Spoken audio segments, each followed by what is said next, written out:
We made it. It is for real Friday this time. Happy Friday, y'all. Happy Friday. Why one of my braids is so much tighter than the other? I guess if that's the worst thing that happens to me today, I'm doing well.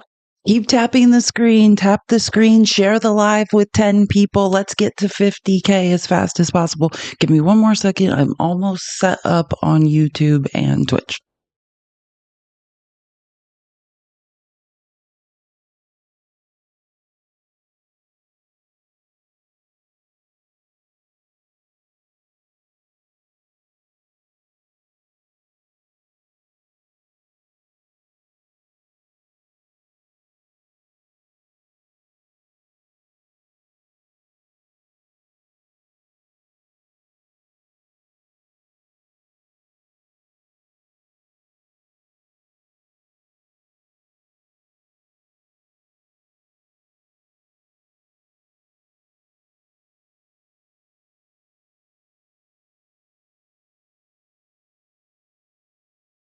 Sorry, just a second. I'm just making sure.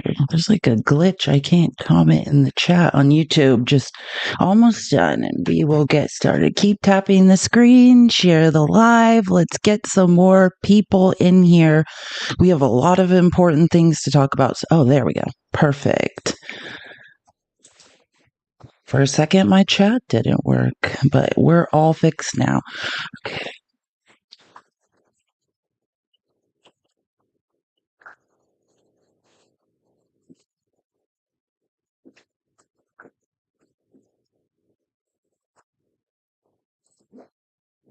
Okay. Yay, it's Friday. I'm so excited. This week seemed like the longest week for me. And then Fridays aren't that bad because I'm just like, I made it. It's some water. How are you all doing? I have the best news, but where's my Cash App? It's a girl has no name. Like you can just type it in the Cash App app. Same Venmo, Cash App, pretty much all my profiles across the internet, all the same spelling. I've been super anxious today. Yeah, I know. There's a lot going on. It's crazy in America. The 24-hour news cycle is already so quick, and I just feel like since Trump was elected, the amount of news in a 24 hours news cycle, which is already inconsumable. You can't consume all the news in a 24-hour news cycle, but now it just seems like it is actually doubled at this point, if that's possible. It's amazing to me, like, because I'm, constantly tracking the news, and in literally like 1 hour, the amount of news that can go by. Yeah, we have a lot to talk about. So many things have happened today. I've done a fairly good job. That's why I was about 5 minutes late trying to make sure I'm organized and cover the important things that have gone on even today. So this is what in general, I have clips of, RFK those hearings went on for 2 days. The Tulsi Gabbard hearings, which, God, they were actually pretty boring. Keep tapping the screen, share the live. Let's get to 50K as fast as possible. I appreciate you guys so much. Oh yeah. Let me just say again, if you need more coins, where you can get more coins on tiktok.com/recharge. And also you can subscribe there. I am bleeding subscriptions on TikTok. If you would like to subscribe, I would love to have your subscription on TikTok. As well as, yeah, just in the future, I know I've said this a couple of times, so I'm going to keep saying it because I didn't know. If you do get more coins for gifting on that tiktok.com/recharge, it's 25% off. So really, everyone should just bookmark that. And even if TikTok comes back in the App Store, don't get coins through mobile because they are robbing us all. There's a poll in the upper left. Thank you, Lori. I didn't even know that. It's hard for me to see polls in TikTok Studio. studio like the way I used to. I can't see them.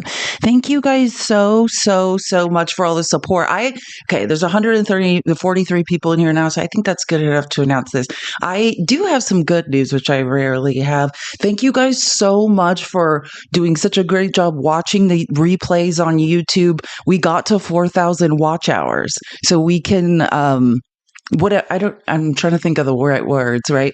Remember, like, we got to 3,000 watch hours last Friday. I'm not going to cry, and I was like, if we get to 4,000 watch hours, then you can be, like, you can monetize. When we got to 3,000, we basically got memberships, super chats, and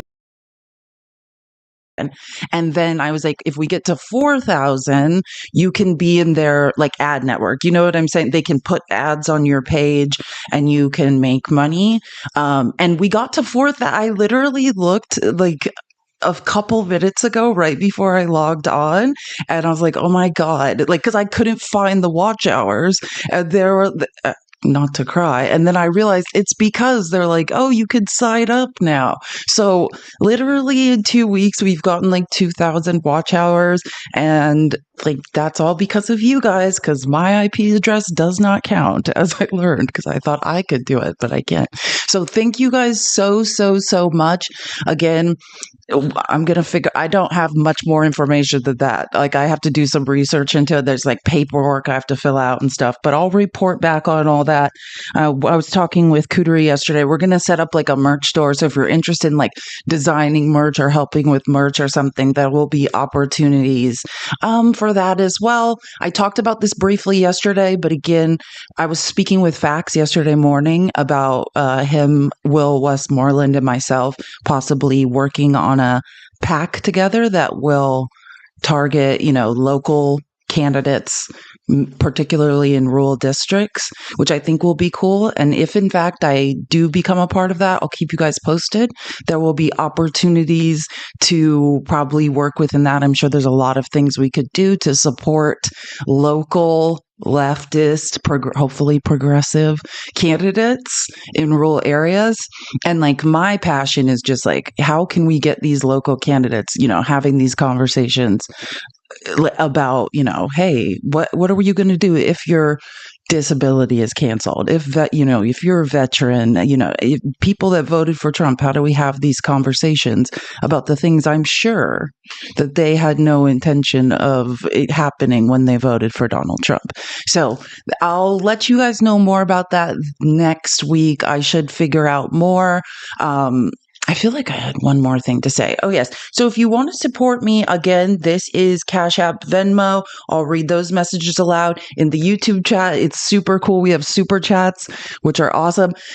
Hello, Lehua. Good morning. There's a poll feature on YouTube, too. I don't know if you have to qualify for that, too. Oh, yeah. We have to figure that out. Yeah, I'll ask Chrissy or Cootery, because I think Chrissy at this point has fooled around with YouTube more than I have. But I'll have more time this weekend after I get some sleep to go through all the features and stuff. So yeah, thank you so much, and thank you for the super chat. You're amazing. Happy Friday. So yeah, there's super chats on YouTube if you want to do that way. It's really cool. It's like a poster basically of whatever your question or comment is that's like at the top of the chat. We're hopefully qualify soon to be Twitch affiliates. Hi, Twitch. I will let you guys know soon. I thought we did. I'm going to email them if not about that. What other? I feel like I have a couple more pieces of news. It will come to me. It'll come to me as the show goes on, I am sure. Oh, thank you guys too who hung out in Discord and VC and chatted last night. That was super fun. Okay.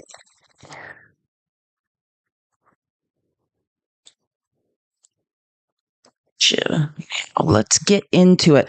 Okay, so I think I might have started saying what I was going to say. I just remember what I was going to say. So what we have to talk about today, right? There's the RFK hearings. There's the Tulsi Gabbard hearing. There was the Kash Patel hearings. Kash Patel. What am I saying? Kash Patel hearings. actually, the Cash Patel hearings and Tulsi Gabbard hearing, in my opinion, were almost a little underwhelming. I'm not sure if that's my reality or it is because so many other things are happening, right? There's so many things being flooded that, like, I'm trying to think what's most important and what do I want to prioritize. So I think we won't start with the hearings. We'll see how we go. I want to talk more about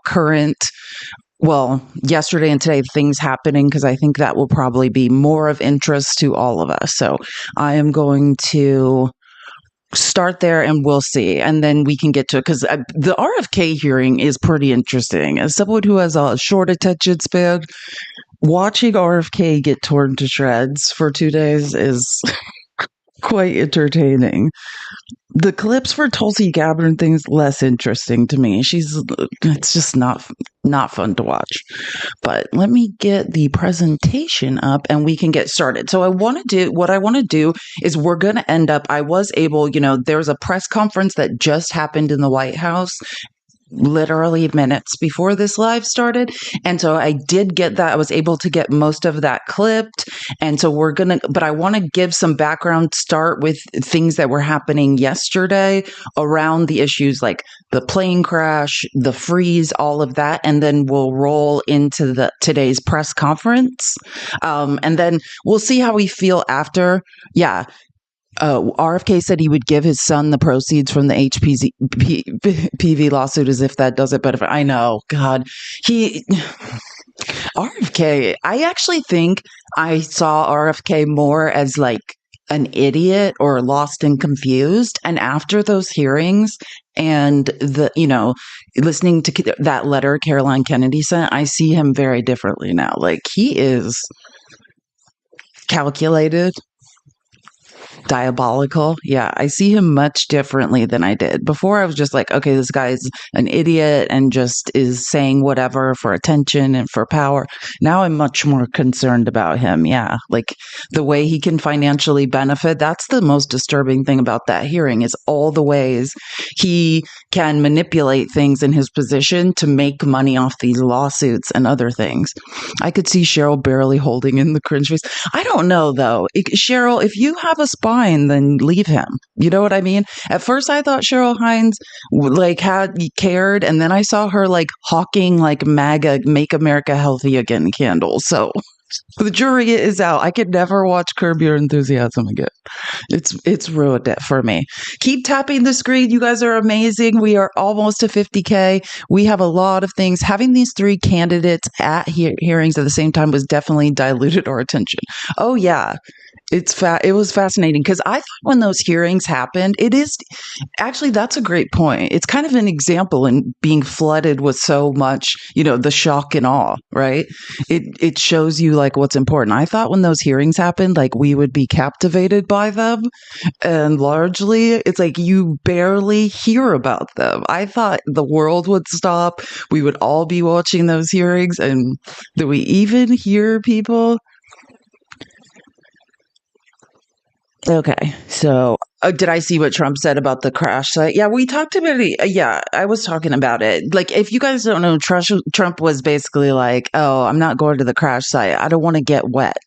And so before we get into just go back into the incompetency of Donald Trump and his band of merry idiots, I just want to say, I want to point out again, right? The standard that was the standard for the last 2 years was whoever is in the White House, whoever is in charge of the executive branch, no matter what happens in the United States, and for that matter, the whole world, is that individual's fault. Fox News, conservatives, Donald Trump, MAGA, they will no matter what has happened, whoever is sitting in the White House, it is their fault. All I'm doing is applying the logic, the rules of their game, and saying, hey, you taught me how to play this game. Now let's play it. Period. So, the reason I'm saying that, and I'll probably say it a couple more times today, is remember that. Say it to them over and over. You guys made the rules of this game. Now we're just playing it. All of this is your fault.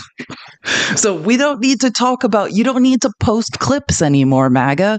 You don't need to make arguments, right? This is why Trump is doing such a huge job. Trump is literally, oh my God. I mean, I'll show you the clips, but Trump is using extreme bigotry to try to detract from this is all his fault, not by my logic, by your logic, by the rules of MAGA's game. Donald Trump is 1000% responsible for everything that has happened this week. Surprise. So let us never forget. Well, let us never forget, but more importantly, let them never forget. Okay, so again, we're going to start off, stay more on current events, and then we'll see how we feel and how we go, and then we'll get into the hearing stuff later, and maybe we can just go through the highlights or like what we think is the most important. We'll see how it goes. We'll see how it goes. Oh, cool. I have some things to read really quick before we get started. Susan Hearts, keep your hands on the wheel while you're driving. Thank you so much for the hearts. Love you. You're the best. Robert, thank you for the $5. C-Bar here. Cool. Nice to meet you, Robert. Happy Friday. Oh, I just got the email from YouTube. You can now add ad revenue. Thank you guys so much for the 4,000 watch hours. I'll go through that and see how to do it in a second. John, Fish Trucker, thank you so much for the $29.99. You're amazing. Thank you for watching. And Susan said it's his fault for the aviation job freeze too. Oh, absolutely. We'll go through that. Jeff Bezos did something Jeff Bezos did something good. They did a great fact check in the Washington Post of Trump's lies.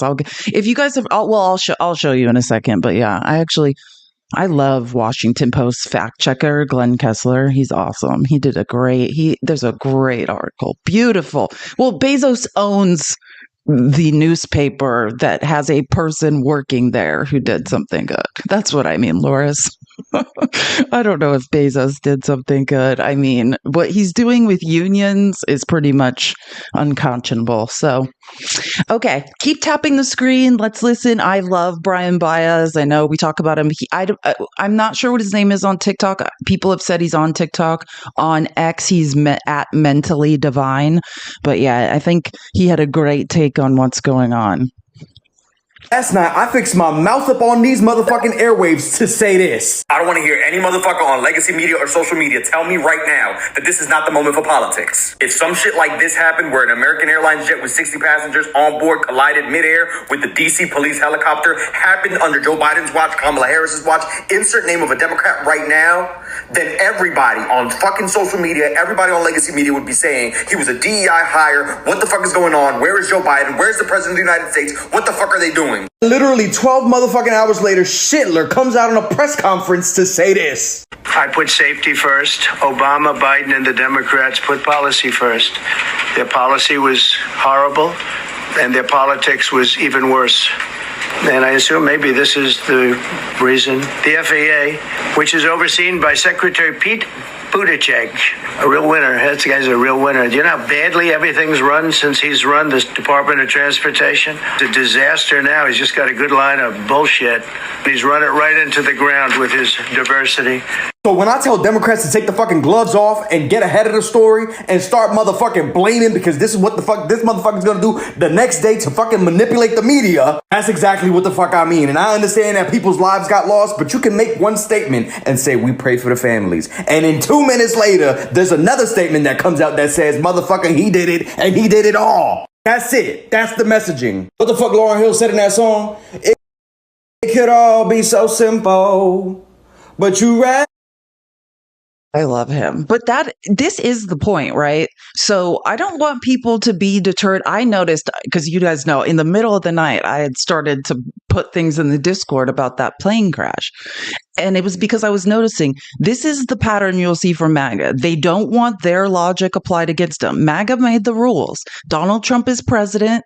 He fired everyone. He has an FAA hiring freeze.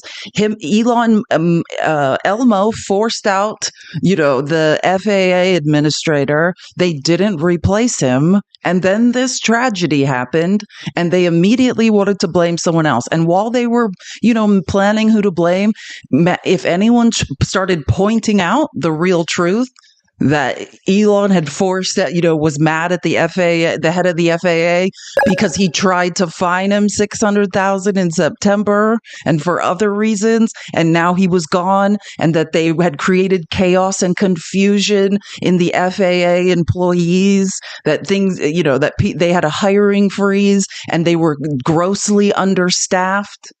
Just so you know, that is one of the plans. Like when we were listening to the last hearing on telework, it was fascinating to hear the man who was in charge of the Social Security Administration was speaking.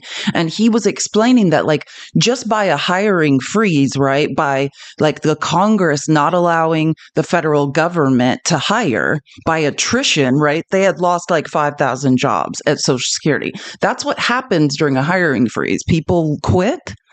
They can't replace them. So it's not like there's a hiring freeze and it's okay, we're freezing hiring, but we have all these positions filled, right? People leave, things happen, or they didn't have all the positions filled in the first place. And the gap just keeps growing and growing and growing. And we're talking about not just a hiring freeze, but in the words of the man that Trump wants to run the Office of Management and Budget, Russ Vought, right? He wanted to traumatize the federal workforce into leaving.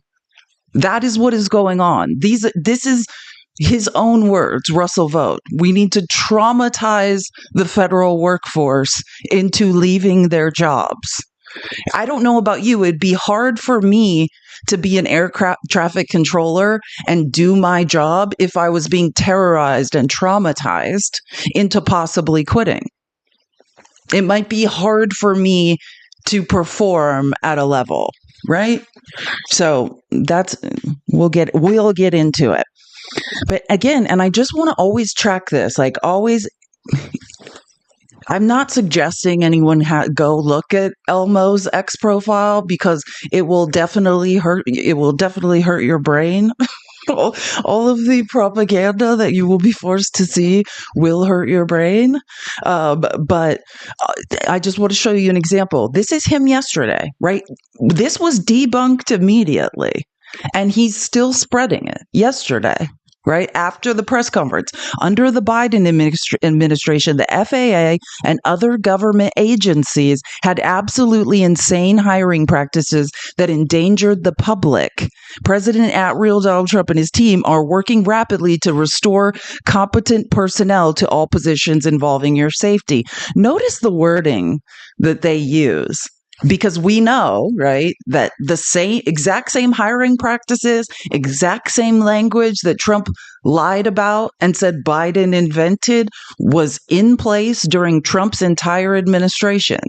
So they just carefully word it. But this is still inaccurate. Exactly what was Trump did, Biden continued doing. Trump went first.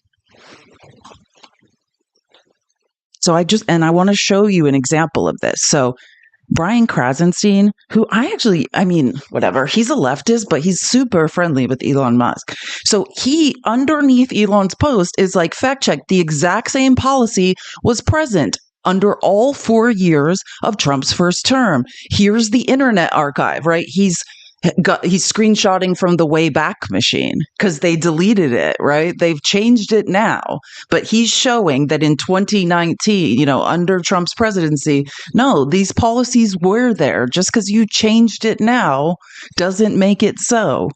And then look at this. Elon Musk responds and goes, but not anymore. It was deleted last week. Okay, so literally your first post, is inaccurate. Do you know what I'm saying? He knows this is inaccurate, posts it anyways. Somebody is fact checking him in real time, and he immediately admits he knows. I mean, like, at least pretend. Like, at least pretend. Somebody fact checks him immediately, and he's like, "Oh yeah, I know." just in case you didn't know, I knew that my first post was inaccurate. I know. This MAGA delusion. Thank you. That's exactly what we are all trapped in. MAGA delusion. Anna, thank you so much for the super chat. Rock on. Happy Friday. Keep tapping the screen. Great job. We got to 50K. We're at 53.6. Let's get to 100K. We could do it. Keep tapping the screen. Oh, this is super important. Man, Rachel Maddow delivers. You know what I mean? And if you don't know, Rachel Maddow, she used to just be on Mondays. She was she was starting to produce documentaries and do her like awesome podcasts. And she was doing that podcast Ultra, and the second season of Ultra came out. Well, she's back now in the first 100 days of the administration. She's back on MSNBC 5 nights a week, and she's been pumping out some amazing. I just love how her brain works. You want to see a correct. MAGA should watch Rachel Maddow. They could learn what a line of logic is, right? And the way she does investigative journalism, and you just know she's going somewhere, and it's all going to be beautiful and make perfect sense. Like, it's all going to be wrapped up in a neat bow of perfectly clear logic. And man, did she nail it last night. She nailed Elmo to the wall last night. So this is a bit long, but trust me when I say, oh my God, like, because it's like we were all dancing around it and fact checking the stuff and like, hey, like, there's a hiring freeze and the FAA, like, I knew that Elon, like, basically told the head of the FAA to get out of there. And I knew like they had disputes, but I didn't understand like all of the connections. She did it. I just have to say, no one does it better than Rachel. While we're on the subject of the unquestionably and unerringly excellent performance of white men in their job duties, though, did you see the press conference this morning from Trump's newly confirmed Secretary of Transportation? Here was the very end of that press conference. Here's how that one wrapped up. Thank you. Is there an acting FAA director? Remember, I showed you that clip? That's Sean Duffy. They're trying to do a press conference, and he just walks away when they're like, "Who's in charge?" Just walks away. Question from the reporter there. You can hear it pretty clearly. Is there an acting FAA director? And you might think that there is an FAA director, right? Because there's this guy there at the press conference in the black jacket, the guy with the brush cut. When he turns around and walks away, you can see a big FAA printed on the back of his jacket. Despite appearances, though, that is not the FAA director.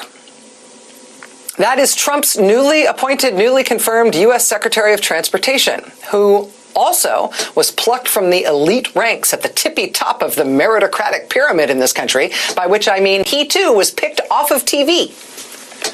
Like Trump's defense secretary, Pete Hegseth, Trump's transportation secretary, Sean Duffy, also demonstrated his competence for this cabinet position by co-hosting a weekend show on Fox. Now, I don't want to sell him short. He was also on The Real World on MTV. Did we, not to brag, but did we we nailed this yesterday. Did we pretty much, when you're on Rachel's line of logic, I was like, oh my God, like I said all this, we're doing a great job. And I did look him up on I think it's season 6 of The Real World. Everyone look up Sean Duffy on The Real World. I'm going to start getting some clips together. I'm like, do we have to buy the seasons? We've got is it Chicago? I don't know if it's Chicago. I don't know. But I'm going to start getting some clips together of this. I'm pretty sure it's Boston. I don't think it's Chicago. So clearly, the best. This morning, while he was wearing an FAA jacket he was also pointedly not answering that question about, is there an acting FAA director right now? Which I didn't notice the jacket until she pointed it out. It's almost like they're like, it's almost like they're like, put on this jacket and like maybe they're not going to question why they're, who the acting head of the FAA is. Is there anyone who's directing the FAA right now? He did not answer that question. He just walked away. And that may be because as of this morning when that press conference was happening, as of last night when the crash happened too, there was no acting director of the FAA. The director of the Federal Aviation Administration, like the FBI director, like the IRS director, this is one of those jobs that's not supposed to turn over with each new president. FAA directors are appointed for 5-year terms, which means explicitly they're supposed to span multiple presidential terms. But that did not happen with this FAA director. This one left the job on Inauguration Day. And until this morning, Donald Trump hadn't gotten around to appointing anybody to replace him. Well, why did the FAA director leave on Inauguration Day? Less than 2 weeks ago, even though he had a whole bunch of years left in his term as FAA administrator. Why did he leave early? Why did he leave as Trump was being sworn in? Do you remember this? This feels like this was years. And also, just to say, also the Senate confirms at the FAA chief, right? The head of the FAA is also a Senate there will be a Senate confirmation, right? Like you can appoint, you can choose, but then also I believe the Senate has to also confirm, which I was just double checking that. It said, yeah, Senate confirms FAA chief. The last time was October 24th, 2023. So yeah, it is a Senate confirmation position as well. So, and actually, yeah. And now I'm thinking about it. I saw a clip. Yes. So there will also, just to be clear, it's not just a position that Trump chooses. There will also be a Senate confirmation hearing as well. Ago, but it was only 2 weeks ago today. I don't know if they figured out a way to blame this on DEI, right? If somehow, somewhere, someone interfered with the inherent white male excellence of SpaceX in order to make this debacle happen. I don't know. What was this about? But somehow, Elon Musk's latest rocket ship crashed 2 weeks ago today. It was his huge Starship rocket. It went up a little bit, not far enough, caught fire, broke apart in midair, and showered the Earth with debris. Elon Musk was apparently excited by the crash. He described it as, woo, entertaining. The way I want everyone to think about that. This is a fail, right? According to Trump, failures only happen because you hired brown or black people, or, people that have problems hearing or seeing, or might be short. That's what they would have you believe. This man's rockets have crashed repeatedly over and over and over. But I just want you to say the reason that that's important, and I'm glad she mentioned it, that was excited by the crash. That's our tax dollars, right? This is government subsidized. He's on welfare. Our tax dollars are allowing him to play with, he thinks these are his toys and is like, wow, cool crash, basically. That's our tax dollars. I would rather have universal health care. I would rather us all be able to go to the doctor. I would rather us all, unfreeze cancer research. They're saying cancer researchers need to prove that, that they're not woke and they deserve the money. That's what they're saying, but this is worthy. Elon Musk messing around and wasting our tax dollars, crashing rockets and thinking it's cool. And again, these are the erosion of government standards. This is what we're witnessing. This is the real erosion. In Trump's world, they're saying the only people who can do a job right are white men. I can't believe I'm even saying this. I can't believe they're saying it, and now we have to hear it. You won't even believe the clips I have to play for you today.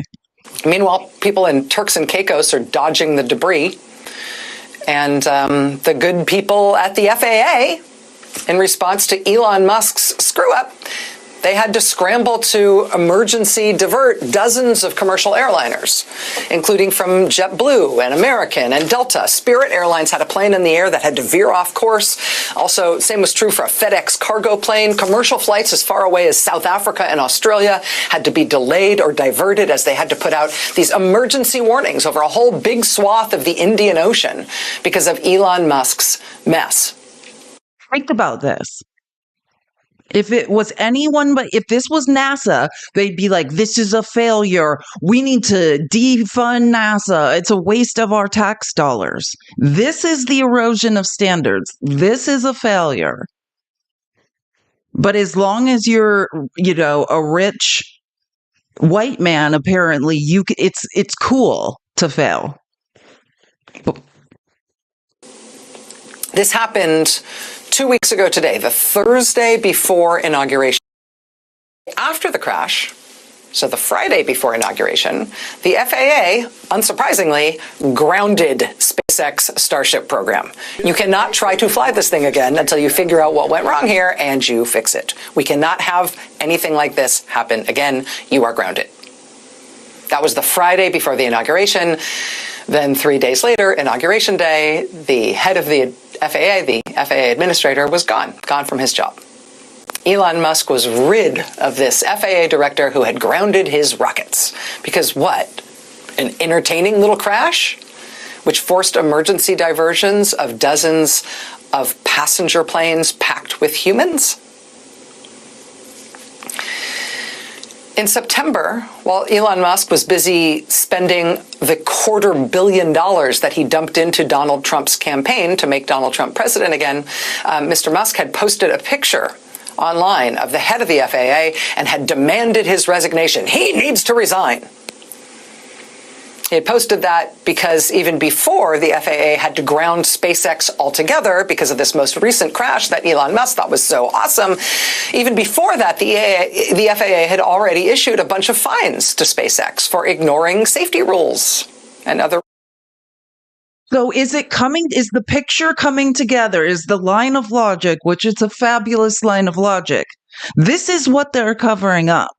The richest man in the world, okay, whom we elected to no positions, who was not born in America, right? But apparently birthright citizen, they're trying to get rid of birthright citizenship, but somehow that doesn't apply to this man, right? It's for brown and black people.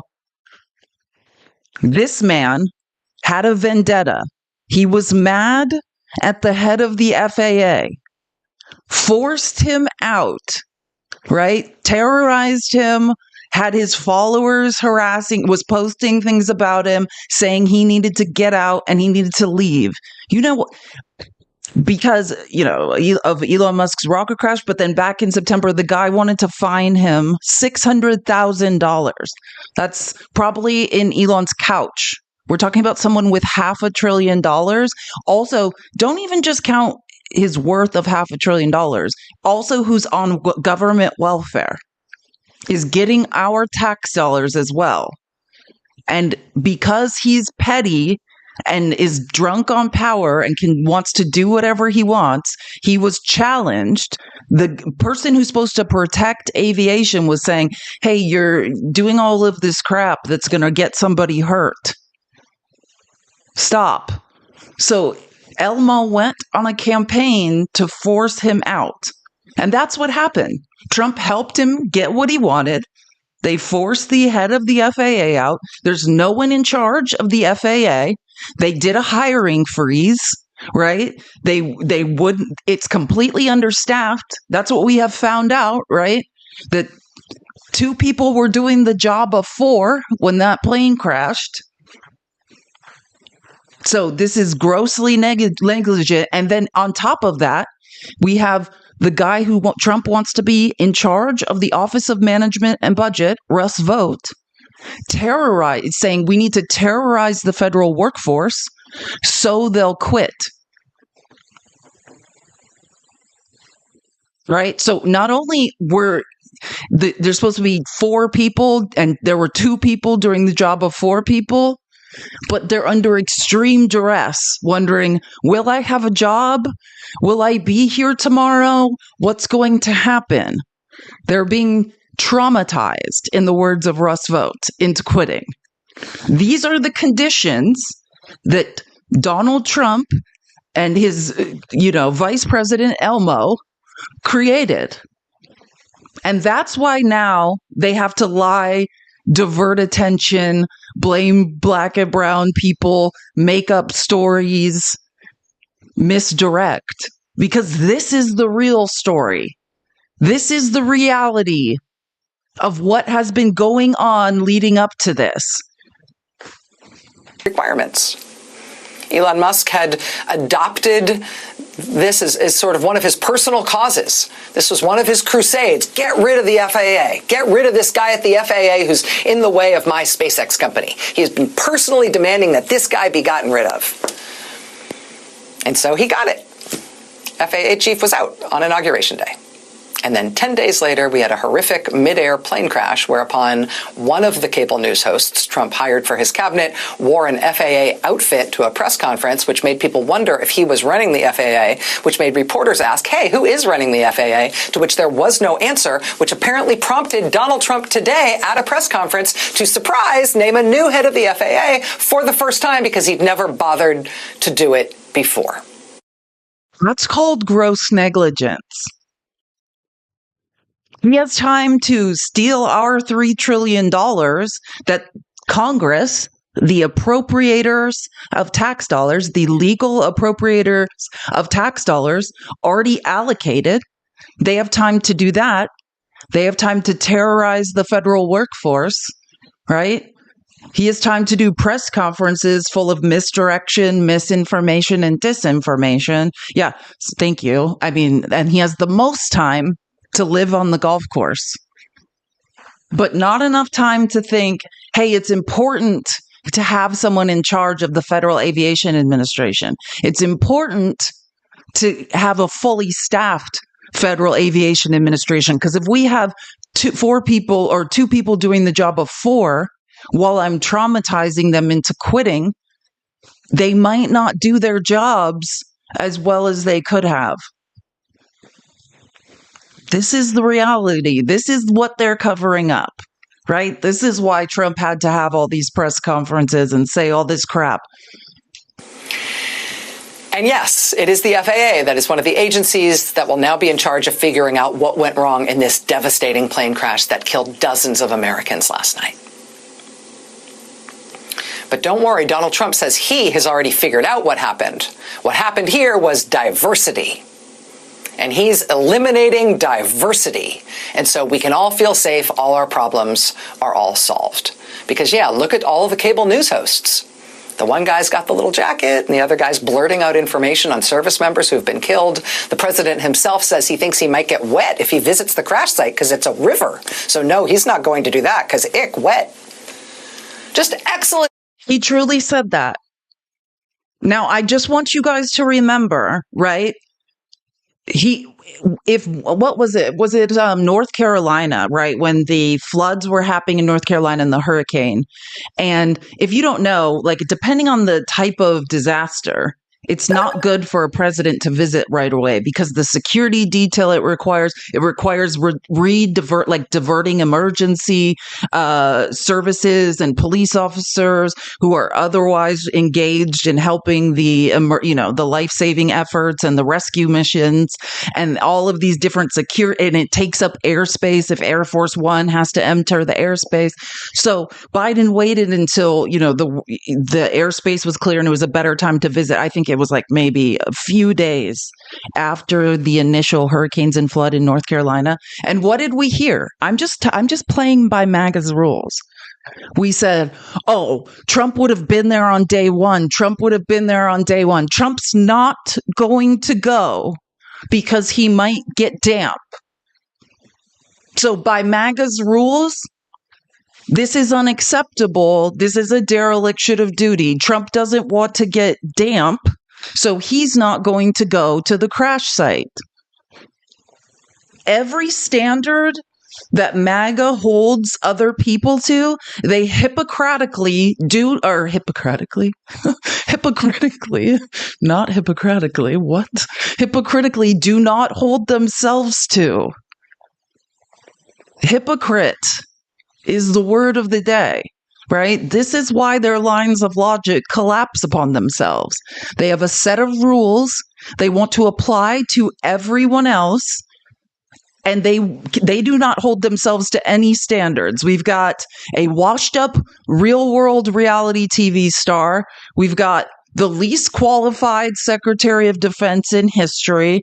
We've got a guy who owned a putt-putt golf course running the IRS. He's not an accountant, right? The Secretary of the Navy has never been in a military uniform in his life. I mean, unless he dressed up with one for Halloween. It's through and through, right? Just look at these guys. Can't you see the excellence? I mean, at least Elon Musk is getting what he wants and what he needs from the U.S. government. Are we? That word oligarchy seems to stick at everybody's craw. It sounds like somewhere between like an ancient word and a foreign word. People don't like the word, but people who study how oligarchy works around the world would tell you that this is like a perfect case study, a textbook case. Man with tons of money effectively purchases politician. Politician then changes the government so it meets the personal and business needs of the rich guy to whom he belongs. That change in government is bad for everybody else. Like, for example, times like this, it might be good if we had an FAA. But even though what the politician is doing is bad for all of us, bad for everybody else in the whole country except for the rich guy, we're supposed to think we can't do anything about it. Because after all, it's this rich guy who's buying the elections now, and so our voice doesn't matter. That's Tell the people, Rachel. Tell the people. Did you guys know? Well, actually, never mind. I'm not going to say that. But anyways, I love Rachel Maddow. Like this, she nailed this perfectly. It's absolutely true. That's what this is a story of. This is a story of promise, like God, and I'm sorry you're going to have to hear it, but Caroline Leavitt, the press secretary of Trump's who promised to never lie and since then has lied through her teeth. She always says, promises made, promises kept. That's what this story is of the FAA and what's going on there right now. Promises made, promises kept, right? This is Project 2025 doctrine, right? What's happening with the federal workers, trying to terrorize them into quitting. This is promises made, promises kept. You guys, Trump won't do that. He said he doesn't know what Project 2025 is. To a T, he is executing Project 2025 almost like it's a blueprint or a roadmap. Promises made, promises kept, right? Promises made to who? The man who invested $277 million in getting him elected. Promises made to, what did Trump promise rich people? Hey, oil and gas, if you pool your money for a cool billion, I'll get environmental regulations out of your way, which he's doing. That's why he declared an energy crisis, so he can push out environmental regulations and let people do whatever they want. That's what he's doing for Elon Musk. Elon Musk said, hey, the head of the FAA is annoying me, and they forced him out. Promises made, promises kept. Who does that? People who tragically lost their lives and they're trying to find in the river. Not them. Not the workers, not anyone, not the American people, no one, but Elmo and Trump. what we're supposed to think, and that's how this is supposed to work. But in our country, it is not working out the way they hoped, because the American people, broadly and deeply, say they dislike this eccentric right-wing billionaire who's getting his own personal government while the rest of us get the shaft. The American people, broadly and deeply, say they do not want our government leaders taking direction from billionaires. And the American people are pushing back pretty broadly and pretty deeply at what this new administration is trying to do. Tell the people. And that's the truth. I know we're all so sick of polls, but do check out some of the polls. Nobody in America likes that billionaires are getting all these favors from the White House. No one in America likes that billionaires are filling up the swamp, doing the backstroke with Trump in the swamp. Every single thing he promised you, MAGA, the opposite is happening. This is not America first. He's not getting you jobs. He's making it possible to offshore jobs. Okay. I need to read Hey, thank you, Kimberly, for the $10. She said, thank you for all you do. You are so smart and you make me smart and you make me happy. Thank you so much. Thank you for being part of the crew. I love the group we're building here. Truly, this has become like the best job I've ever had. Truly. Julie, thank you so much for the $10. It's going to be a long 4 years. Happy Friday. It is, but we're going to stick together and we're going to figure out how to get the word out. I mean, that's all we can do, right? Stay informed and inform other people. Like I say, the way to stay sane, at least I was raised by a narcissist who was constantly creating chaos and confusion in my life. And that's what you do. Stay informed. Know the truth, right? Be armed with your truth and never forget. And that's what I'm aiming, right? They could lie 24 hours a day, but the receipts don't lie, right? And that's how we're going to stay sane. When you feel gaslit, we're going to have 4 hours a day of, by the way, none of that was real. Because I have moments when I am working on these show outlines where I just question, like, am I crazy? Do you know what I'm saying? Because you keep hearing the same lies over and over and over. Like, think about the condom lie, the condom bomb lie. Well, just to distract. Just hopefully no one will notice Trump's trying to steal $3 trillion if we just keep mentioning these condoms that don't exist, right? It's crazy to watch what's happening. Catherine, thank you so much for the $10. You're amazing. I appreciate you so much. Okay, let's move. Thank you, Rachel, she really set the stage. But I just want to show a couple other, people's takes. If you don't know who Sawyer Hackett is, on TikTok, he's Sawyer_Hackett. He's great. He's also on X. I'm sure he's on Blue Sky as well. But yeah, he's been The plane crash in Washington D.C. yesterday was Trump's fault. Let me explain. Last night, about 3 miles from where I am, a U.S. Army helicopter crashed into a commercial plane in Washington D.C., killing all 67 passengers, crew, as well as armed servicemen. Of course, Trump held a press conference today where he tried to blame DEI and Biden for the crash. But let's look at the facts. In his first few hours in office, Trump fired the head of the TSA. He fired the head of the Coast Guard. He hasn't had an FAA administrator on staff since becoming president because his pal Elon Musk got him to resign. And he gutted a key safety advisory committee at the federal government for aviation. Let's not forget he also hired a compulsive drunk to be his defense secretary and oversee the largest bureaucracy in the United States government. The FAA is already notoriously understaffed. According to their own reports, about 99% of different air traffic control sites are understaffed, and they've lost 10% of their workforce just in the last 10 years. Which I thought that was interesting. I was trying to look for different reports and independent journalists who were looking at different ways. I mean, do you hear that? How understaffed the FAA is? Trump's all the best people are not there. So it seems very negligent to allow your, rich sycophant friend Elmo fire the head of the FAA.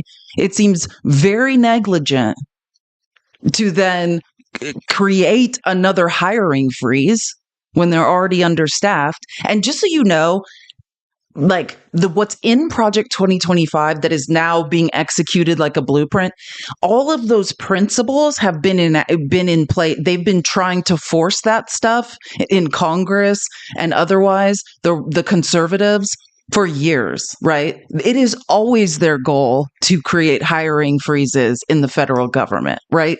If they can stop people from being hired, this has been going on for years. As you heard, he's talking about the last decade.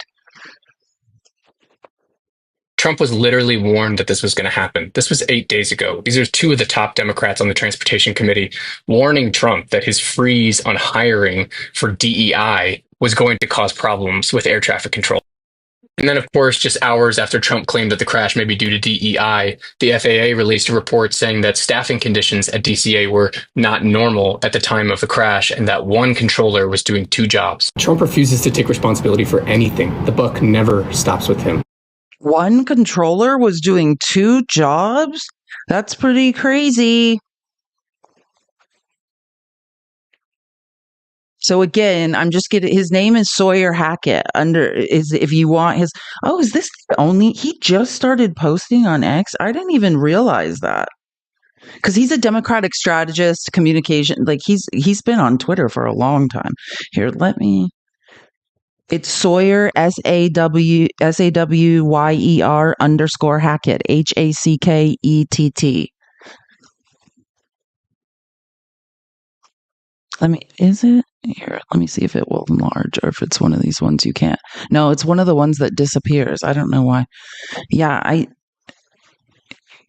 I'll write it once in here for you guys. But I can't always, sometimes you guys have to be investigators of your own. I can't always just stop the show to write people's names down. I do hours and hours of research. Sometimes you guys gotta start doing some research on your own. You know that paper is more sophisticated now than computers. There. I put it in the chat in TikTok. I would screenshot it. It is in there. And he's at Sawyer Hackett on just no underscore on X if you, for some reason, want to look him up that way. But he's great. Oh, and this is even better. We all know Brian Tyler Cohen. He's amazing. He did a great video on this too. In light of this plane crash, I just want January 20th, Trump and Elon pushed out the FAA administrator. They never named a replacement. Also on January 20th, Donald Trump implemented a hiring freeze, including for air traffic controllers. On January 21st, Trump disbanded the Aviation Security Advisory Committee. And then on January 29th, we saw the first passenger airline collision in...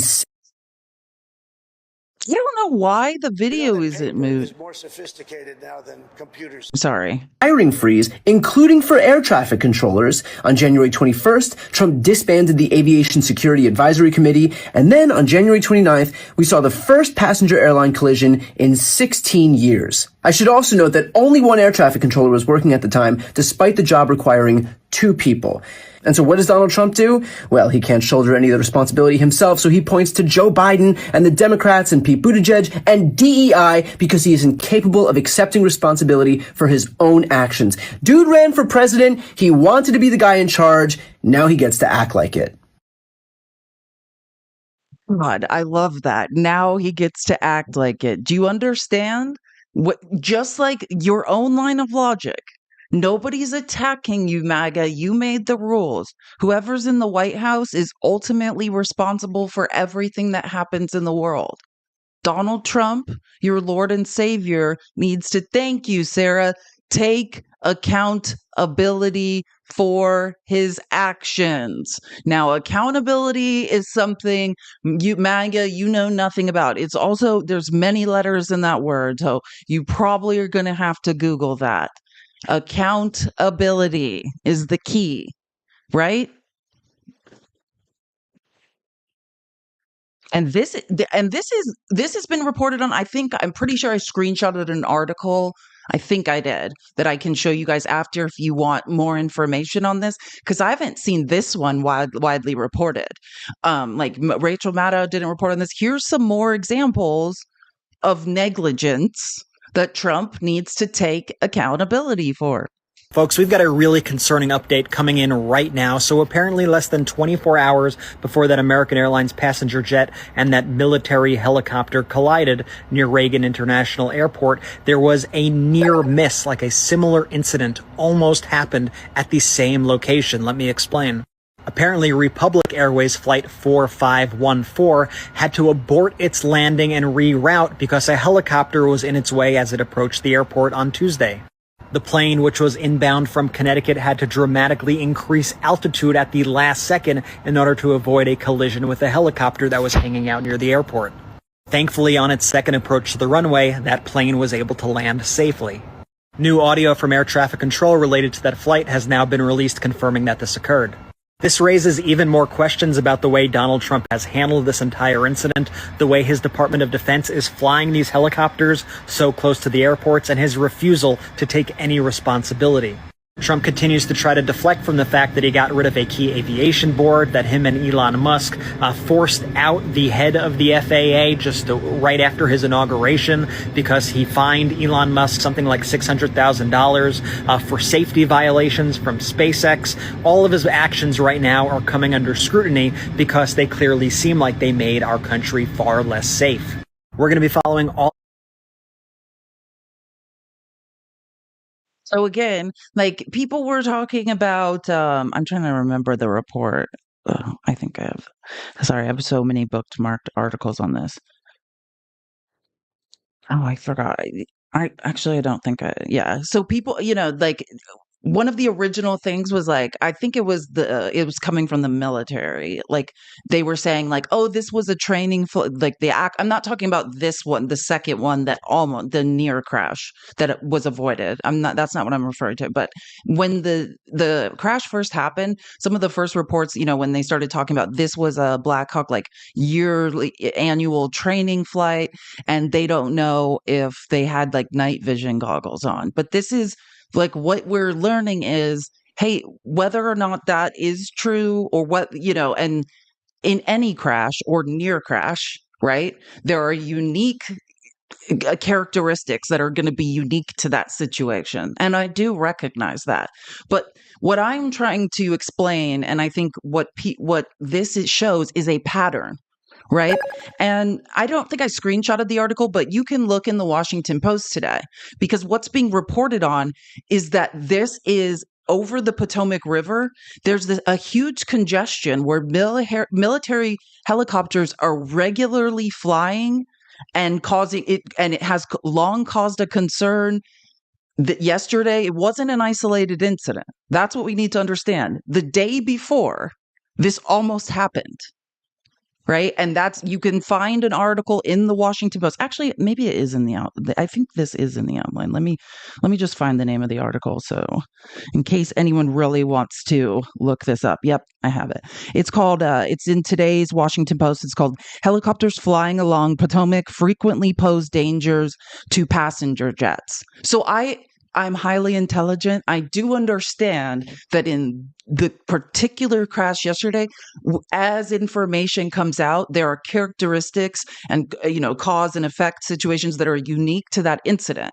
But what we are seeing is that this is a pattern of behavior, right? This is a problem that people have known about. There was almost a crash the day before. And that's what this article talks about, is that this congestion issue with helicopters, particularly military helicopters, is something that the FAA has been concerned about.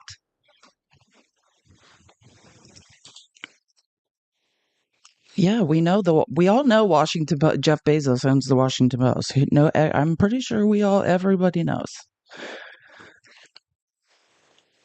It's appalling. It's appalling. And I just can't imagine what these families must be going through.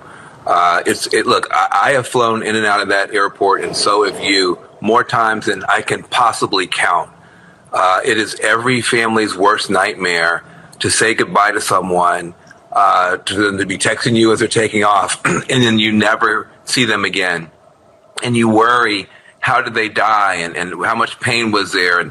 And you're going through all this, and meanwhile, the President of the United States is acting like a kindergartner, just essentially making up stuff, making fun of people with disabilities, all kind of conjecture. This is not the right way to proceed in a situation like this. Also, something went wrong here. Something went wrong here. We need to find out what went wrong here so it doesn't happen again. The President of the United States fired a bunch of people for no reason who are supposed to be in charge. And he's taking, as usual, no responsibility. So the blamer in chief, rather than being the consoler in chief, is behaving in a way that's appalling. It's just appalling. Well said. I mean, and he's not done. Actually, and Van Jones nailed this. Sometimes Van Jones says some things, you know what I mean, where I'm like, Van, are you okay? Like, but I thought he did a great job of, calmly pointing out the truth that, hey, if you want to be the president of the United States, the buck stops with you, then you have to take accountability and you have to console people. You have to use empathy instead of acting like a toddler, making up lies and blaming brown and black people, blaming disabled people. And again, reporters, which I'll give, even there were Fox News reporters saying, hey, like, what evidence do you have of that? People are waiting to have their families, body found, and you are speculating about something you have no evidence about. Right? They keep asking, like, hey, have you found the evidence? And I'll show you, because like I said, the press conference that just happened in the White House, I have it clipped. We're going to get there. Don't you worry. But literally, Peter Ducey, literally asks I'm paraphrasing this because I don't have the exact quote memorized, but I put it in. This is a clip I put on I put in Blue Sky and X and the Discord and Substack. Follow me on all those. It's a girl has no name if you don't, so you can get earlier updates. But is literally asking, hey, like, how's the investigation? Did you find out the race of the people responsible? That's what we're doing now. So next, if you ever hear MAGA says that someone is race baiting, please remember this. And Carolyn, the press secretary, being like, oh, we're still investigating. You're investigating the race of people who were involved in a tragedy? This is America now. And by the way, we are now, 9 days into this, 10 days into this? It's going to be, are we just going to blame black and brown people for everything that happens for the next 4 years? Every problem is a DEI problem. Every problem is some brown immigrant. Like, why run for president if you're not going to take care of the people of the United States in a time like this? It's also part of a strategy, and it's, he throws this out, and obviously, I mean, as a reporter, you have to raise, the fact that what he's saying is, there's no evidence of it and it just flies against the facts. But it also distracts from the fact that he had not appointed an interim head of the FAA, or, I mean, it is a way of diverting attention, in fact. That's apparently the playbook. And just know, hypothetically speaking, if Trump was a narcissist, hypothetically, none of us are diagnosing him, but hypothetically, if he was, I was raised I can tell you, anytime someone goes wrong, narcissists can't take accountability, so they're looking for a human shield. They're just looking like, who's it going to be? Who's going under the wheels of the bus today?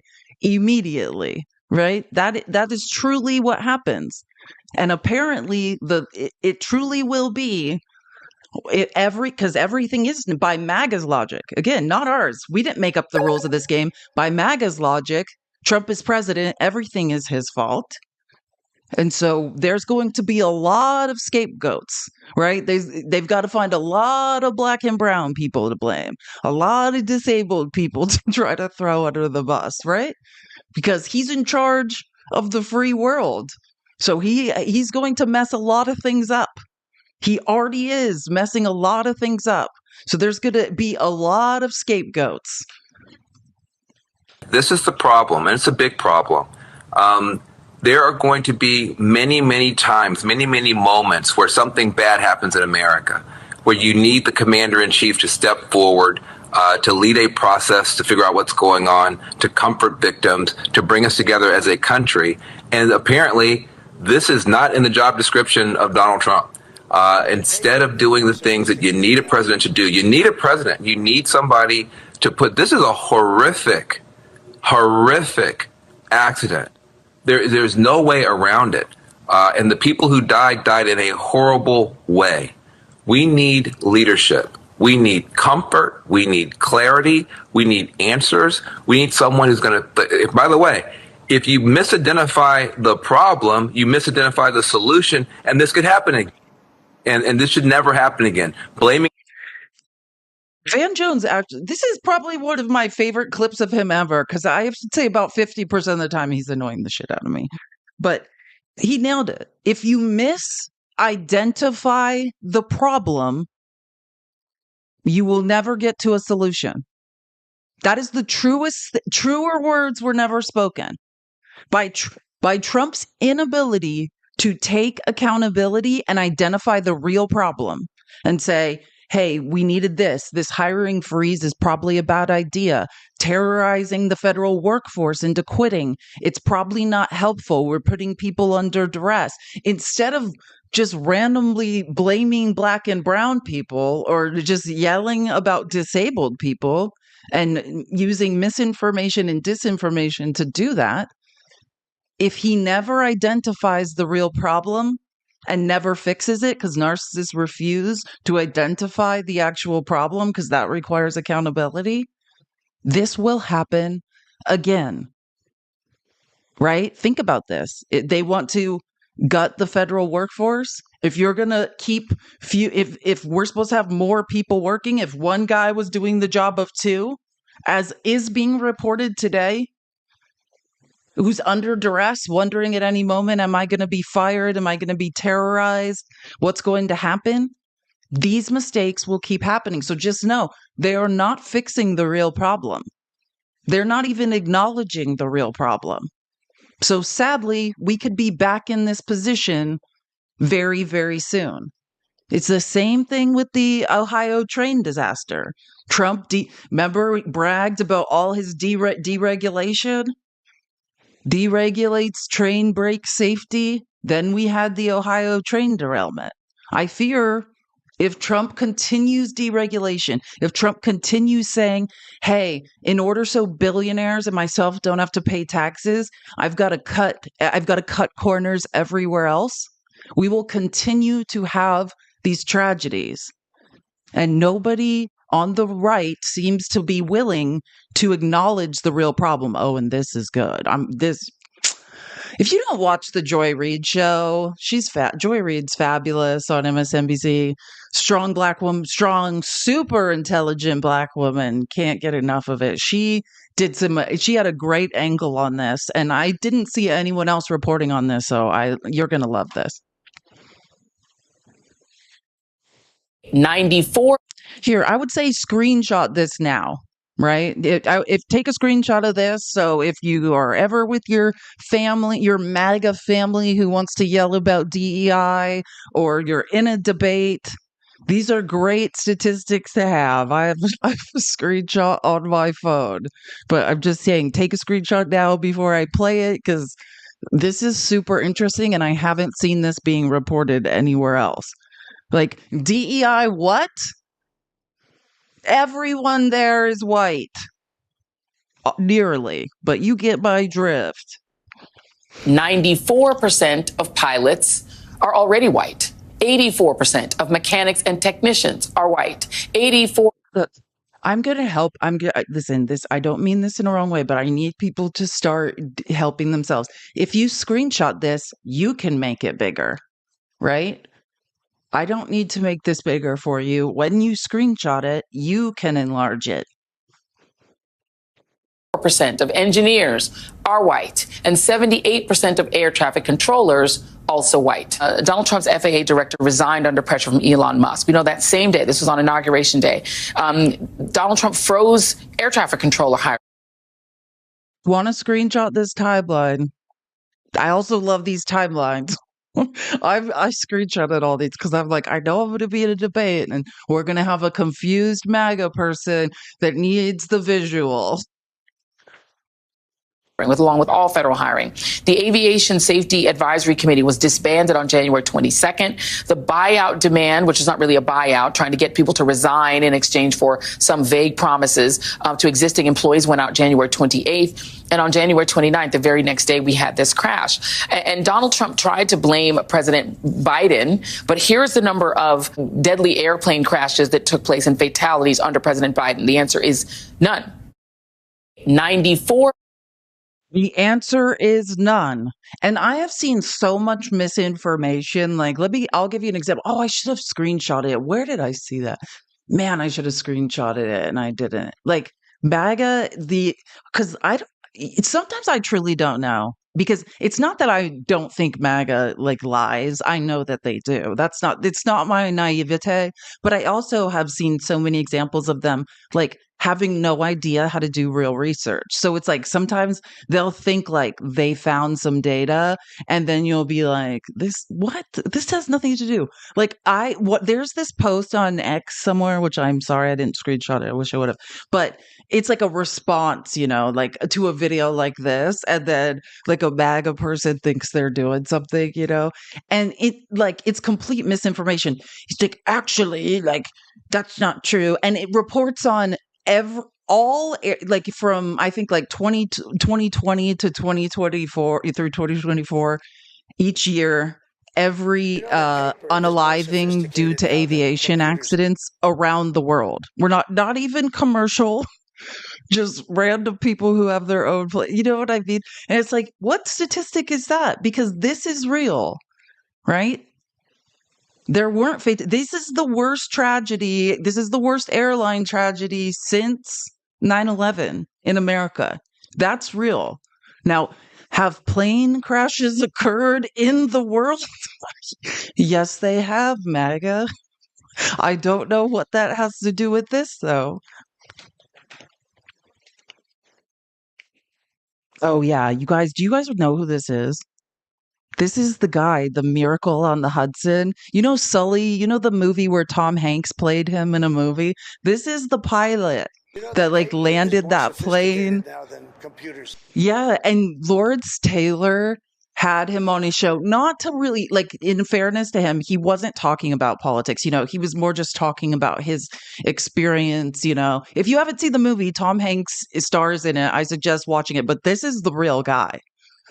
So again, and also, if you don't watch Lawrence O'Donnell, he's the best investigative journalist in history. He's covered every administration since Nixon. He's amazing. But anyways, at the end, Lawrence is just like, "Oh, I don't want to make you talk politics, because you're here just as a pilot and somebody who knows about aviation. But what do you think about this?" And I thought it was interesting just what he said. I don't want to draw you into politics, but if you have a reaction to what the president said today about this, please share it. Did I say Lawrence Taylor? Did I say Lawrence Taylor? If I said Lawrence Taylor, I meant Lawrence O'Donnell. Jeff's like the football player Lawrence Taylor. Do not look up the football player Lawrence Taylor. If I said Lawrence Taylor, I meant Lawrence O'Donnell. Yeah, no, not the guy that was caught in a motel with an underage. Not that guy. Not the guy who broke that one guy's femur while playing football. Not him. Thank you. I didn't even hear that. Thank you for correcting me. I don't know why I said that. Lawrence O'Donnell. I don't want to draw you into politics, but if you have a reaction to what the president said today about this, please share it with us.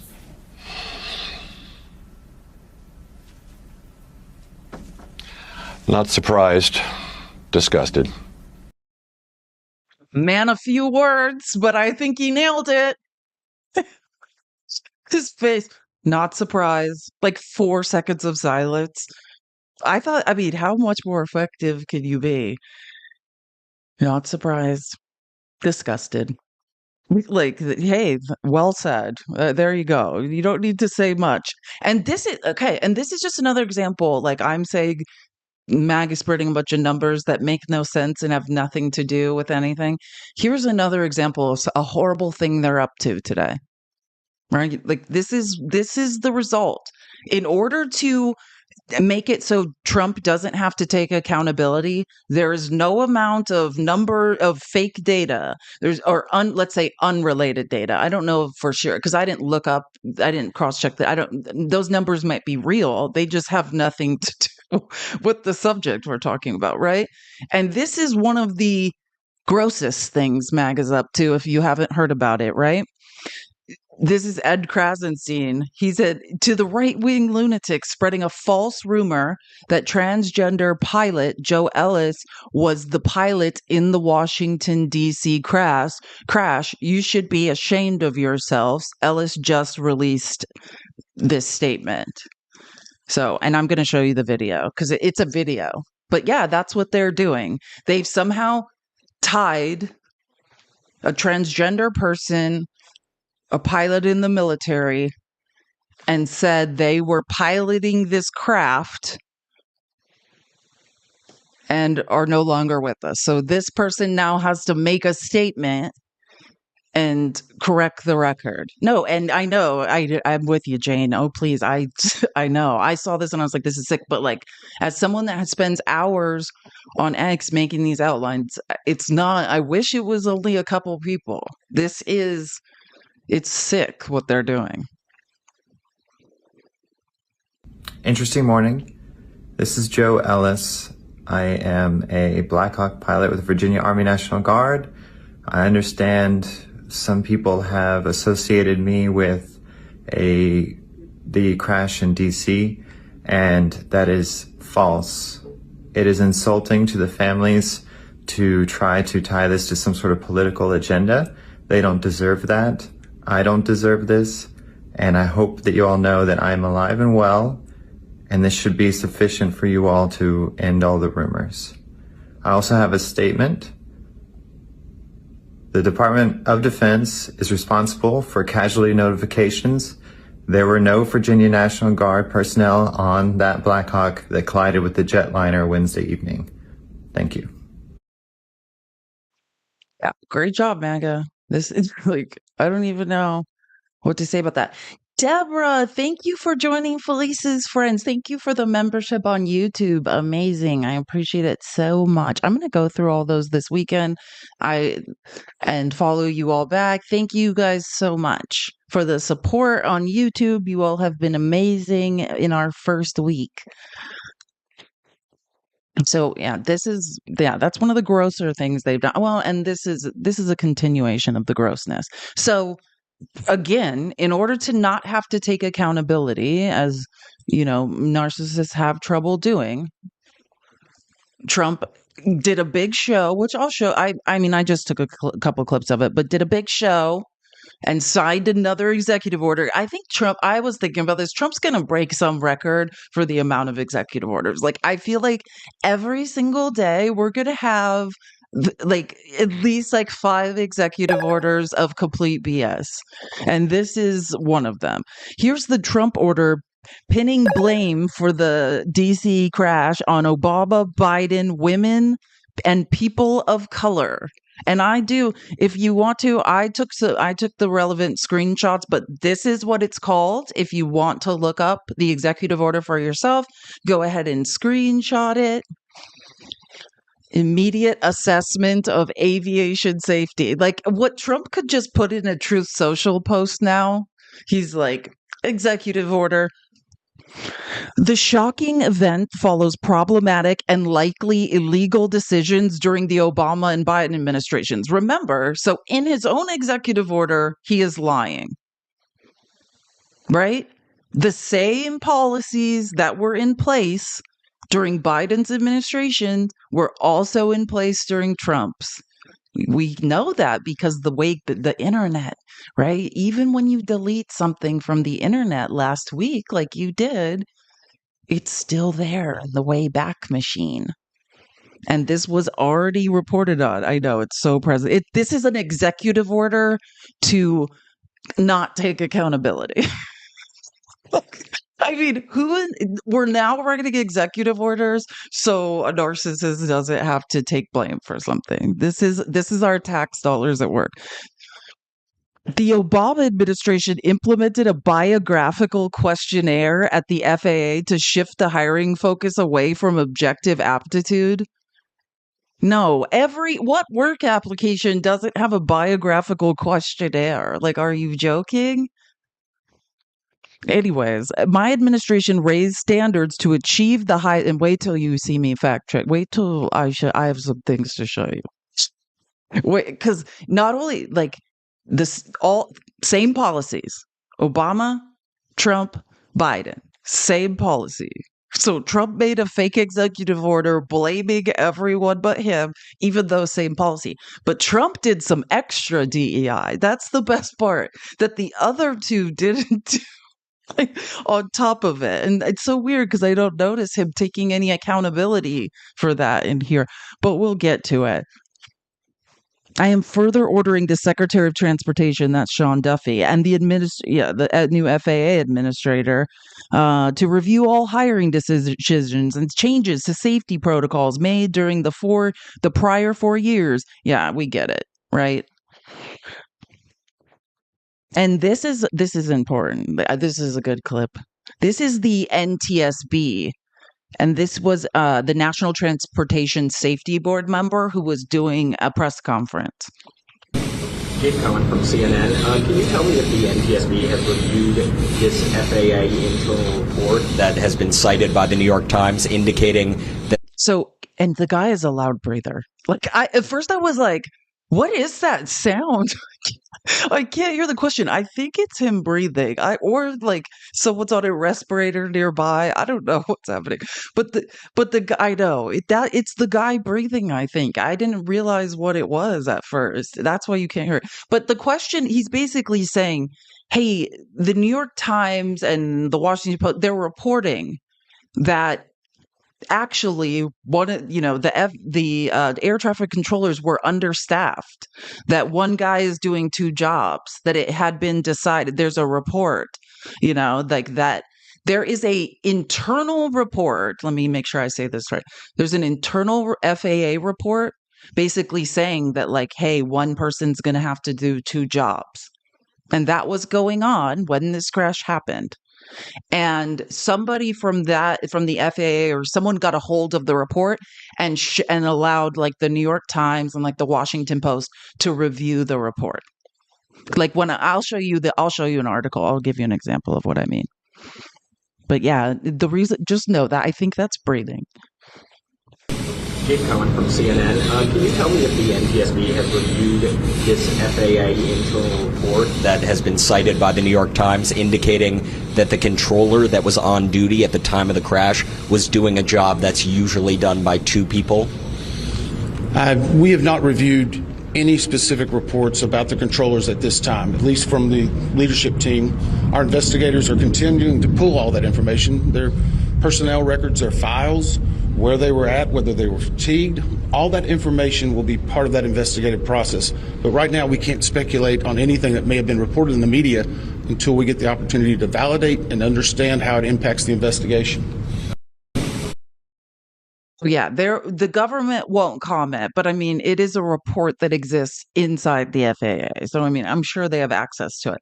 But yeah, that's what's being reported on when you're hearing the breaking news reports of, hey, the air traffic controllers had an understaffing problem. They were literally making one person do the job of two. That's what it's being referred to. And I have some screenshots to show you. Fish trucker can't find Sully on Lawrence Taylor show. Like, I almost didn't get it for a second. Did you see me? I was like, yeah, I get Lawrence. I don't think Lawrence Taylor is doing a news show. It turns out, I think it's Lawrence O'Donnell. Thank you. That was funny. So funny. I like Pete Buttigieg had a good post, right? And remember, Trump's dragging Pete Buttigieg. This isn't his fault. Despicable as families grieve, Trump should be leading, not lying. I like that. I love an alliteration. Leading, not lying. I don't think we're going to see a lot of leading, not lying. Maybe we should put that on a t-shirt. Leading, not lying. That's exactly what Trump should be doing. We put safety first, drove down close calls, grew air traffic control, and had 0 commercial airline crash fatalities out of millions of flights on our watch. This is the truth, right? MAGA looked up worldwide airline fatalities and are trying to pin it on people who are no longer in charge in this country. This is the reality. We put safety first, drove down close calls, grew air traffic control, and had 0 commercial airline crash fatalities out of millions of flights on our watch. President Trump now oversees the military and the FAA. One of his first acts was to fire and suspend some of the key personnel who helped keep our skies safe. Time for the president to show actual leadership and explain what he will do to prevent this from happening again.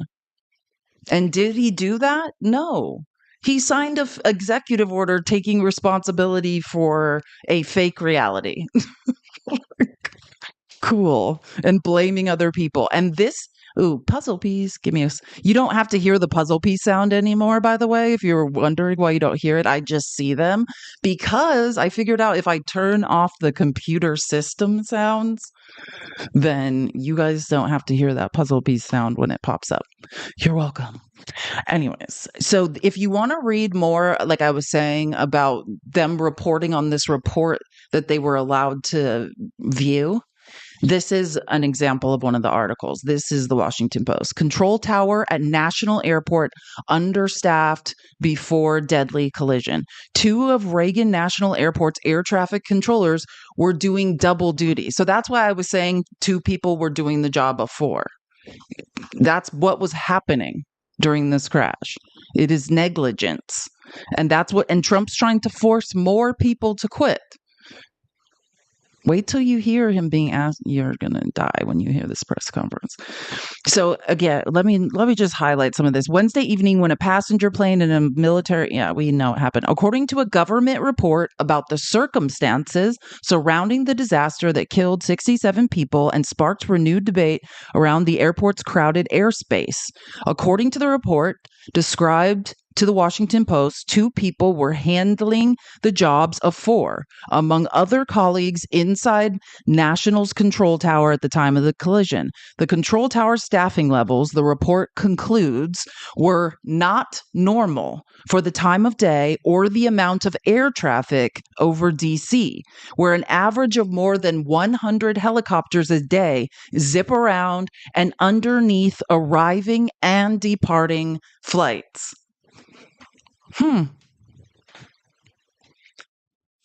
While federal investigators hunt for answers, chiefly how this could happen when airplanes and helicopters are often equipped with software to detect nearby aircraft, a portrait emerged of a cramped, this is what I'm talking about, and there's articles on this, a cramped and swarming airspace, the subject of safety warnings by by federal officials and lawmakers, and the site of a number of close calls in recent years, including about 24 hours before Wednesday's collision.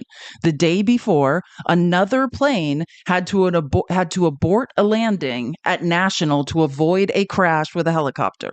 So just understand, I'm not saying there's not unique circumstances to this crash, but one day prior, they're understaffed and the same thing nearly happens. This is a pattern that needs to change. People need to acknowledge it and change it, not blame it on Black and brown people. And I'm not laughing because it's funny. I'm laughing so I don't cry. I can't believe that this is the reality, that 30% of our country is just like accepts this as normal behavior, to say we're doing an investigation into the race of the people involved. On Wednesday evening, the position of the helicopter controller, a role typically staffed until 9:30 p.m., had been combined ahead of the crash with that of local controller, according to the report. Doubling up those roles can create challenges for an air traffic controller, especially if the airspace is busy. The roles use different radio frequencies, and airplane pilots and helicopter pilots cannot necessarily hear each other, even if they're both in touch with the tower.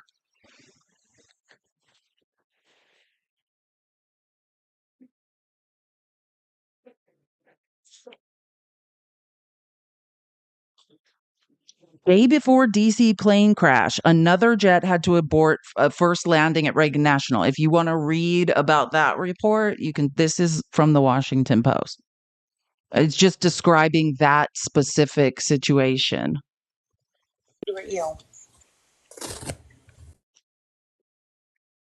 Sorry, guys. I don't know what happened. I did not do that. Okay. That plane, Republic Airways Flight 4514, eventually landed safely. Officials believe there are no survivors of Wednesday's crash. DC Fire Chief John A. Donnelly said Thursday at a news conference, adding that teams had recovered. Oh, yeah. And actually, I think they've recovered. This is just about the recovery. I think they're at they've found 40 people now. I tried to check right before this live so I could give an update, and I think they have found now 40 people in total. Who would want to be an air controller? I agree with you, especially when you're doing two jobs. It's similar to what's happening with police officers, right? Like, I mean, I'm not saying there's not gung-ho MAGA police officers that are like, yeah, I'm an immigration official, but I don't know. I think anytime, like in Arizona, we passed a state bill to deputize our officers as ICE agents. And a lot of them, like they're on the news being like, yeah, there's no funding for this. I'm not getting a raise. I'm being told I have a second job, so I'm not going to do it. Like that's like them. Surprise, Trump decided there's a hiring freeze and we need to terrorize you guys into quitting. So hey, you have two jobs in a hostile work environment. Yeah, I'm not surprised. Mistakes can happen. Yeah, and this is a great fact check, but I think I have the actual fact check that I want to go through. Wait, hold on. Is this what? I want to make sure I'm not. Oh, yeah, this is it. This is the fact check. Okay, this is really important. So again, the Washington Post has the best fact checker. His name's, well, I love Daniel Dale at CNN. He's good. He's kind of like a walking computer. But Glenn Kessler is awesome too. And they did an amazing job. So this is what I want to say. So Trump is like signing executive orders and lying and saying that Biden had different standards than he had. Right? That's what he said at the press conference. And the reporter was like, that's not true. It's even worse than that. Right? Trump launched air controller diversity program that he now decries. Trump did something in addition to all of that and is trying to hide it.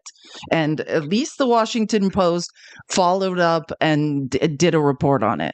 At the news conference, Trump read a list of disabilities he calls disqualifying, but his administration started such hiring in 2019.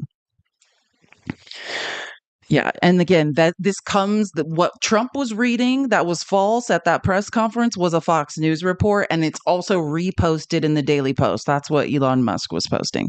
Trump listed conditions that he suggested disqualify people from being air traffic controllers: hearing, vision, missing extremities. I don't know, I'm not a genius, but if you're missing a toe, you probably could still be an air traffic controller. Not an expert, but partial paralysis, complete paralysis, epilepsy, severe intellectual disability, the funniest one, psychiatric disability. Like, apparently anyone can be president, and dwarfism. So again, these are the things Trump listed himself and said Biden put these in place and that's why, and it's wrong, which we know, no, that was going on during Trump's administration. But in addition, right? I mean, this is his own quote. Can you imagine, he asked, brilliant people have to be in those positions and their lives are actually shortened, very substantially shortened because of stress.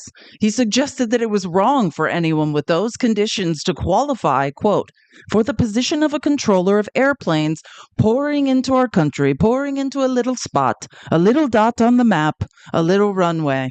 But here's the rub. During Trump's first term, the FAA began a program to hire air traffic controllers with the conditions Trump decried. This is something this is unique to Trump's administration. The facts, right? In the news conference, Trump said Obama weakened standards. Quote, I changed the Obama standards from very mediocre at best to extraordinary. Then they changed it back. That was Biden. Trump's claim was repeated in an executive order, right? That's the one I showed you. Trump signed Thursday that ordered a review of aviation safety.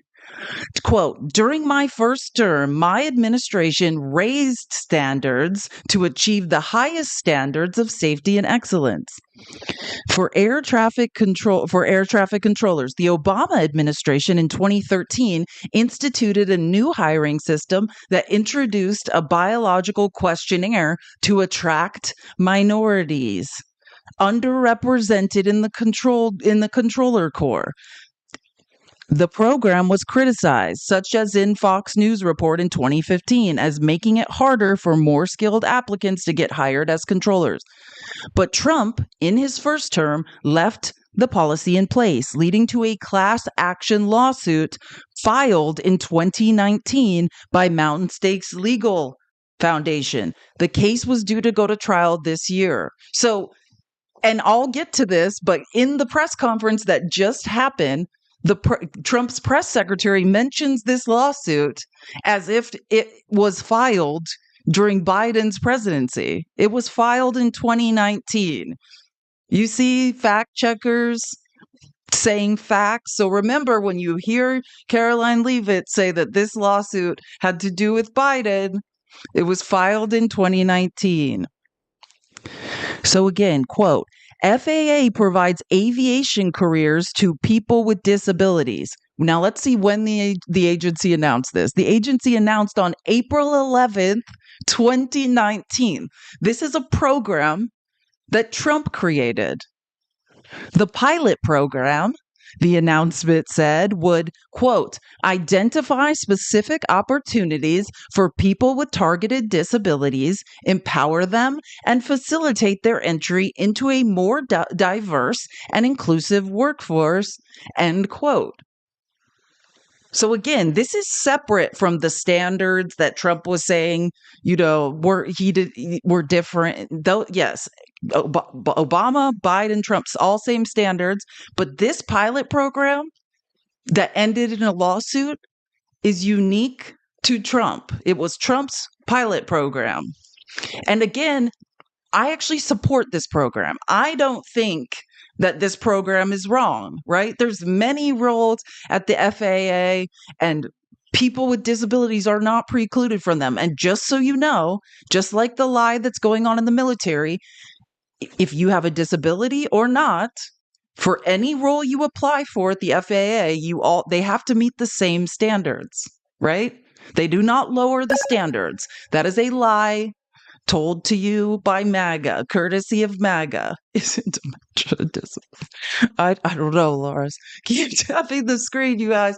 Are we almost to 200K? We're almost to 200K. You guys are doing great. I know this is a lot of information, but this fact check is gold. So just always remember, even in addition to the standards that Trump's lying about and saying they weren't there during his administration, they were. On top of that, he had a special pilot program that today his press secretary is lying about. He's saying Biden got them sued. No, it's this pilot program that was started under Trump. But again, I don't necessarily have a problem with this. I'm just MAGA is the one that has a problem with it. So let's get it clear whose program it was. The link under targeted disabilities is now dead, but the Wayback Machine, I love the internet, retains links from June 2017 and January 2021 that show the page was unchanged during Trump's tenure. The list included, right? These are the ones Trump read, right? This is the list. He read these off and said that Biden made these up. But thanks to the Wayback Machine, which I think I took a screenshot. Yeah, this is from the Wayback Machine. If you want a link through this article, you can get there to the Wayback Machine. Like they have a hyperlink. Right? You can see the date. If you've never been on the Wayback Machine, like you can look up anything on the internet. So if someone deletes something or changes something, you can go back in time to any day and you can see it says July 18th, 2019. That's Donald Trump's administration. So again, this you can get to this if you want to check out the Wayback Machine for any reason. If you never knew what it was and you want to try it, there's a hyperlink in this Washington Post article. Yeah, it includes the whole internet. You can see anything in the Wayback Machine. It's pretty cool. Yeah, look into it. Trust me, it could be used for all sorts of things. I can give you oh, well, let me give you a documentary recommendation. There is this amazing documentary I've been, Landon, you might know Landon from this community. We have been texting about. It's called An Update on Our Family. It is about this YouTuber family. They like, you know, those YouTubers who like track their lives, you know, just like video, it's like their kids, like just everything, like births, like everything they do, they just vlogging. It's one of those families. They're called the Stoffers. Yeah, this is a 3-part documentary. It just finished on Wednesday. Highly, highly recommend. So the whole thing is out. Yeah, and they use the Wayback Machine. Part of the way that they figured out, basically, I don't want to ruin it for you, but let's just say she was making a lot of money being an influencer and like having kids and kind of, I don't know if you are going to say exploiting, but she made a ton of money off saying she was going to adopt a boy from China and then like filming that kid and then the kid disappeared. That's what I'll say. And you could watch it. I recommend it. But the way they were like these sleuths were like figuring out that she was deleting and erasing content was the Wayback Machine, right? She was like editing things and changing them and they were using the Wayback Machine to be like, oh, she took like 15 seconds off this video.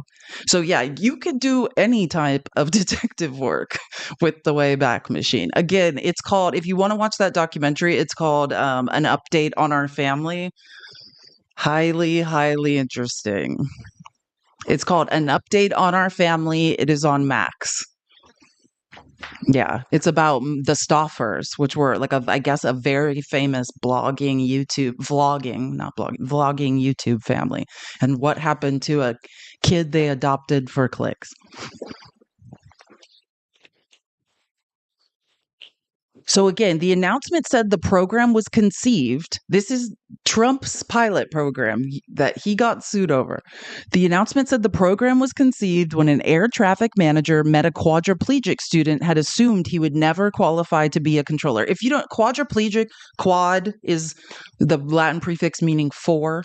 Right. Like, so that means you have like all of your limbs are you know, some degree of paralysis. It's like, I think it's got to be paralysis from like the chest, you know, like it affects usually all 4 of your limbs. That's why it's called quadriplegic. A quadriplegic student who had assumed he would never qualify to be a controller because of his condition. The FAA stressed, and I'm saying this in defense of Trump, I don't have a problem with this program because I know what DEI is, right? I know that anybody can apply for any job. You can apply for jobs if you have a disability, but you have to meet the standards, right? Just like you can apply for combat roles in the military if you're a woman. You have to meet the standards, right? There are standards. So again, the FAA stressed that participants must meet the same qualifications as any other air traffic controller. So anytime you hear this, all of this when I get on who was it? Charlie Kirk that said, if I get on a plane and the pilot's black, I'm scared. That's still, everybody has the same standards to be a pilot. Everyone has the same standards to be an air traffic controller. Don't let anyone tell you otherwise. It is a lie. And then if you don't know how these fact checks work, they give Pinocchio. Again, these are Glenn Kessler's fact checks. He does this for the Washington Post, and they're called the Pinocchio test. Trump claimed that he had changed Obama's criteria for hiring air traffic controllers with greater diversity, when in fact, he left it unchanged. Moreover, love a transition word, he decried the fact that FAA hired controllers with a range of disabilities that he listed at the news conference. But that program was launched during his first term. He got 4 Pinocchios. 4 Pinocchios is the most Pinocchios. That's that. Just to be clear, on the test of Pinocchios, Trump is a liar. Oh, Glenn Kessler. See, sometimes Jeff Bezos owns does something right. Occasionally, 4 Pinocchios for Trump. Now let's get into his press conference of lies yesterday. Okay. Mr. President, to be clear, are you saying race or gender played a role in this tragedy? It may have. I don't know. Incompetence might have played a role. We'll let you know that. But we want the most competent people. We don't care what race they are. We want the most competent people, especially in those positions. And, you're talking about extremely complex things. And if they don't have a great brain, a great power of the brain, they're not going to be very good at what they do, and bad things will happen. A great power of the brain. Somebody who had a great power of the brain would not form that sentence in that way. So, but I just want to be clear how messed up. Like, if you're not personally offended by the words you just heard, what he is saying is only white men can do this job right. Right? Their brains work differently. Every time they say, "Oh, women," that woman's a DEI hire, right? That black guy's a DEI hire. That's what they're saying now. Like, imagine, think about it. Would he have said this in his first term? Okay. Mr. President, to be clear, are you saying race or gender played a role in this tragedy? It may have. I don't know. Incompetence might have played a role. We'll let you know that. But we want the most competent people. We don't care what race they are. We want the most competent people, especially in those positions. And, you're talking about extremely complex things. And if they don't have a great brain, a great power of the brain, they're not going to be very good at what they do, and bad things will happen. This is America now. This is disgusting. And I'm going to say it again. If you voted for Donald Trump, now this is the time you renounce this. You say, hey, this is disgusting. I was misinformed. I didn't read enough. I didn't believe he'd go through with it. But now that I see and hear this, I denounce it. I would never support this. It is disgusting. And I'm done. If you do not do that, this is who you are now. This is who you are. And I mean that so genuinely. Like, in my life, like, I have no time for people. Either you denounce this or you are complicit in it. 100. Thank you, Gina. 100%. Period. Full stop. Denounce it or this is who you are.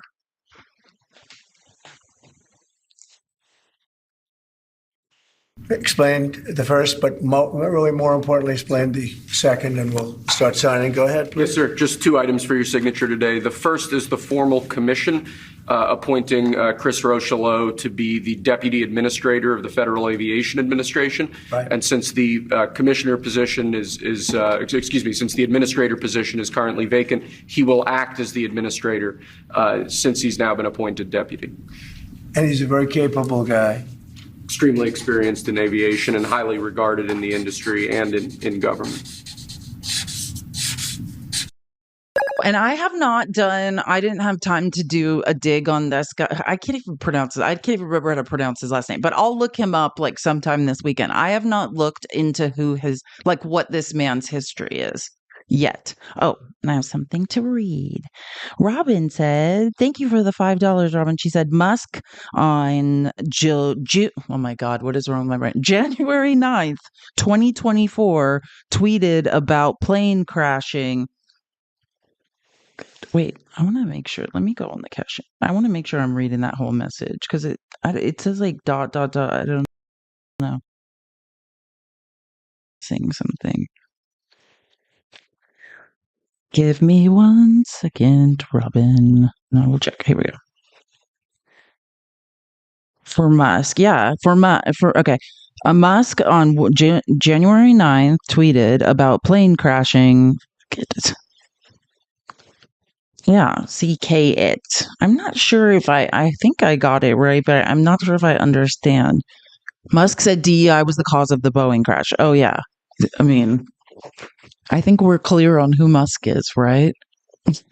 This point, I'm not surprised. I mean, yeah, like I'll show you. There's so many tweets. Thank you for pointing that out because I can't catch all of his tweets. I happened to screenshot another one where you know how we basically watched all these confirmation hearings and nobody answered. All of Trump's nominees did not answer one question the entire time. The entire Kash Patel hearing, he never answered a question, right? We saw this over and over and over. And then, someone posts, I guess, an FAA confirmation or something, or someone who they were trying to confirm. I don't know if he was confirmed or not. I don't think he ended up being. And they're being like, he didn't answer any questions. Are you kidding me? Meaning someone Biden was trying to confirm in the role in 2023, and they're trying to say, yeah, he didn't get confirmed because he didn't answer any questions. None of your nominees answered a question. Are you kidding me? RFK has no idea how human health and how that HHS runs. That's what I learned. People were just like, hey, we can't even ask you questions about what you think about this because you don't understand how Medicare works. You don't understand how Medicaid works. You don't the confirmation hearing happened. The vote hasn't happened. Unless a secret vote happened I didn't know about. No, the confirmation hearings happened Wednesday and Thursday, right? And then the vote will happen later. It's like oral arguments with the Supreme Court. They do oral arguments, but they don't. The decision isn't immediate. Yeah, I think, is it Tuesday? Is it Frida is saying the vote's Tuesday? I just didn't want to say exactly when the vote is because I actually wasn't. I was like sometime next week. I assume they'll vote. Sir. Thank you. Second, for your signature, we have a presidential memorandum titled Immediate Assessment of Aviation Safety.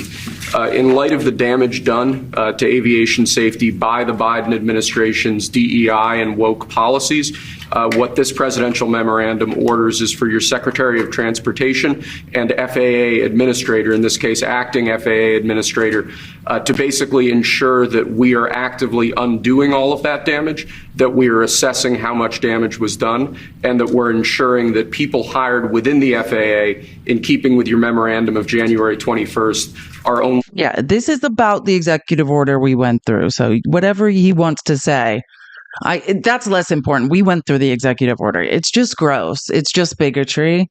Yeah, And again, how many days are we just going to film Trump signing weird executive orders? Like him just being like, I'm power, I just want to point out, like, I can sign things on camera. It's strange.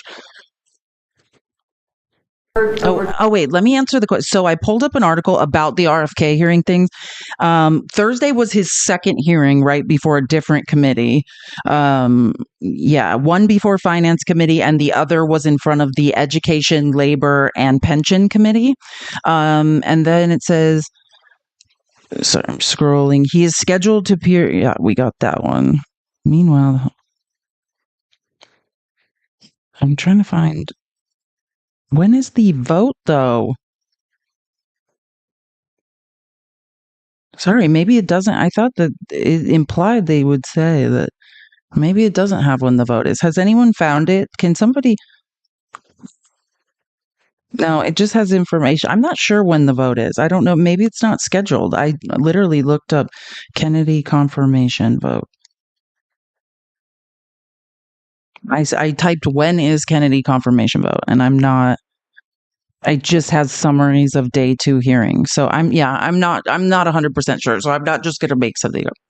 But someone in the chat said they heard Tuesday. So maybe I would say next week. I mean, someone needs to be in charge of these things sooner rather than later. 2 million federal workers the option to resign immediately. There are 50,000 FAA employees. Does this tragedy give you reason to reconsider that option of resignations because of concerns about staffing issues on airline safety? If people aren't coming to work, if they're not going to come into the office and report as per the date that you know what it is, everybody knows what the date is, it's been very well documented, then they're going to be terminated. Okay, so again, I don't know why he's like talking about telework, because people have until February 6th to answer if they want to quit and get the compensation that he'll never give them, because as we know, we had both a federal labor lawyer say, like, you should not take that offer. It's not going to end like you think. And then also Tim Kaine was like, he doesn't even have the authorization to give people that severance pay, right? So don't take it. And then he's implying if people don't come into work, yeah, air traffic controllers do have to come into work. But what this woman asked him was, hey, now we see all these reports that the air traffic controllers, 2 people were doing the job of 4. And we've looked at these reports of the concerns that the FAA is grossly understaffed. We've seen you fired the heads, you gutted the security committee that was making recommendations to prevent things like this. Hey, have you reconsidered? Are you thinking now that maybe you need, you shouldn't do what you're doing? You shouldn't force people out of their jobs. You shouldn't, in the words of Russ Vogt, terrorize the federal workforce into quitting. And she says there's 50,000 jobs just in the FAA. Have you reconsidered? And he's like, no.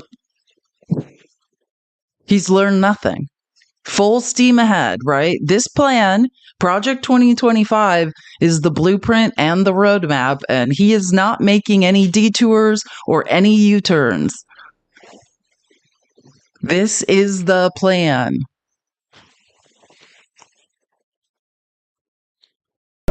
64 people lost their lives last night.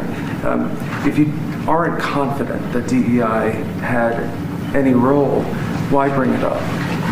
Well, all I'm talking about is competence, and we want in that particular position, we have to have the most competent people in our country because we're talking about lives. Now, it may or may not have had to do, but I don't like the fact that the helicopter was at the exact same level as the airplane. The helicopter should have been 1,000 feet or 500 feet above it, or something below. He has no idea. You know what I'm saying? 1,000 feet, 500 feet. Because he's the best. He's the best pilot. He knows all the best people. He also was an air traffic control expert in another life, as well as knowing where all the best faucets are to turn on. You know what I mean? Trump's an expert in everything. No, like, What are you talking about? Nothing you are saying makes any sense.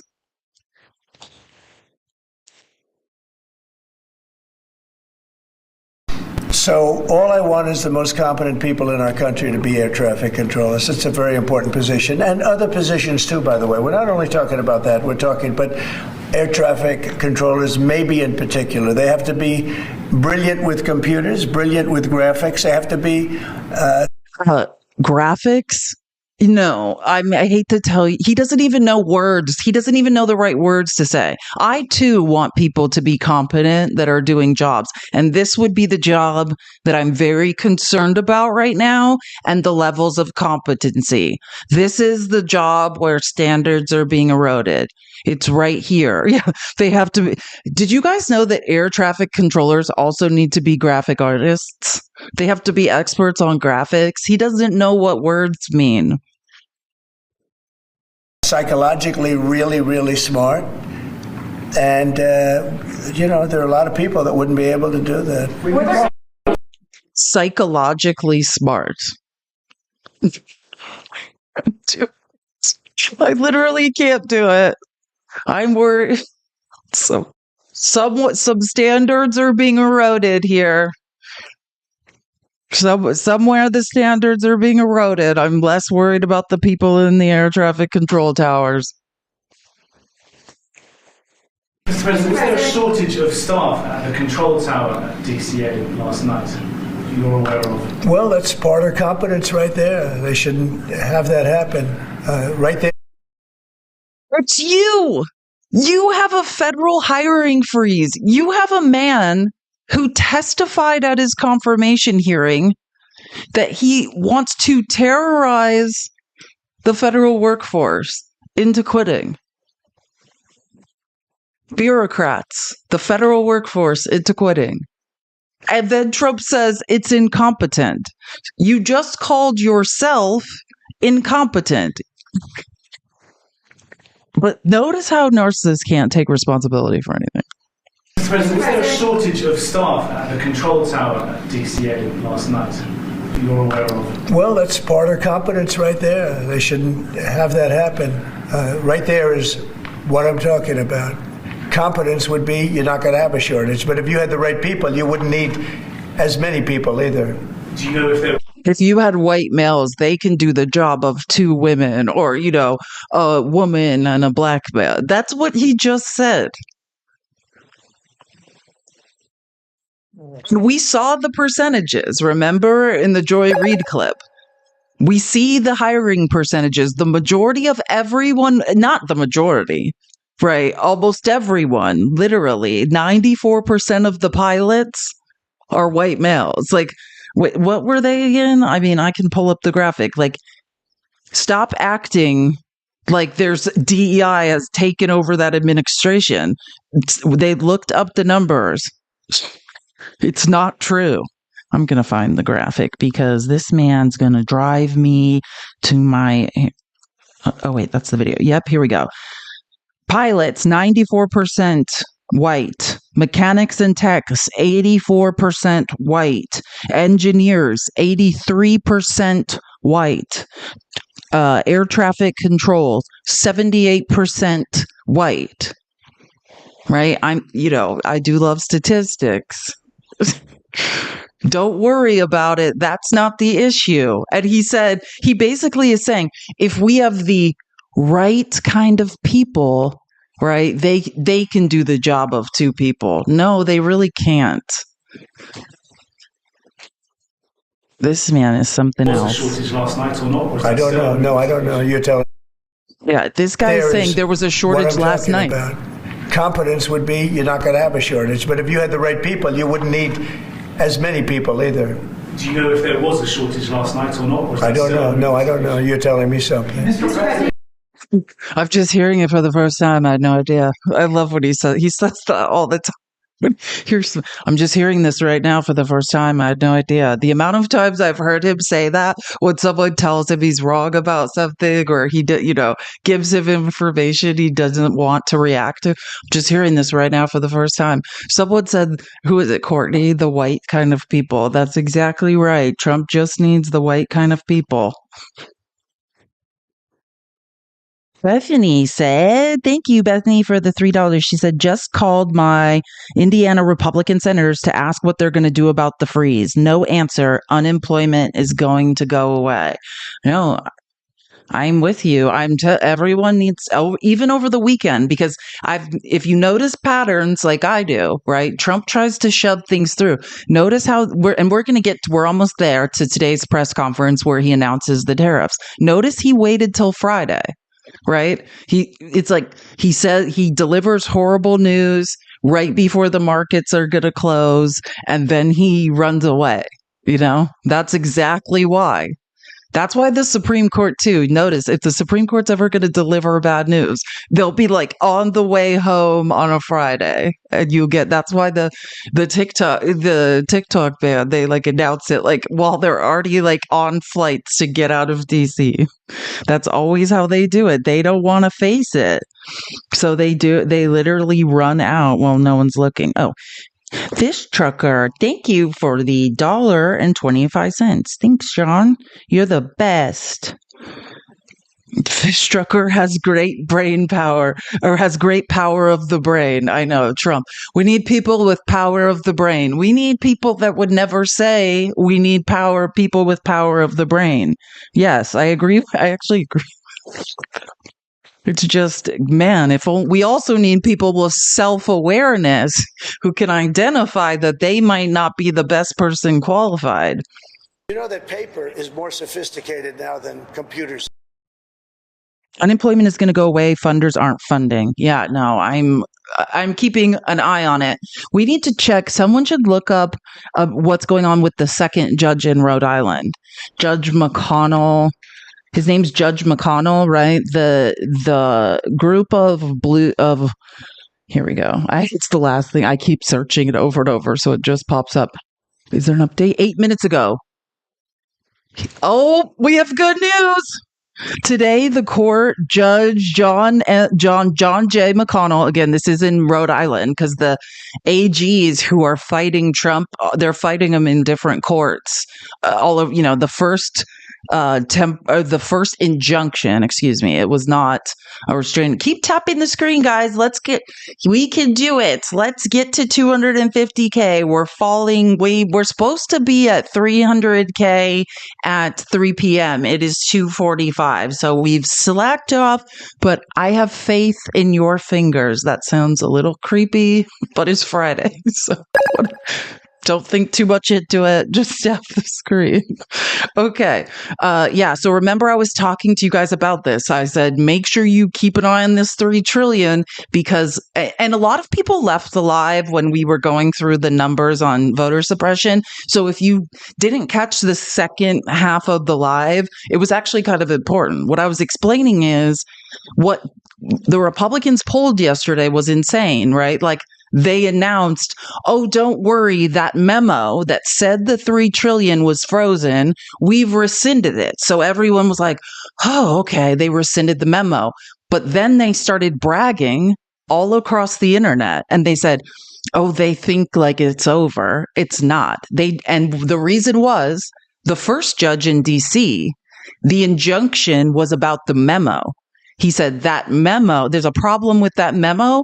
I'm giving an injunction against that memo. So their plan was, okay, we'll just take the memo back, and then we'll just proceed with we'll freeze the 3 trillion anyways. And the press secretary, Caroline Leavitt, starts tweeting about this and just full on being like, yep, that's the plan. Like, haha, like, Democrats think it's over. It's not over. It's business as usual. Like, the freeze is going forward.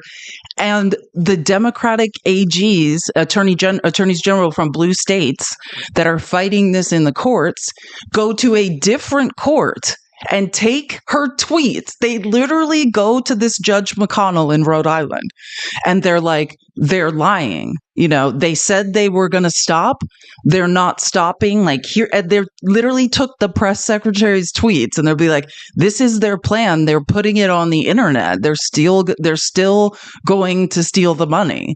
And so the judge was like, I'll make my decision soon. So that's why yesterday I was like, everybody keep an eye on this judge, this federal judge in Rhode Island. So again, this is from the government website. Today, the court, Judge John J. McConnell presiding, announced the temporary restraining order, agreeing with the states that the president overstepped his authority by overriding policy choices made by Congress and has violated his obligation to execute the laws passed by Congress by refusing to spend the money.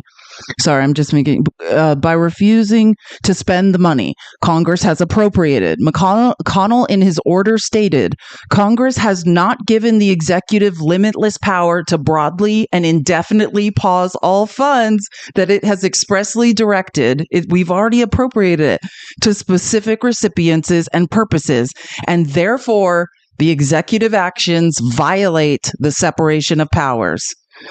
This was from 8 minutes ago. Since the order has taken effect, communities and families, because this is from the Connecticut government website, Connecticut and country have been harmed. Yeah, okay. The decision can be found here. I'm going to text this to myself and then I'll pull it up. If you want to, the United States Court for the District of Rhode Island. Cool. So the injunction has been, we got the restraining order, you guys. So this means he really can't now. I mean, I just want you guys to know they were going to if they didn't go to a second judge. So again, the first judge gave an injunction. They did not care. And so now there's a restraining order. Let me text this.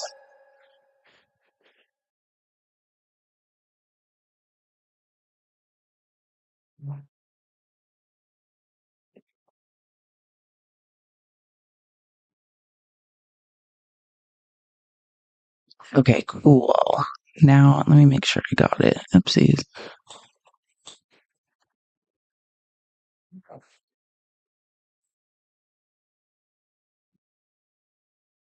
So I'm just opening it on here. This is the court order. If anyone wants to screenshot it, these are the states. If you want to know if your state's involved, because I said it's like AGs from blue states who are joining together. But quite honestly, you're welcome, red welfare states, because we're going to save all of your disability, all of your SNAP that you're all on, all of your Medicaid. That's us, our AGs fighting for you. This New York State, California, Illinois, Rhode Island, New Jersey, Massachusetts, Arizona. Yeah, Chris Mays. Colorado, Connecticut, Delaware, District of Columbia, Hawaii, Maine, Maryland, Michigan, Minnesota, Nevada, North Carolina, New Mexico, Oregon, Vermont, Washington, and Wisconsin. These are the attorney generals fighting to keep Medicaid, SNAP, and all veterans, medical appointments. All of this stuff is being fought, and the red states will just benefit off of it. But this is the literal restraining order that was just issued. Temporary restraining order, TRO. Look at this. Trump has a restraining order. I love it. Too bad we can't get more of these. Likelihood of success on the merits to potential for irreparable injury. Amen. Thank you for recognizing that. Balance of relevant equities. Effect on the public interest if the court grants or denies the temporary restraining order. In count 2, the state alleges that the executive actions violate the APA because the failure to spend the funds appropriated by Congress is arbitrary and capricious in multiple respects. Yeah, anyways, if anyone wants to screenshot this so they could find it later, this is the top of the order. Thank God. Man, this is much better Friday now.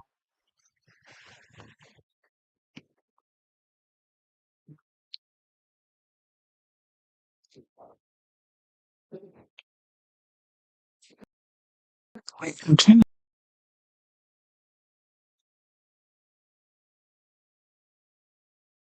Wait, is this the order? Hold on. I want to just read. Am I reading this right? Is this the order to get a TRO, or is this... Did Judge McConnell grant temporary restraining order. I'm just double checking because I don't know if this is the order asking for it. Today, the court judge announced the temporary restraining order, agreeing with the states. Okay, I'm just double checking because I'm paranoid. I just want to make sure he really can't do anything. Yeah, it's real. Again, everything. I mean, I'm not saying everything's going to be okay. I can't say that, but at least this weekend, because I thought all weekend I might have to just keep refreshing this website. Is this also for FAFSA? Yes. This is for the $3 trillion. This is for the discretionary spending, right? Like this is, yeah, it's protecting all of the federal. But again, wait, I'm trying to think. Yeah, FAFSA is included in that. I'm pretty sure. But like, as far as like the for the medical stuff, I don't know. Like in terms of like the like the CDC and the research grant, like the California, all of that stuff. I mean, I would assume it rolls in. Yeah. Well, remember when I played that whole clip of Jasmine Crockett and we listened to her for 10 minutes? Kind of, she did a lot.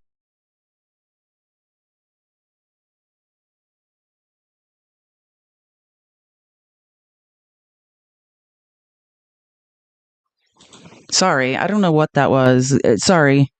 TikTok got a little weird. Am I unfrozen now? Sorry, that was TikTok Studio, not me. It's not my internet connection. TikTok Studio got a little weird for a second, but we are back. Yeah, this is what Jasmine Crockett was talking about. She's saying the blue states that I read off, those states their attorney generals are fighting in court, and everyone's going to basically benefit, right? Because it's all, so the red states aren't doing anything. We're basically fighting for all of us. And she's joking, but she's like, we should keep all their money. That's what she jokingly said, because she's like, they don't want to fight for this. They agree with Trump. So she's like, we should keep all their money. I completely agree with her. Ooh, Bethany said, I just got to say thank you from Boofney. Thank you. Thank you so much. Appreciate you. Truly, I appreciate you. Let me sorry, I'm just going back to the presentation. That is the best news. So we got the temporary restraining order from a judge in Rhode Island.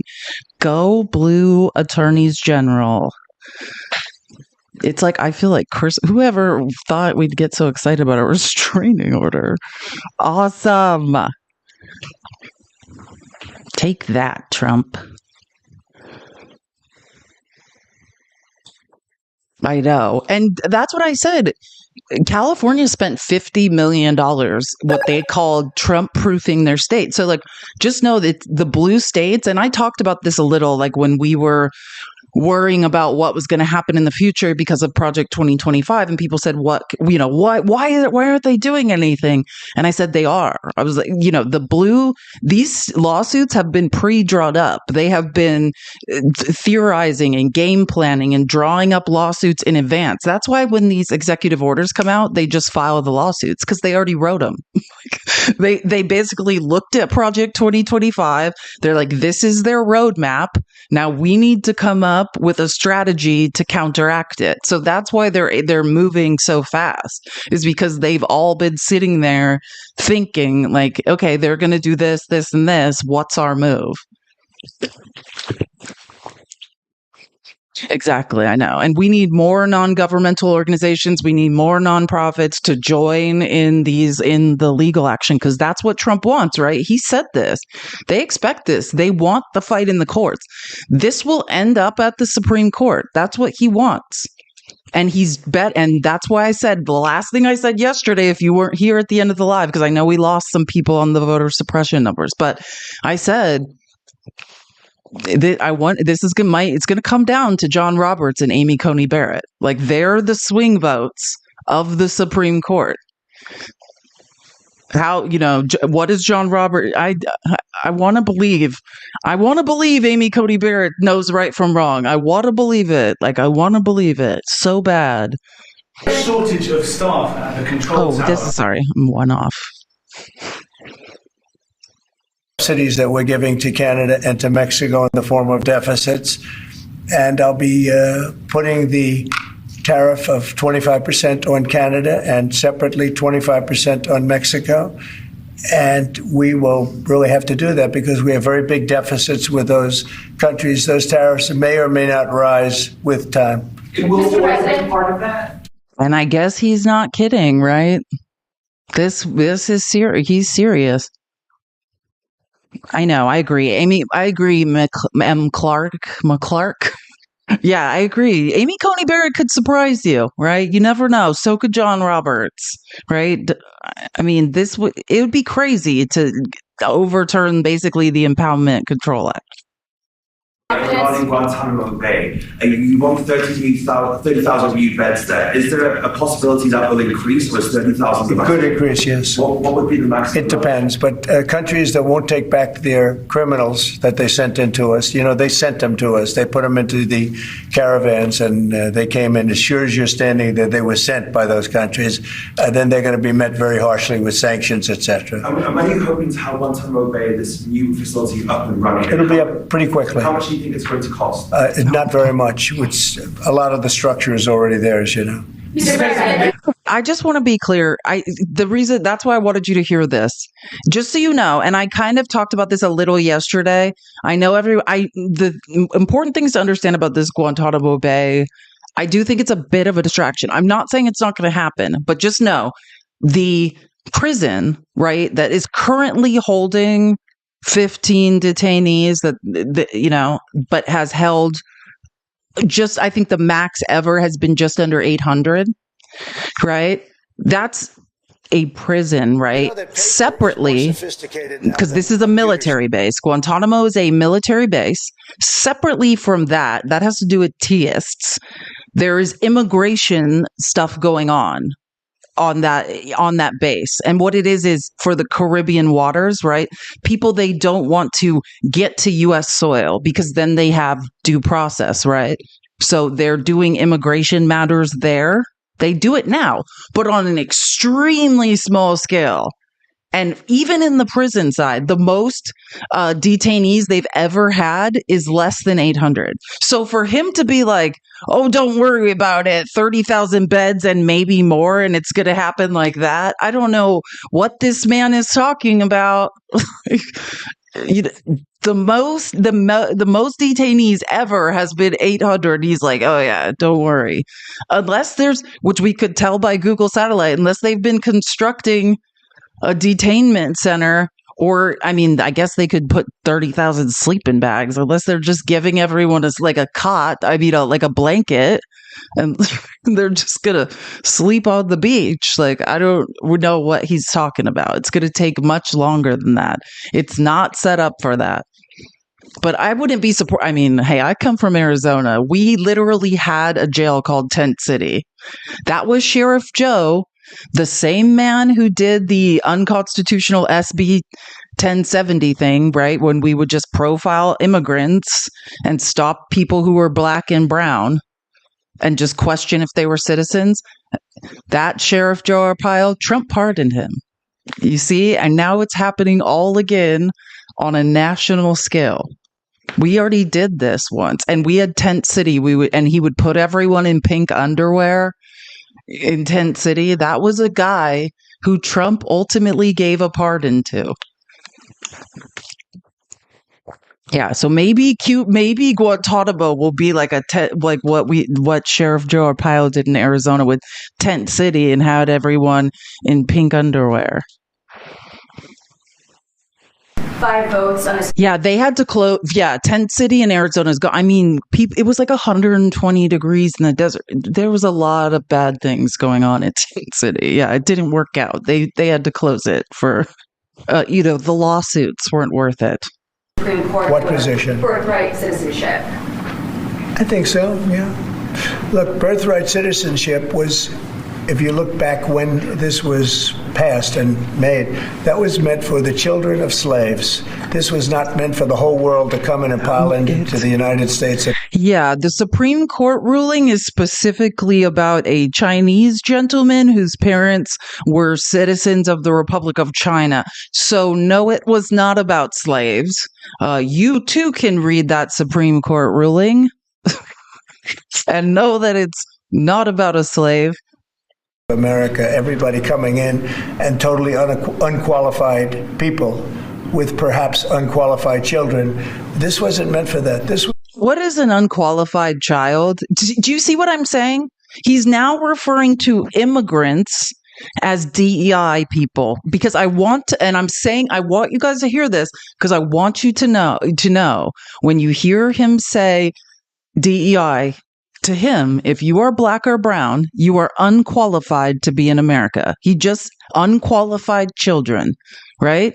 You are unqualified to be in America anymore unless you're white. That's why part of this is a Muslim ban. That's why they're saying even students here legally from those, I can't remember, the country, there's certain Muslim countries listed, right, in the executive order. Even the ones paying for university here legally can be removed. You are unqualified if you're not a certain type of person. That's what he's saying. Look, birthright citizenship was, if you look back when this was passed and made, that was meant for the children of slaves. This was not meant for the whole world to come in and pile into the United States of America, everybody coming in and totally unqualified people with perhaps unqualified children.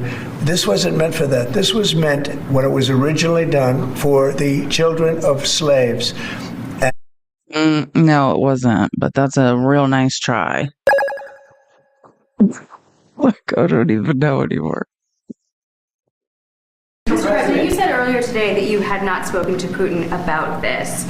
When was the last time that you spoke with him, and has President Xi responded to your ask to help put pressure to end the war in Ukraine? I won't comment on either of them, but we're doing very well with regard to both. There are some reports that Mr. President, you said earlier today that you had not spoken to Putin.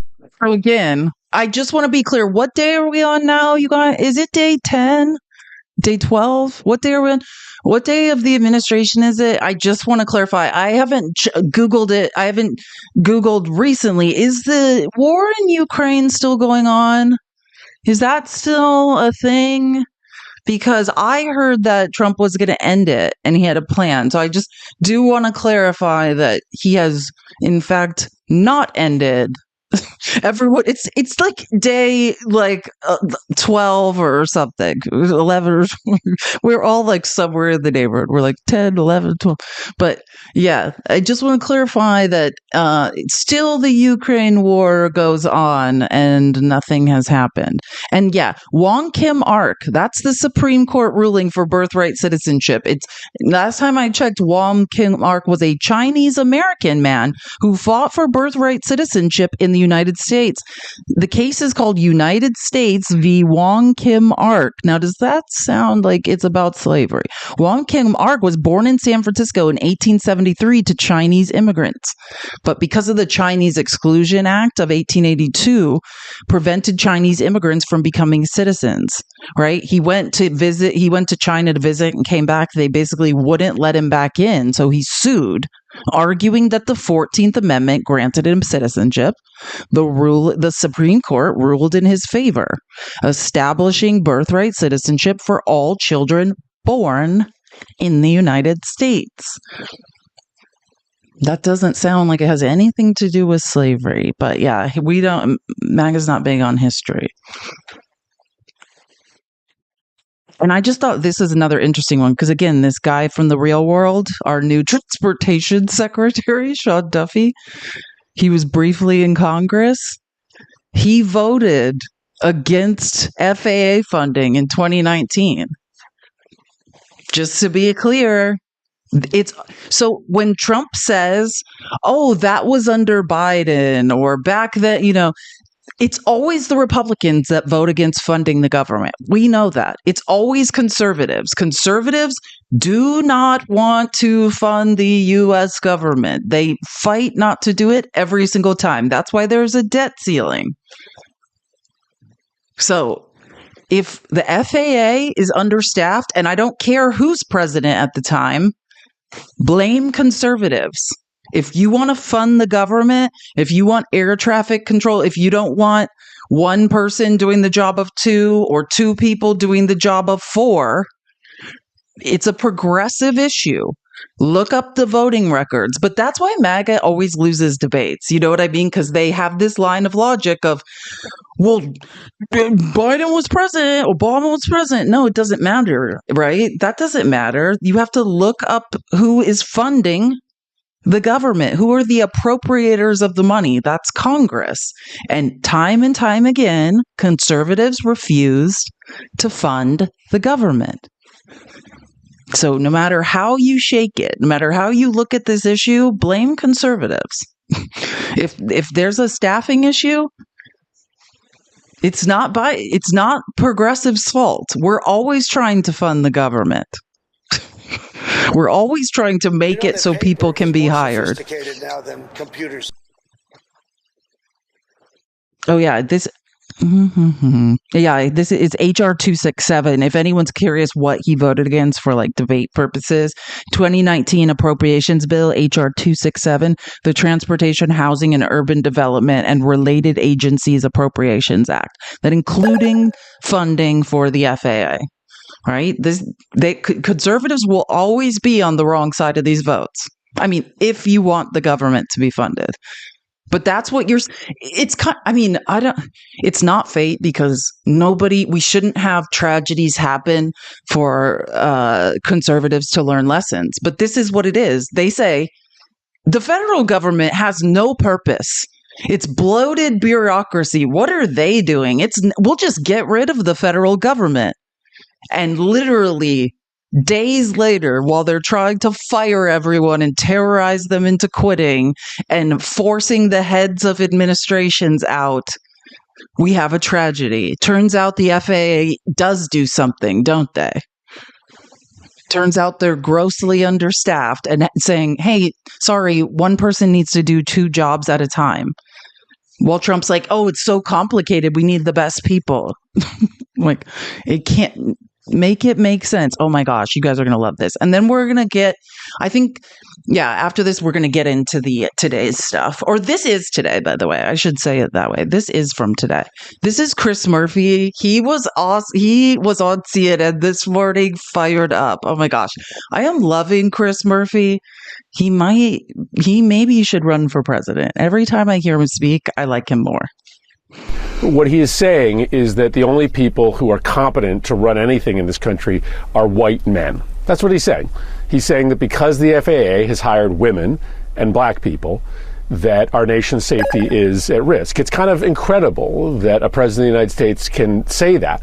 But let's examine why he's saying it. Why did he come out so quickly to try to attack women and black people for ruining the FAA? He did that because he is very vulnerable. He has some big questions to answer because the FAA has been in chaos, in crisis, since he took over.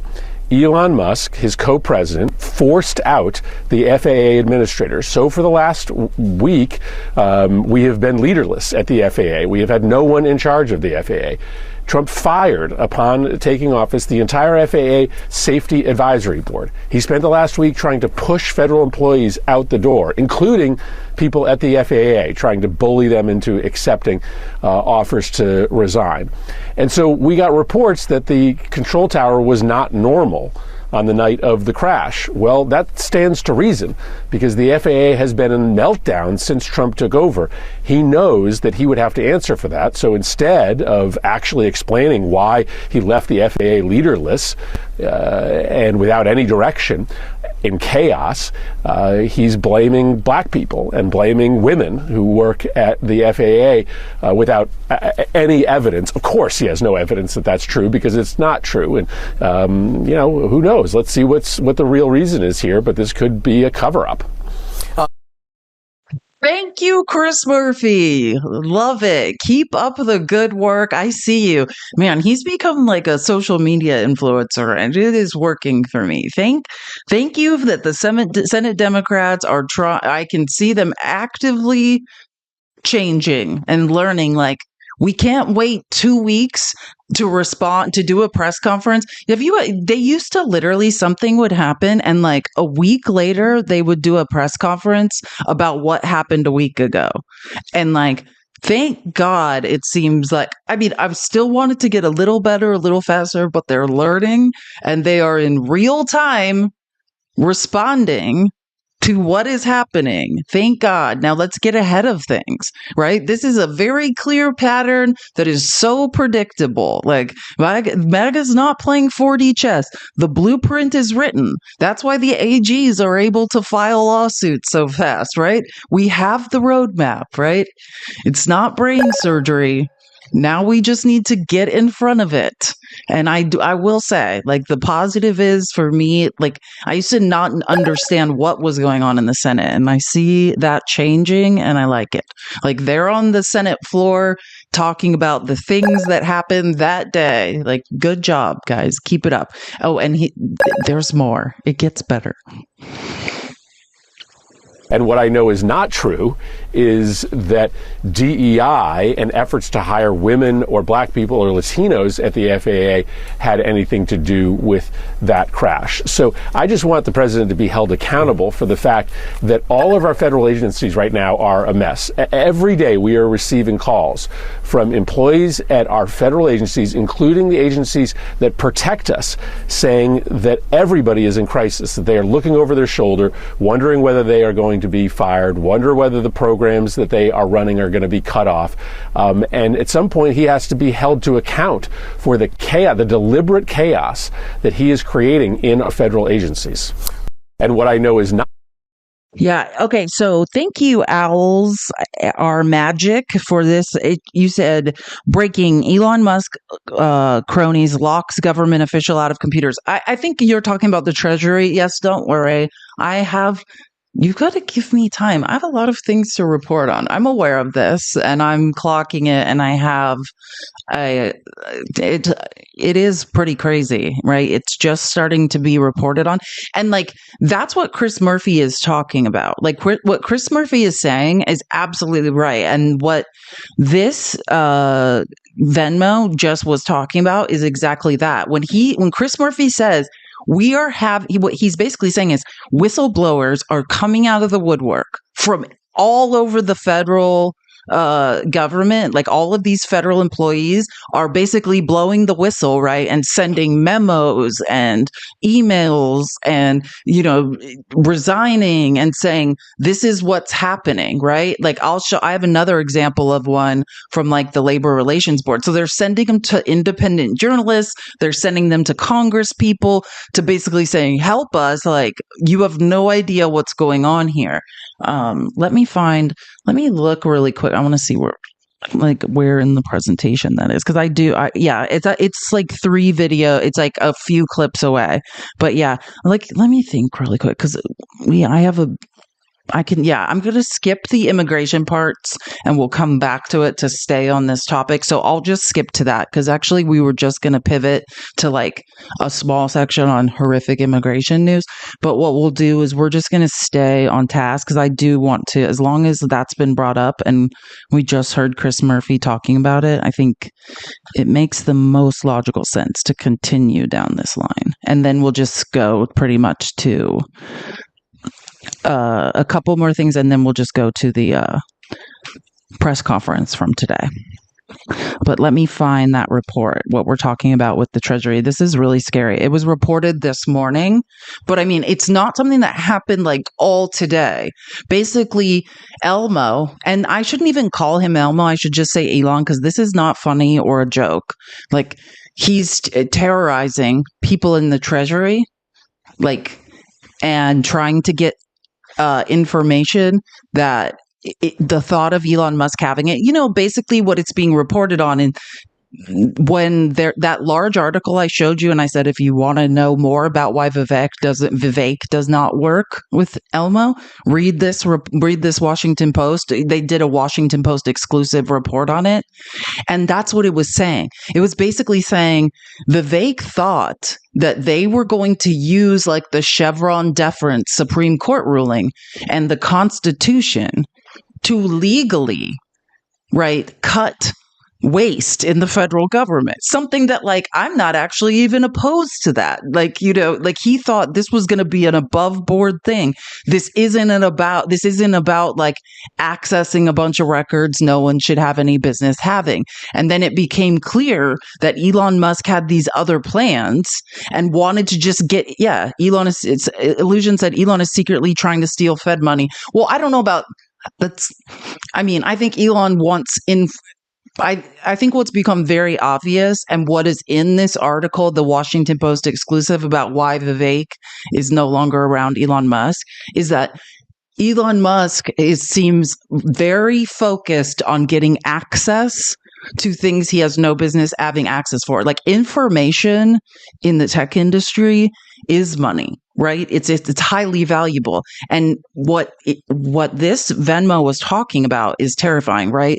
Elon Musk and his Doge cronies are harassing people at the Treasury. And it's Aaron we love Aaron Parnas. He was reporting on it, so I clipped his report.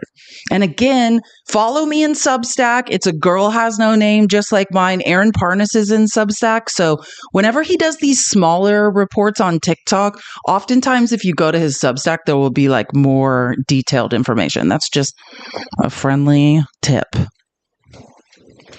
Top career official at the United States Treasury Department. So again, the top career official. This is like not the appointed head of the Treasury, Scott Bessent, who Trump appointed, but the top career official at the Treasury. That's who we're talking about.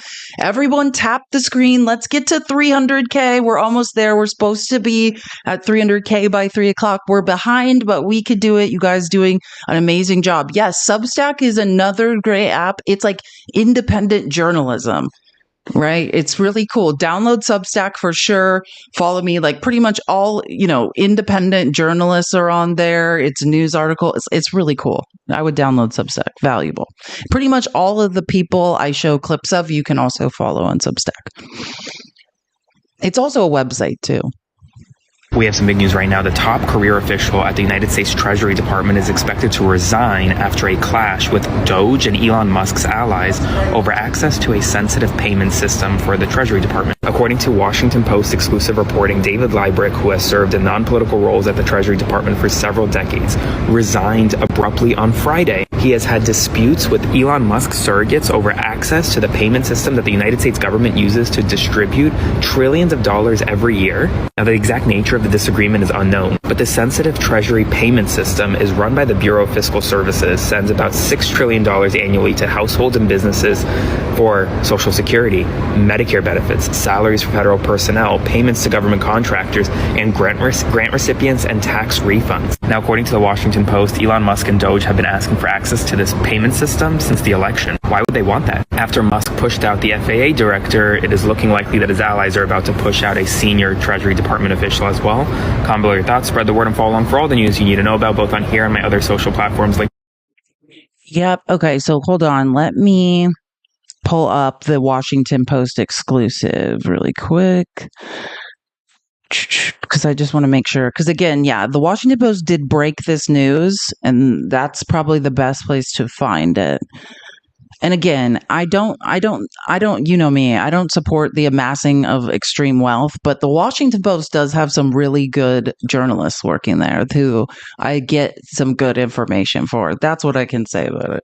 So again, sorry, I can't enlarge the article because this is live. These aren't screenshots. Senior U.S. official to exit after rift with Musk allies over payment system. You heard what Aaron said. $6 trillion are distributed a year through this payment system. Why would you? Since the election, they've been harassing this Treasury official for access to it. This is how they want to shut off the funding. They're going to hold it hostage. But also, I want to say, because we got a temporary restraining order from the judge in Rhode Island for the money that's already been appropriated. But think about the information, right? Understanding the system, understanding how it works, understanding all of the information, how the payments are distributed, when, it's The understanding, being able to map that system and understand like how the funding is being distributed, when and to who, is terrifying, right? And this man, Elon Musk, who's completely out of control, we've elected him to nothing, is harassing the highest treasury official, unappointed treasury official for access to this. He could mess with voting. Elon did not mess with voting. There's no evidence of that. And like we talked about yesterday, when we went through the real story of voter suppression in the election, when we say that Elon Musk is messing with voting machines, we do a disservice to the actual voter suppression that we can statistically know is occurring. So, but again, this has nothing to do with voting. This has to do with the distribution of trillions of dollars. And the guy's name is David Libryk. It's really interesting spelling. I didn't know how to pronounce it, so I was never going to say it. But thanks to Aaron, now we know. It's Lebryk, if you want to look up more, right? And he's been working at the Treasury for several decades. He served in a non-political role at the Treasury for several decades. He announced his retirement Friday in an email to colleagues obtained by the Washington Post.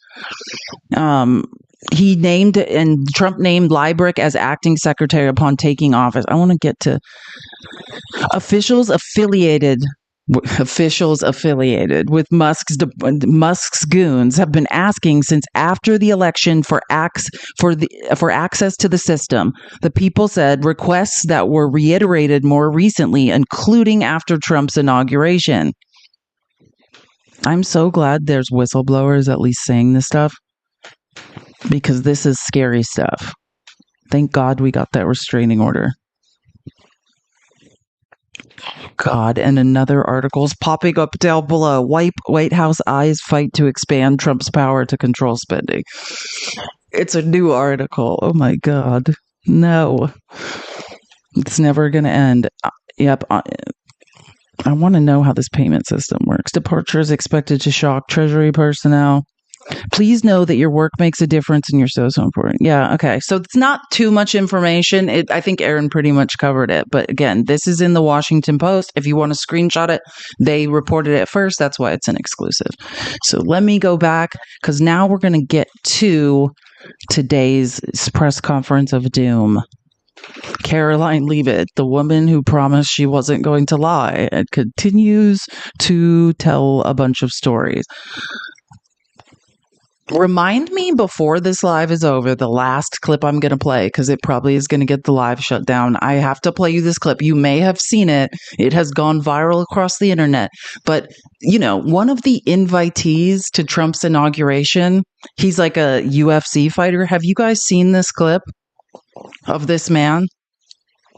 I can't say what the words are. I'm going to play it at the end of this live. Just remind me at the end. Don't let me forget that we need to play. Does someone Trump? Here we go. His name's Bryce Mitchell, a top MAGA supporter who was invited to a Trump. Wait, no, maybe he's not a UFC fighter. Sorry, that's another story I was reading. Wait, sorry, I'm conflating two things. Not that. This guy's name is Bryce Mitchell, a top MAGA supporter who was invited to a Trump inauguration party, right? And then he was on like a MAGA podcast. I think I've heard it's completely vile. Yeah. He's younger and he's pretty, I guess, well known in the MAGA sphere. I know we've heard some crazy things, but just want to say we now know the craziest thing we've ever heard. Actually, and we're going to do today's press conference right now, but I forgot about one other thing, and this won't take time. We're just going to flip through them. But because it really bothered me how Trump has no respect for, the dead. I did just, and again, they don't know last I checked before this live started, they've found 40 bodies. 40 people, 40 who have families and who matter. God, it makes me want to tear up. And the way that Trump did not care at all, showed no empathy, basically just used a press conference, was swearing, making up lies, and express no leadership or concern for these people was, this is not leadership at all. And so this is something that's in the Washington Post. They don't know many people. Like, there's only just like 10 names, but I just thought, oopsies, I'm going backwards. I just thought it would be good if the people they did have names and pictures for, this is Sarah Lee Best. We could just say their names really quick. And they gave, just if they had information, they have researchers, like historical researchers, trying to contact people and get information about these people.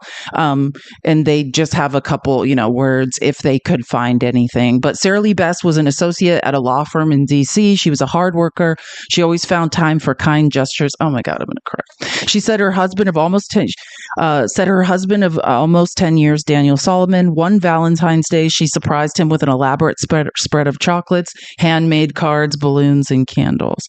So again, that's Sarah Lee Best, a lawyer from DC. So they met at her husband said they met at Vanderbilt University. She's smart.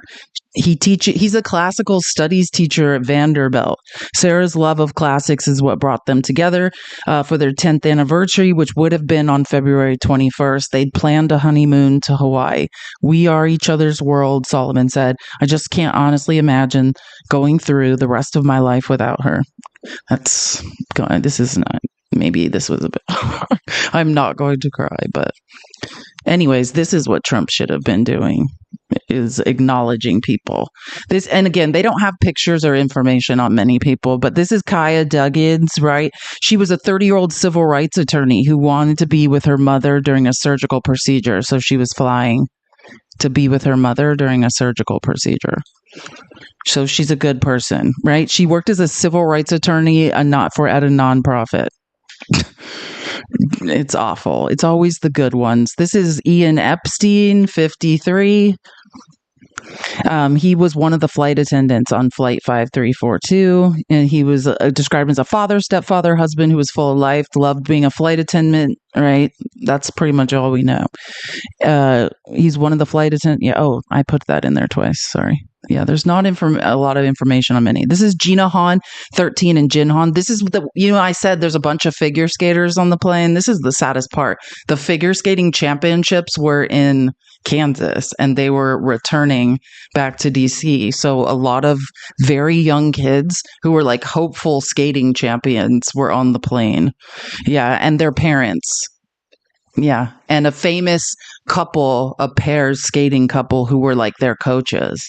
This 13-year-old was Gina was an only child who had been skating since she was 4 years old. Olga Ganesheva, figure skating coach at the Skating Club of Boston.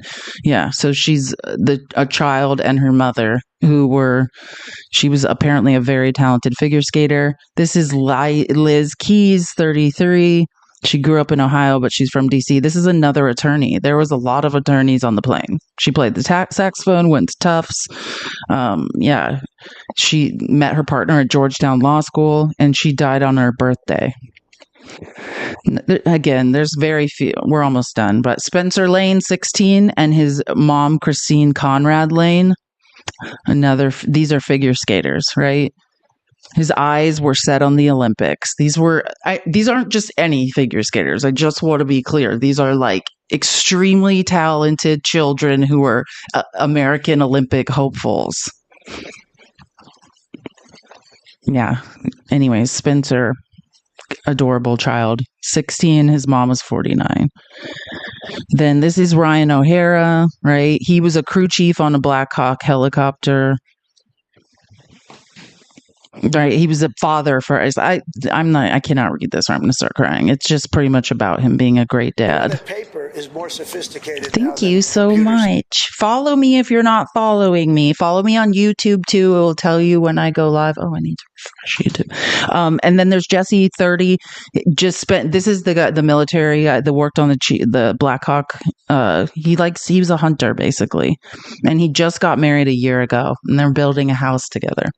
But I thought it was was nice of the Washington Post to send researchers to try to find this stuff out. And then Lori Schrock and Bob Schrock, that's their daughter talking about him, right? Lori Schlock were heading from Wichita to Washington on Wednesday. From there, they'd travel to see her. She knew their flight number. The Schrocks lived in Kansas, where Bob was a farmer. They were traveling with their 2 cats, which almost made me cry again. Wendy Jo Schaefer, 35, wife and mother of 2 young children. We are devastated. Words cannot express that Wendy Jo meant as a daughter. And she has a GoFundMe page. Again, this is on the Washington Post, and they're going to update it in real time. There was barely any this is the last ones they had. This is the figure skating couple. They were apparently very famous. They were the coaches of these children that unfortunately are no longer with us. But I just thought it'd be nice, since Trump couldn't do it, if we just recognized the information that they had about the people that, at least they found something on so far. Yeah, so they were married, were renowned former Russian figure skaters who went on to coach the young skaters in Boston. Their son, Maxim, competed in the men's U.S. figure skating championships competition in Wichita, and he got 4th. But this is the crazy part. He went home on an earlier flight, so he's still alive. They sent him home on a different flight. Can you imagine? Sorry, sad. But anyways, at least we can acknowledge that these people exist and matter, and instead of just creating a bunch of propaganda. Sorry. I just thought it was important. I know I have too much empathy. I wish I could kill it off. It's a gift and a curse. Ugh. Sorry, it's important that we acknowledge these people. That's what Trump should have been doing, was showing some empathy for people's families. Like, they sent their son on an earlier flight.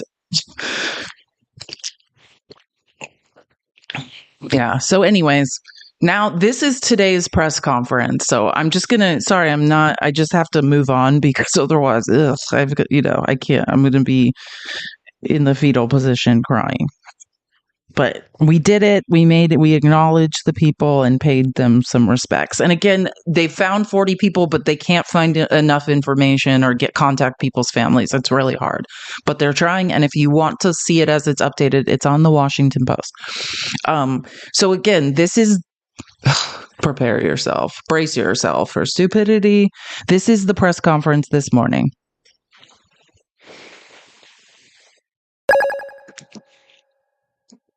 Oh, oopsies. Sorry, we're muted. President Trump has long led on the issue of aviation safety, and he will continue to do so. Yeah, that was just part of her weird no, we all know, this is a real news show where we have receipts. No, he has not led on aviation safety. And that makes me, when because I'm always doing these statistical analysis, I found this program that can run them in I was asking this computer program about Trump's deregulation of the aviation industry during his first term. 2017 to 2021, so this is Trump, who said he had the highest standards. Remember that, right? The pilot training requirements in 2028. The FAA revised the 1,500-hour flight requirement time for commercial pilots, allowing some simulator time to count toward the total. This modified aspects of the rules that were put in place after the 2009 Colgan air crash. He deregulated the aviation industry. Do you understand what I'm telling you? Trump, who said we need all the best people and the highest standards. Conservatives are always lobbied by corporations to lower standards. Lower standards, drone operations. Remember the drone conspiracies? The administration streamlined drone regulations, making it easier for companies to operate drones for commercial purposes. This is the Trump administration, 2017 to 2021.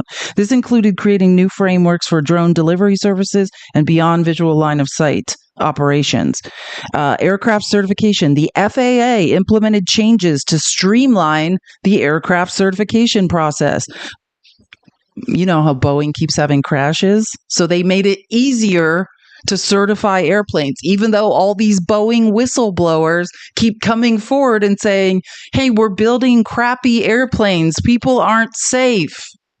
And then for some reason, those Boeing people...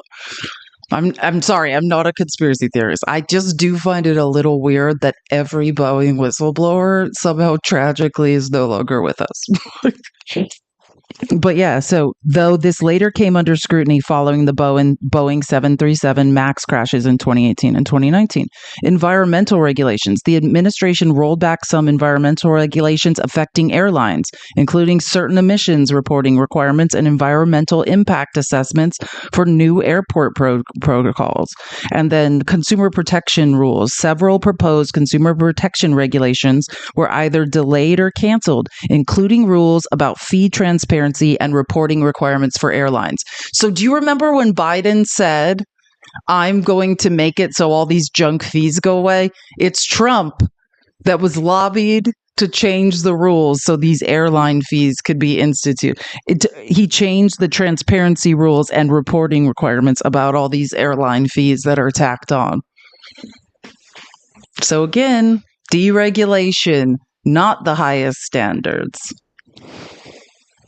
Wait, did I switch the... President Trump... Oh, no. Here we go. If President Trump is telling us that air traffic... just trigger warning. This is gross. I put this in the Discord earlier, so some of you probably know what this is. I'm just giving a fair warning. There's a lot... Peter Doocy, however you pronounce it, I like the second. Yeah, this press conference is gross. If President Trump is telling us that air traffic control towers are staffed with unqualified controllers, these DEI hires who never should have been brought on, then it's not safe to fly commercially, is it? The president was asked and answered this yesterday, and he believes that it is still indeed safe, and Americans should feel safe traveling our skies. With that said, two things can be true at the same time, and we certainly have seen the deterioration of federal hiring standards at the Federal Aviation Administration, and the president wants to increase those standards. He wants pilots in this country who have the great responsibility of flying American citizens by the tens of millions every single day to be chosen for that position based on their merit and their skills. And so the administration will continue to prioritize this. Sorry, this isn't the clip I thought it was. I think it's the next one. But what you need to know about this is what is happening is, and why Peter Doocy asked that question is because I guarantee you the aviation lobby, right, that gives Trump a bunch of money is pissed because Trump has now spent days, he's doing press conferences telling the world it's not safe to fly, telling American citizens planes aren't safe. He's basically going to drive their stock down. He's going to tank their business. So now, ironically, at these very obviously engineered press conferences, they're like, wait a minute, is it safe to fly? Yes, it's safe to fly. But wait a minute, I thought Trump, we all know that reports have come out. They're understaffed. One person's doing the job of two, right? Like whistleblowers are coming out with reports saying it's not safe. But that's what this is. In my opinion, this is an attempt to calm down people so they still fly. And also so the stocks don't tank. Because I bet Southwest Airlines, American Airlines, I bet they're like, please stop doing press conferences and saying it's not safe to fly.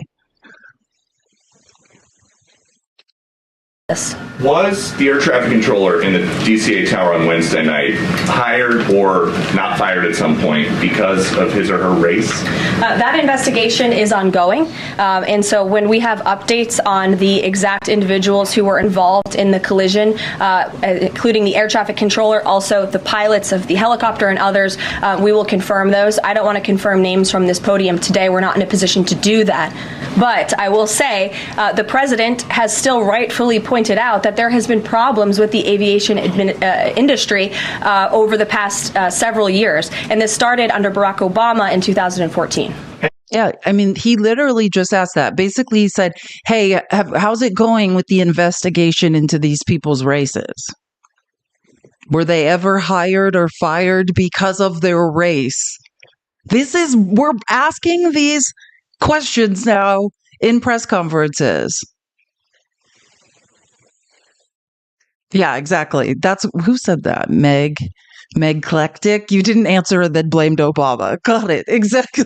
That's the number one strategy in conservative press conferences. Don't answer the question and then blame Obama. No matter what it is, just be like, and this is Obama's fault. And they're like, Obama's fault. Got it. That's exactly what every conservative wants to hear. Like, literally, just don't answer whatever the question, blame Obama. I'm embarrassed to be American. Look, when I hear this stuff, it's like, what? This has got to be the most embarrassing question ever. I mean, but it's not just embarrassing, it's dangerous, right? It's not safe for minority groups in America. We're being singled out, we're being highlighted and told we're incompetent, that we shouldn't have jobs. Definitely not in jobs that require what? What did Trump say? Big brains?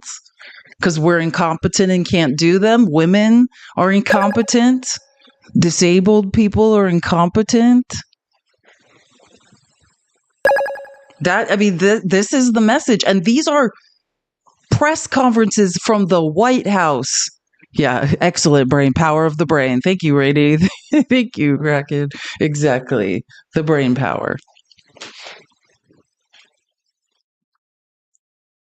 We know that President Trump has taken a bunch of steps to protect children from irreversible transgender procedures. Is he interested in backing congressional legislation on this point? And does the Trump administration have interest in investigating doctors who perform these irreversible procedures on kids, such as a double mastectomy on a minor girl?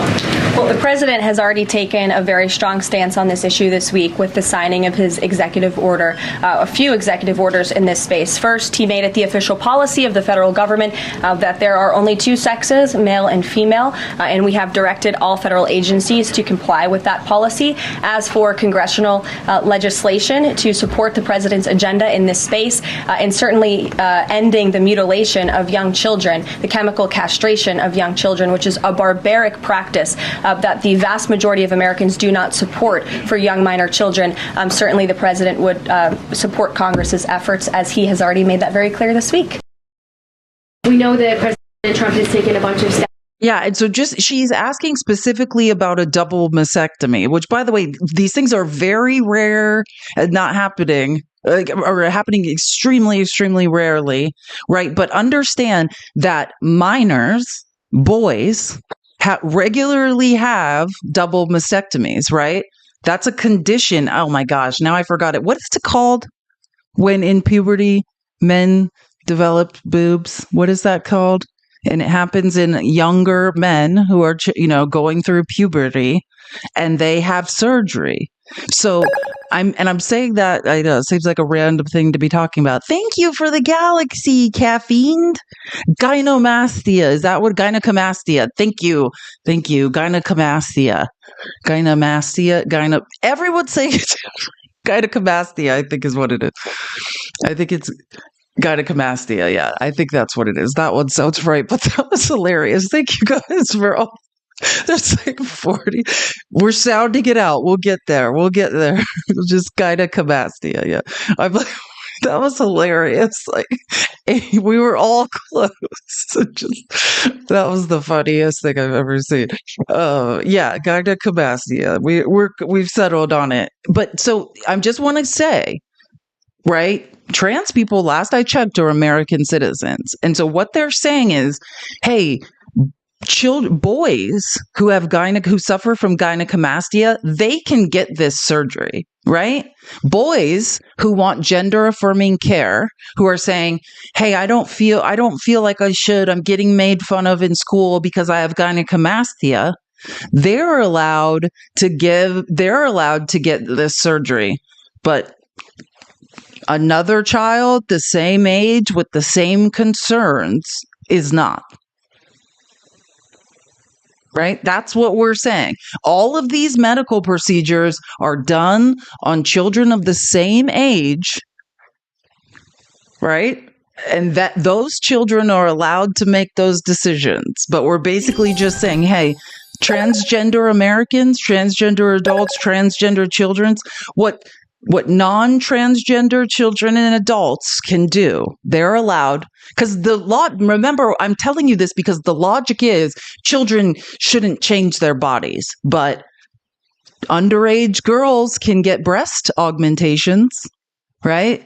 Underage boys that have gynecomastia can get double mastectomies, meaning have their boobs removed, right? Underage girls can get rhinoplasty, right? I don't like my nose. It's not feminine enough. I'm going to get gender affirming care. All of these things are fine. We are only discriminating against one community of people, right? The Rogan bros, who, because I have to keep an eye. I listen to Joe Rogan all the time, and I just keep saying this because I'm shocked how many times I hear it. Joe Rogan is the number one advocate for gender affirming care for men in quarter life crises or midlife crises. He talks about it all the time. Oh yeah, man, you got to get that T-gel. I'm on T-gel, it works. So if you're a man and you just don't feel quite like a man, then sure, have some testosterone. If you're a trans person, they don't want you to be able to access it. No, I mean quarter life crisis, because I know people who are at the quarter life age that are on it. There's some men of all ages at any moment, they're just like, I don't feel manly enough, and they can get access to testosterone. I have so many friends who are on it. And actually, I actually think it's a good thing. There are many instances when testosterone is beneficial. I actually think everyone should get a hormone panel. Like, I have a friend who's on MS who gets testosterone, and I was just reading medical studies about what testosterone can do. It literally slows the rate of brain lesions for MS patients. Like, supplements can do great things. My point, though, is that if you're going to give it so easily to men, if it should be available the same way to help all American citizens. But we're saying, hey, this one group of people make me feel icky. We're going to other them. We're going to take the rights we give to all other people. They can't get the same medical care we'll give to other people. That's what we're doing now. And they're proud of it. Right?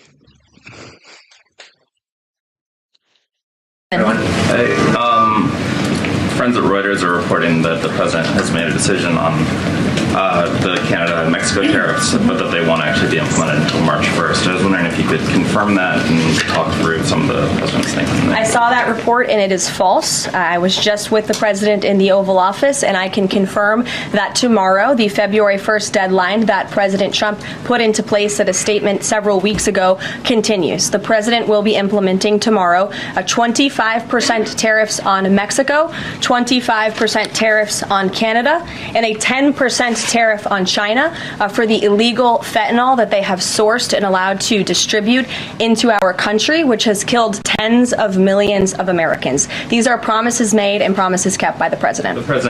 Promises made to tank our economy, promises kept to tank our economy. And notice, I think it was Ron Filipkowski I saw write this on X when they announced the tariffs. And he said, oh, look, Elon Musk is negotiating for Xi Jinping. Trump, you said 25% tariffs on Chinese goods, but for some reason it's 10 for China. My guess is because Elon Musk wants people to still buy his products.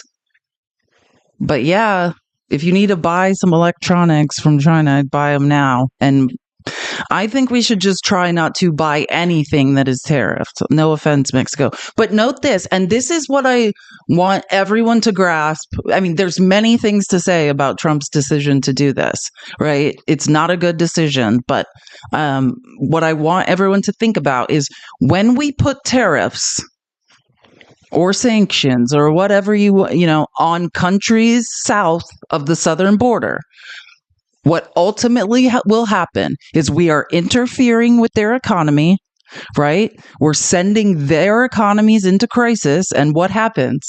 They will show up at our border. This is what happened. So I want you guys to know that Trump's tariffs plan, because he's now also talking about, hey, I'm going to get frozen produce. I love fresh vegetables, but I agree. Like, whatever. But anytime, because Trump was also, and they're talking about tariffing other countries south of here for not taking immigrants and things of that nature. Anytime you mess with the economies of countries south of here, you are asking immigrants in crisis to show up at our southern border. Trump is increasing an immigration problem. And I want to show you that that's a cycle they want, right? Trump wants they want the flow of undocumented immigrants. They want cheap labor. They want people that don't have labor rights in this country. And then what? They can work illegally and hide if they get caught. Oh, great for the private prisons. We're going to build all these camps and detainment centers in private prisons so private prisons can get their piece of the pie, right? Do you see how this is all a cycle? We deport them. We send them back. We tariff those countries. Economic unrest, crime soars. They come back to the southern border. It is a literal cycle. This is a capitalistic cycle of torture. And who benefits? The 0.01%, rich people and corporations. And like always, follow the money. Check out which Congress people have stock in private prisons and who voted for the Laken Riley Act. There's a lot of overlap there. Go to opensecrets.org and see who's taking all the lobbying money from private prisons. The biggest one is called Geo Group. The other three I used to know the top three. I can't. It's not coming to me right now. Yeah, we talked about that a few minutes ago. I explained. Yeah, with the Gitmo thing, I think that's a distraction. But Trump saying, and we were listening to Trump say in the Oval yesterday, like, oh, it's going to be done soon. Like the most detainees ever at Gitmo is just under 800. So 30,000 beds. We were saying it's going to be tent city. They're all going to get a potato sack and it's going to be a tent city because where the F are you putting 30,000 people, let alone Trump saying, oh, we're going to have more than that. Yes. Sure. Thanks, Caroline. Can you guarantee that those tariffs won't increase prices for Americans, including at the gas pump and the grocery store? I think Americans who are concerned about increased prices should look at what President Trump did in his first term. He effectively implemented tariffs. Lies. Sorry, I can't let her do it. Remember when this woman said she wasn't going to lie? I will never, don't start out your press secretary career being like, I'm never going to lie, and then just lie the whole time. The tariffs were not successful. We're still subsidizing the farming industry because what happened? We tariffed out of China and they just went and found other trading partners. We've never gotten that business back. And now we're bailing out the farmers. And we did not generate enough revenue from the tariffs. Period. We know that for sure. Trump spent and spent and spent. He spent trillions. What did the tariffs make again? It's like a few billion. Like it's nothing in comparison to what he spent.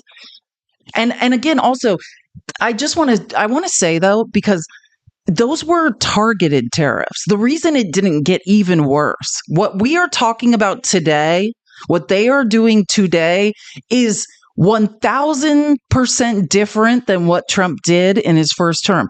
Targeted tariffs on certain things, like as an example, we've had 1,000%. What? We've had 100% tariff on Chinese electric vehicles. Because otherwise, paper is more sophisticated. Xi Jinping would flood the market with extremely cheap electric vehicles. Great for the consumers, right? But that would be bad for our American EV companies, which at this point with Elon Musk, I'm almost fine. That's what I love about, how they're going to get rid of the tax credit for EVs, the federal one. Gavin Newsom basically said, I don't know if they ended up doing it or are going to do it, but I reported on it when it was reported on that Gavin Newsom is going to honor the federal EV tax credit that Trump's giving up, getting rid of. He's going to honor it in California, but for every company but Tesla. That's what he said. And I was like, that's awesome. Gavin Newsom is awesome. I think that's amazing because there are some my brother who's a very, successful corporate lawyer, making those billable hours, are way high. He has the Rivian truck. And I'm just doing a car commercial for a company that I think is better than Tesla. If you're asking why I'm saying this, tap the screen. Keep tapping the screen. We're almost to 400K. You guys are doing such a great job. Thank you so much for your support. I just got word today that the new EV grant program kicked off in Cali last week. Yeah, I love what Gavin's doing in California. Big things. And the average inflation rate during the first Trump administration was 1.9%. In fact, when President Trump left office, it was 1.4%. So President Trump is going to do everything he possibly can to cut the inflation crisis that the previous administration imposed on the American people, and he will continue to effectively utilize tariffs. If those tariffs do increase prices for Americans, will the administration reverse them? That's a hypothetical question, and the president is intent on ensuring that he effectively implements tariffs while cutting inflation and costs for the American people. You cannot do that. Again, we're not talking about targeted tariffs to protect something. We're talking about blanket tariffs with our three biggest trading partners. That is inflationary. It is inflationary. You know what the reaction was to this? The stock market fell. Right? People lose confidence in the American economy.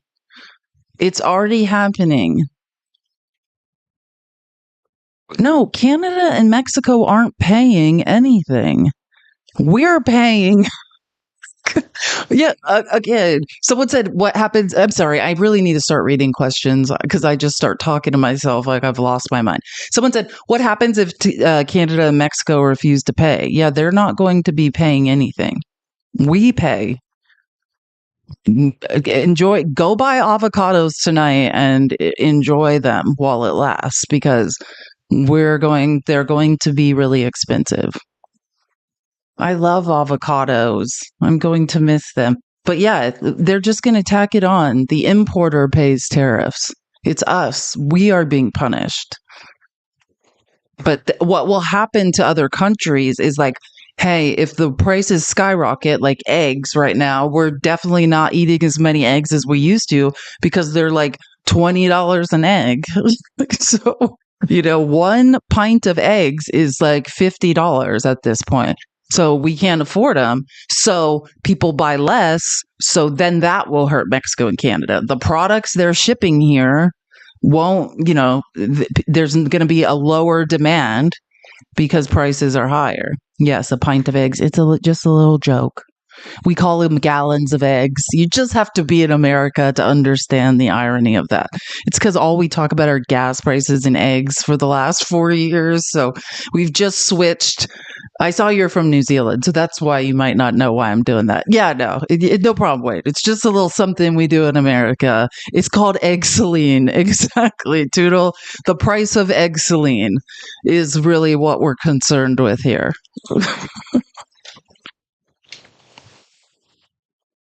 Two questions. So we now know that the staffing was not normal at the air traffic tower, and so with the government freezing the hiring of new federal workers and offering buyouts, are you not afraid that more incidents of different kind could happen with less staffing in different agencies? Well, the president is intent on ensuring that we are increasing staffing at these agencies, and that's why he signed a very strong executive order on his second. Okay, but there's a hiring freeze. So, and that's not what he said yesterday. Remember, she's asking the same question that Trump was asked yesterday in the Oval Office. Like, hey, are you rethinking this hiring freeze since you're trying to terrorize federal workers into quitting? Are you rethinking that? No, he said, I'm not. And now she's saying he's committed to hiring people. What are you talking about? That's not what he said. Staffing in different agencies? Well, the president is intent on ensuring that we are increasing staffing at these agencies, and that's why he signed a very strong executive order on his second day in office, immediately terminating DEI hiring practices at the FAA. He also, following the tragic crash, as you all know, in the Oval Office yesterday, signed a memorandum directing an immediate assessment of the FAA to ensure the federal government is maintaining the highest personnel and aviation safety standards. And I would also just say there's a cultural piece to this as well. If you are an American who has spent many years studying aviation and if you are an American who's spent many years studying aviation, what in the graduate from school and you're an air traffic controller based on skill and merit, and then you apply for a job and you're forced to fill out a biographical questionnaire asking you the color of your skin and asking you where you're from in details that aren't relevant at all to the job description. Race and ethnicity don't really have to do with the color of your skin. You know what I'm saying? Just saying, lady. No, what has anyone ever filled out a job application and they asked you what the color of your skin is? I haven't. I have no idea what, in fact, you are talking about. I thought you weren't going to lie, lady. Skin color is not a question I've ever received on a job application. I think that deteriorates the morale of people in this industry. And if you talk to people in this industry, they'll tell you that. In fact, many of them filed a lawsuit against the FAA a couple of years ago under Joe Biden's administration because over merit and Remember, she's like, so they filed a lawsuit. That lawsuit was filed in 2019. Remember, we did the fact check. We went through the Washington Post article, and Glenn Kessler said Trump's program the lawsuit was filed in 2019 because of Trump's program. So don't get me wrong. Like there's labor lawsuits all the time, but she's talking about, DEI hiring. That lawsuit she's talking about was due to a pilot program started in 2019 by Trump. We went through the article and the screenshots from the Wayback Machine. That's unacceptable. And I think just to put a fine point on this, because this is the third or fourth question I've answered on this subject, when you are flying on an airplane with your loved ones, which everyone... Wait, trigger warning. I forgot about this end part. Wow, this woman, remind me. And then prepare yourselves. Because they were denied positions because of this DEI hiring practice that was putting identity politics over merit and skills. That's unacceptable. And I think just to put a fine point on this, because this is the third or fourth question I've answered on this subject, when you are flying on an airplane with your loved ones, which every one of us in this room has, do you pray that your plane lands safely and gets you to your destination, or do you pray that the pilot has a certain skin color? I think we all know the answer to that question, and as President Trump said yesterday, it's common sense. Rob Crilly. Gross, lady. Disgusting. You should be ashamed of yourself. This is what you guys voted for. You guys are gross. Vile. These are the grossest press conferences to ever take place in the White House in history. Disgusting. Truly disgusting stuff. Truly. Like what are you talking about, lady? Have you prayed to get there safely or prayed for what? What are you talking about? Look, these people are, and someone said this a while ago in the comments, and I just want to say I'm sorry that I don't remember who said it. It might have been Jazzy or Jazz or something like that. Someone said her husband's like 60 years old. Okay.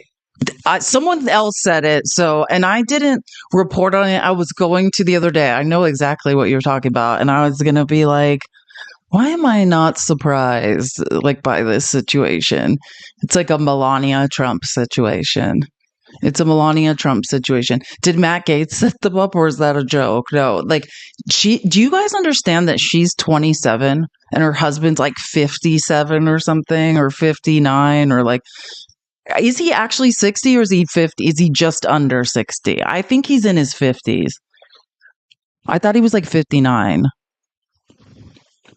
I thought he was 59. But whatever, maybe he had a birthday, but between the last time I looked it up. But yeah, she is 27 years old. I'm pretty sure he's 59. But anyways, I don't know though, because I've gotten my math wrong before. But yeah, so just to be clear, she's 27 and her husband's like, and do you know she like just had a baby? Like I remember like when she was on the campaign trail, she was working, she had a baby and was like back to work like 2 days later. And it's like a trad wife, except for she also has a job, but she still has to talk like a trad wife. If you ever hear her talk about her relationships and stuff, it's like super weird. You know what I mean? She's the person that's like, I'm such a happy stay-at-home wife. I just happen to have a job, and it's very like weird that I'm saying these things. But yeah, she had a baby and was like back at work. And yeah, her husband I had more information on it, but I'm not going to say it because I can't remember it all. If you guys in the comments know anything more about it, like it's something like, I don't know if he's like a failed businessman. Basically what I was reading, I think they were comparing him to Trump, basically saying like, oh yeah, like there's a lot of comparisons here between Trump and Melania, if I remember correctly. I think it was Patriot Takes where I saw, like, if you're wondering what account, if you want to go like look back through and find it, I'm pretty sure it was Patriot Takes, who, that account works with Midas Touch, who I saw reporting on it, if you want to go back and look it up. But yeah, she's very young. Yeah, Patriot Takes is funny. Did she marry for true love? Or no, on this show, Jer, we follow the money. I think in this situation, it's best we follow the money. But I don't know. You never know. I'm just saying. We don't know. But I mean, she'll definitely probably have round two, just by I'm just talking about by numbers wise, years left on Earth. Do the math. Like, she can't. She probably will have a second marriage. Sorry. Oh, thank you, John Fish Trucker. Why did this press conference seem scripted? They all are scripted. They all are. These press conferences are so scripted. It's so weird. And her first one went awful, so they're probably going to get more scripted until she gets better at it. She's no Jen Psaki. You know what I'm saying? She's no Jen Psaki. I didn't play the clip because it was so discriminatory. What day is it? It's Friday. So probably Wednesday. On Wednesday, Alina Habba, who, think about this, Alina, one of the worst of all, she tried the E. Jean Carroll defamation suit trial, the first one. And remember that trial? It was an absolute S show. Like, it was like the judge, like, trying to explain to Alina Habba how to enter evidence correctly, like, how to enter, like, exhibits of evidence correctly. She had no idea what was going on. So she was on Laura Ingram's show, basically shitting on Karine Jean-Pierre, like the press secretary. Remember our last press secretary? She's Haitian. Like, I'm pretty sure, yeah. Beautiful. Anyways, they were making fun of her and saying, oh yeah, she carried around this huge binder because she couldn't remember anything. She has one, but you know who had a binder? It was Kayleigh McEnany. She was the binder girl. She had like this binder with like 8 million tabs. That's where the binder came from. But yeah, like they'll do anything to basically talk about Karine Jean-Pierre or DEI hires. You know, she's another one they say DEI hire. Not on your best day. Levitt, you're not qualified for this job. Another person who's not qualified for this job. Oh, wait, and I do have hold on. I'm going to find it now because now it's, and the more I'm thinking about this, it's pissing me off. So I remember now, I took a screenshot because Alina Habba had the nerve to say that Karine Jean-Pierre, you know, another situation where Republicans are saying because someone's black, they're not qualified. This is a 27-year-old woman whose like qualifications are she ran as like a she just decided to run for Congress, didn't get close to winning, but like decided to run for Congress, and then like wrote for her like college newspaper. And because I'm just saying I read her bio once, like that's pretty much all I know about her. And then someone responded to the clip with like Karine Jean-Pierre's like actual, which I didn't even know all of what she'd done. She's a pretty remarkable person. I'm gonna find, damn it, I'm finding the screenshot. Good thing I never delete anything. Well, at least not for a couple weeks. That way, when it comes back up and I get angry and I want to read something or check something for the record, I can. I feel it. Oh, I feel it. We're close. Yep, here's this press conference. Here's her press conference.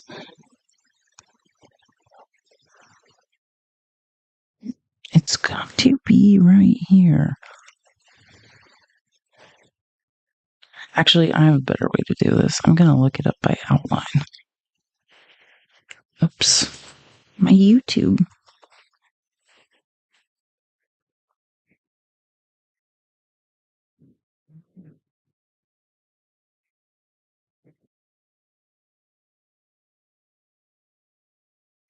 No, I'm not going to. I should just look up her here. 10. I should just look up her bio. I'm going to do that instead because that just occurred to me. Why am I doing it this way? Oh, she has her own website.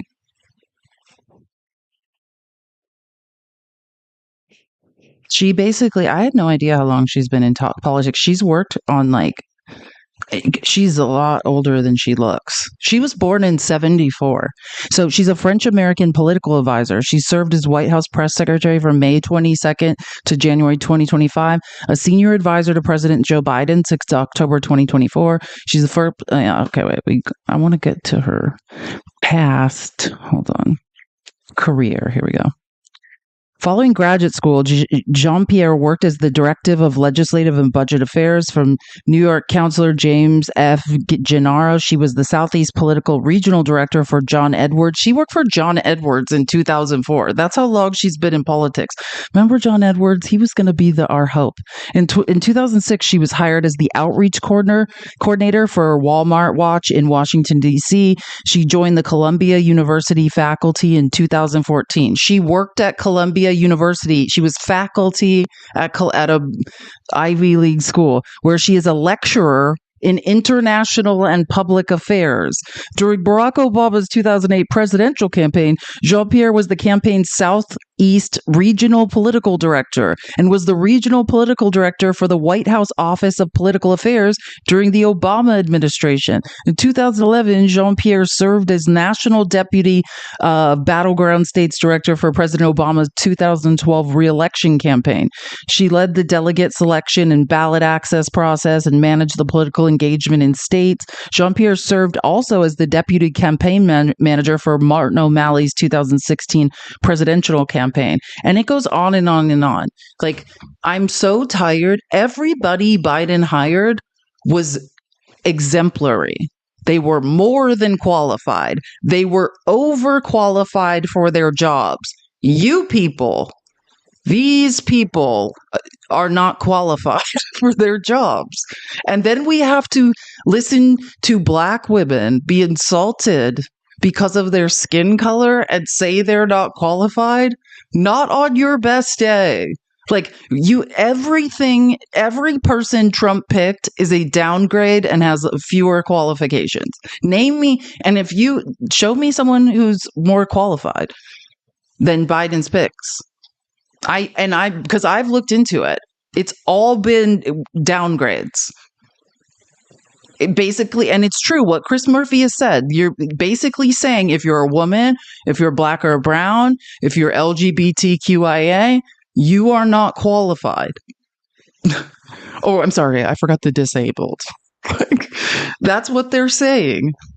You people are not qualified. Oh, and this is interesting. So the tariffs happen, then this report comes out, right? Said promises made, promises kept.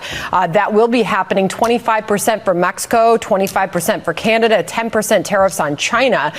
There was a bit of a market reaction. You can see the Dow off more than 200 points. If you pop up the big board, John, you'll see right about the time she confirmed that these will begin tomorrow, shortly after the 1 o'clock Eastern time hour.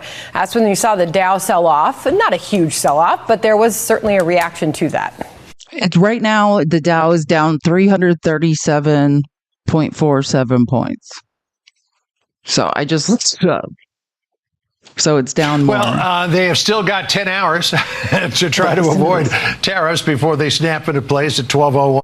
I thought, he just said they still have 10 hours to avoid it. And I don't know if he's getting that from Trump, just to be clear. I was under the impression that Trump saying the tariffs are going into effect regardless, but he's implying they have 10 hours to make a deal. So I don't know if that's true or this guy is just rambling and has no idea what he's saying, because this is Fox, you know what I mean? So I don't know, but I'm just saying that I heard a couple people on Fox implying this, I bet, they're all going to be calling Trump, trying to make a deal type of scenario. But I don't know if that's real and it's a possibility or not, because think about it. This is how we're allegedly going to be levying tax revenue. If we're not going to tax billionaires and corporations, where is the tax revenue? How are we going to fund our government? This is what Trump did in his first term. He said, don't worry, the tariffs are going to generate all this money. They didn't. And that's how the budget was mismanaged. And then, surprise, a pandemic that he couldn't even plan for. And that threw things way out of whack. But this is what happened. So if he doesn't tariff, then are you going to tax billionaires? And he's planning on not taxing tips and all of these he made all these promises. You've got to levy tax revenue from somewhere or you're going to grossly mismanage the budget yet again. So that's what we need to think about. If you're not doing it this way, how are you? And you might have heard about this. This is something else I wanted to mention. You've heard of the Internal Revenue Service. Have you heard of Trump repeatedly mention the External Revenue Service? Trump is now floating this idea we can just basically a Queen's mob boss, hey, why don't we just leverage other countries? Which it's delusional to say, because it's are you still, I don't even know what he means. Are you still implying that tariffs are paid by other countries? We pay the tariffs, not them. The importer pays the tariffs. The consumers and then the price is tacked on at the cash register. So I don't really know what he means by that, but he's sort of implying, and I saw Charlie Kirk post recently and be like, that's the best idea. No taxes in America. We'll just get other countries to pay our taxes. And it's what? But I think that's just his mob boss strategy of hey, I'll just threaten countries into truly a basic protection racket. What he thinks, look up External Revenue Service. If you don't know what I'm talking, this is real. This is something that they're talking about in MAGA, and which I think would be basically just leveraging other countries. Basic mob boss protection racket. Oh, you want our use of our military? You want, foreign aid? You want all these things? You guys owe us money. Yeah, it's just it's so rich people don't have to pay taxes. This is all just designed because he promised and he doesn't want to pay taxes. Him and his friends don't want to pay taxes, and they don't want their companies to pay taxes. So now we're in this situation where we have to pay taxes twice. And without seeking to cast myself as some kind of moral exemplar, because it's rather late in the day to try. Nonetheless. Oh, this is awesome. And I looked up who this guy is. So before, just this is a Fox reporter. that says this. Like, basically, because I was like, okay, he's getting thrown out of the press corps for this. Like, this is the last question, and it's a Fox reporter. I found out it's not. I thought it was like probably a leftist or a progressive reporter. It's not. It's a Fox reporter who basically is like calls Trump out for, like, he was like for that press conference yesterday where he showed no empathy and was like swearing, and a Fox reporter brings it up. And without seeking to cast myself as some kind of moral exemplar, because it's rather late in the day to try. Nonetheless, this was an event yesterday that began with a moment of silence for the victims of the air crash and the president's own invocation of, quote, a loving God. And then he uncorked that expletive to insult a former cabinet officer. It was the same expletive that I saw him use in the East Room in 2020 when he famously held up the Trump acquitted headline.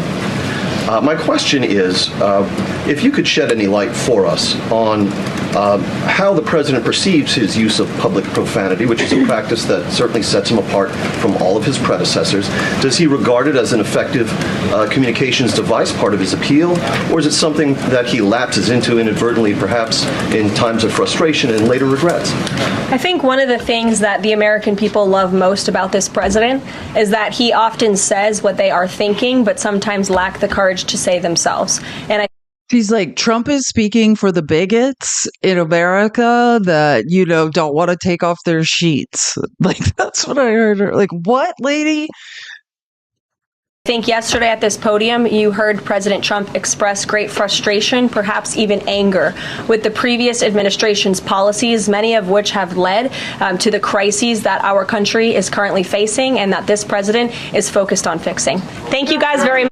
Oh, she forgot to blame Obama. She should have just thrown in and this is Obama, and this is Obama's fault.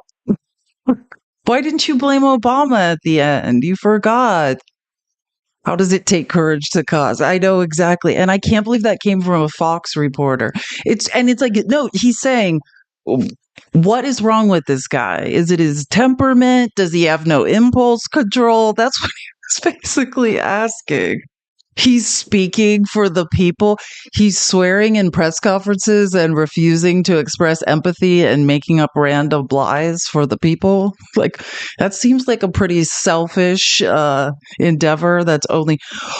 Oh, I just got an email. Yep, that temporary restraining order is real because Mark Elias is reporting on it in Democracy Docket. Oh, thank God. Sorry, it makes me feel better to know that I read the court order right, and a real lawyer who's in charge of, lawyering for the Democratic Party is reporting on it.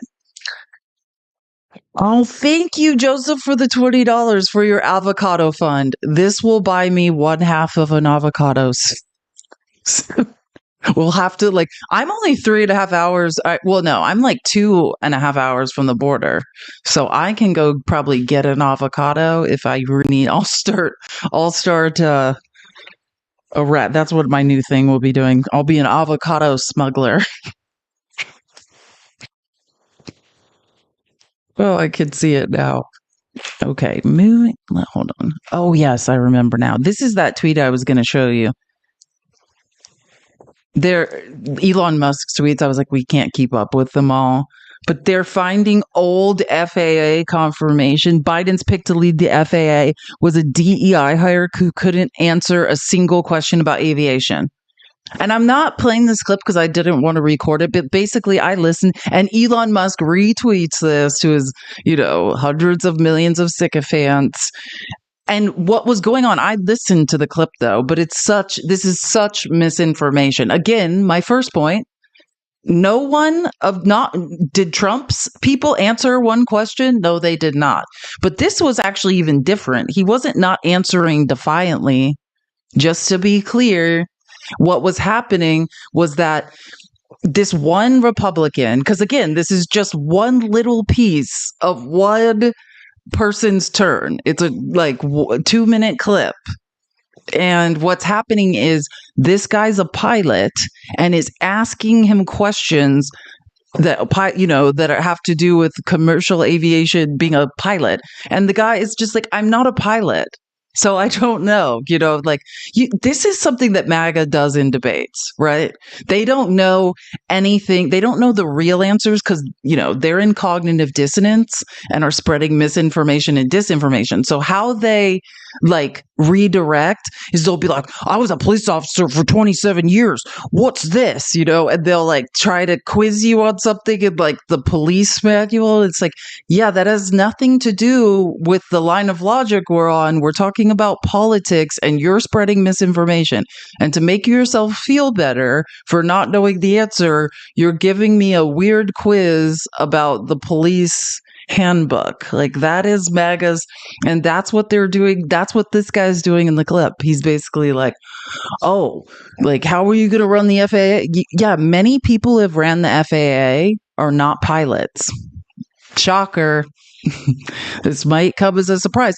Not unlike the fact that the man Trump wants to run the IRS is not an accountant, or the man Trump wants to be the Secretary of the Navy has never served a day in the military in any branch. You guys are very familiar with people who are not qualified for the job that you're trying to give them. Oh, yeah. If you're looking for who is unqualified for jobs, it's Trump's picks. None of them are qualified. It's just random. The guy who's going to run the Navy, his name's John Phelan. Just kidding. It's Phelan. I just say that. It's Phelan if you want to look him up. He's never been in the military, ever. And you want to know who he is? He's a very rich man. He's an art dealer. And he gave Trump millions of dollars. And the other thing he does is he ran a 4-person office. He makes trades for Michael Dell, the billionaire who owns those, the Dell computers. He places trades and investments for Michael Dell. So, yeah, never been in the military, but is going to run the Navy. Never ran a large office. And if you read the requirements to be Navy secretary, the point is that you're supposed to prove that you have relevant work history to manage an organization of that size and that you understand and have experience in the military. So don't please miss me with the people are unqualified. The only qualifications to get appointed to something by Trump is that you had to either be filthy rich, have given him billions, have been credibly accused of SA. What am I missing here? General disdain for brown and black people and women, possible Christian nationalists. Those are the only qualification. Fraud, credibly accused of fraud at some points, lack of empathy, those. WWE experience near the WWE. That's a good one to have. Yeah, that's a bonus. That'll get you on the fast track for sure. Part of J6. Exactly. Election denier, living outside of the reality the rest of us are in. It has nothing to do. Yeah. Blind loyalty. That's a good one, Jess. Exactly. Blind loyalty. That is probably the number one qualification. Never will you question Donald Trump's authority. Because he never wants a Mark Milley again. Never wants a Mark Milley ever again. He doesn't want someone that's smart. He doesn't want someone that's qualified. He doesn't want someone that knows the Constitution. He wants yes men. Oh, this is what I was going to show you. Oh, this is important. You remember I was telling you guys these whistleblowers keep coming out? I don't like Ken Klippenstein for a number of reasons. He's kind of a dick, but he's an independent journalist. You can follow him on Substack.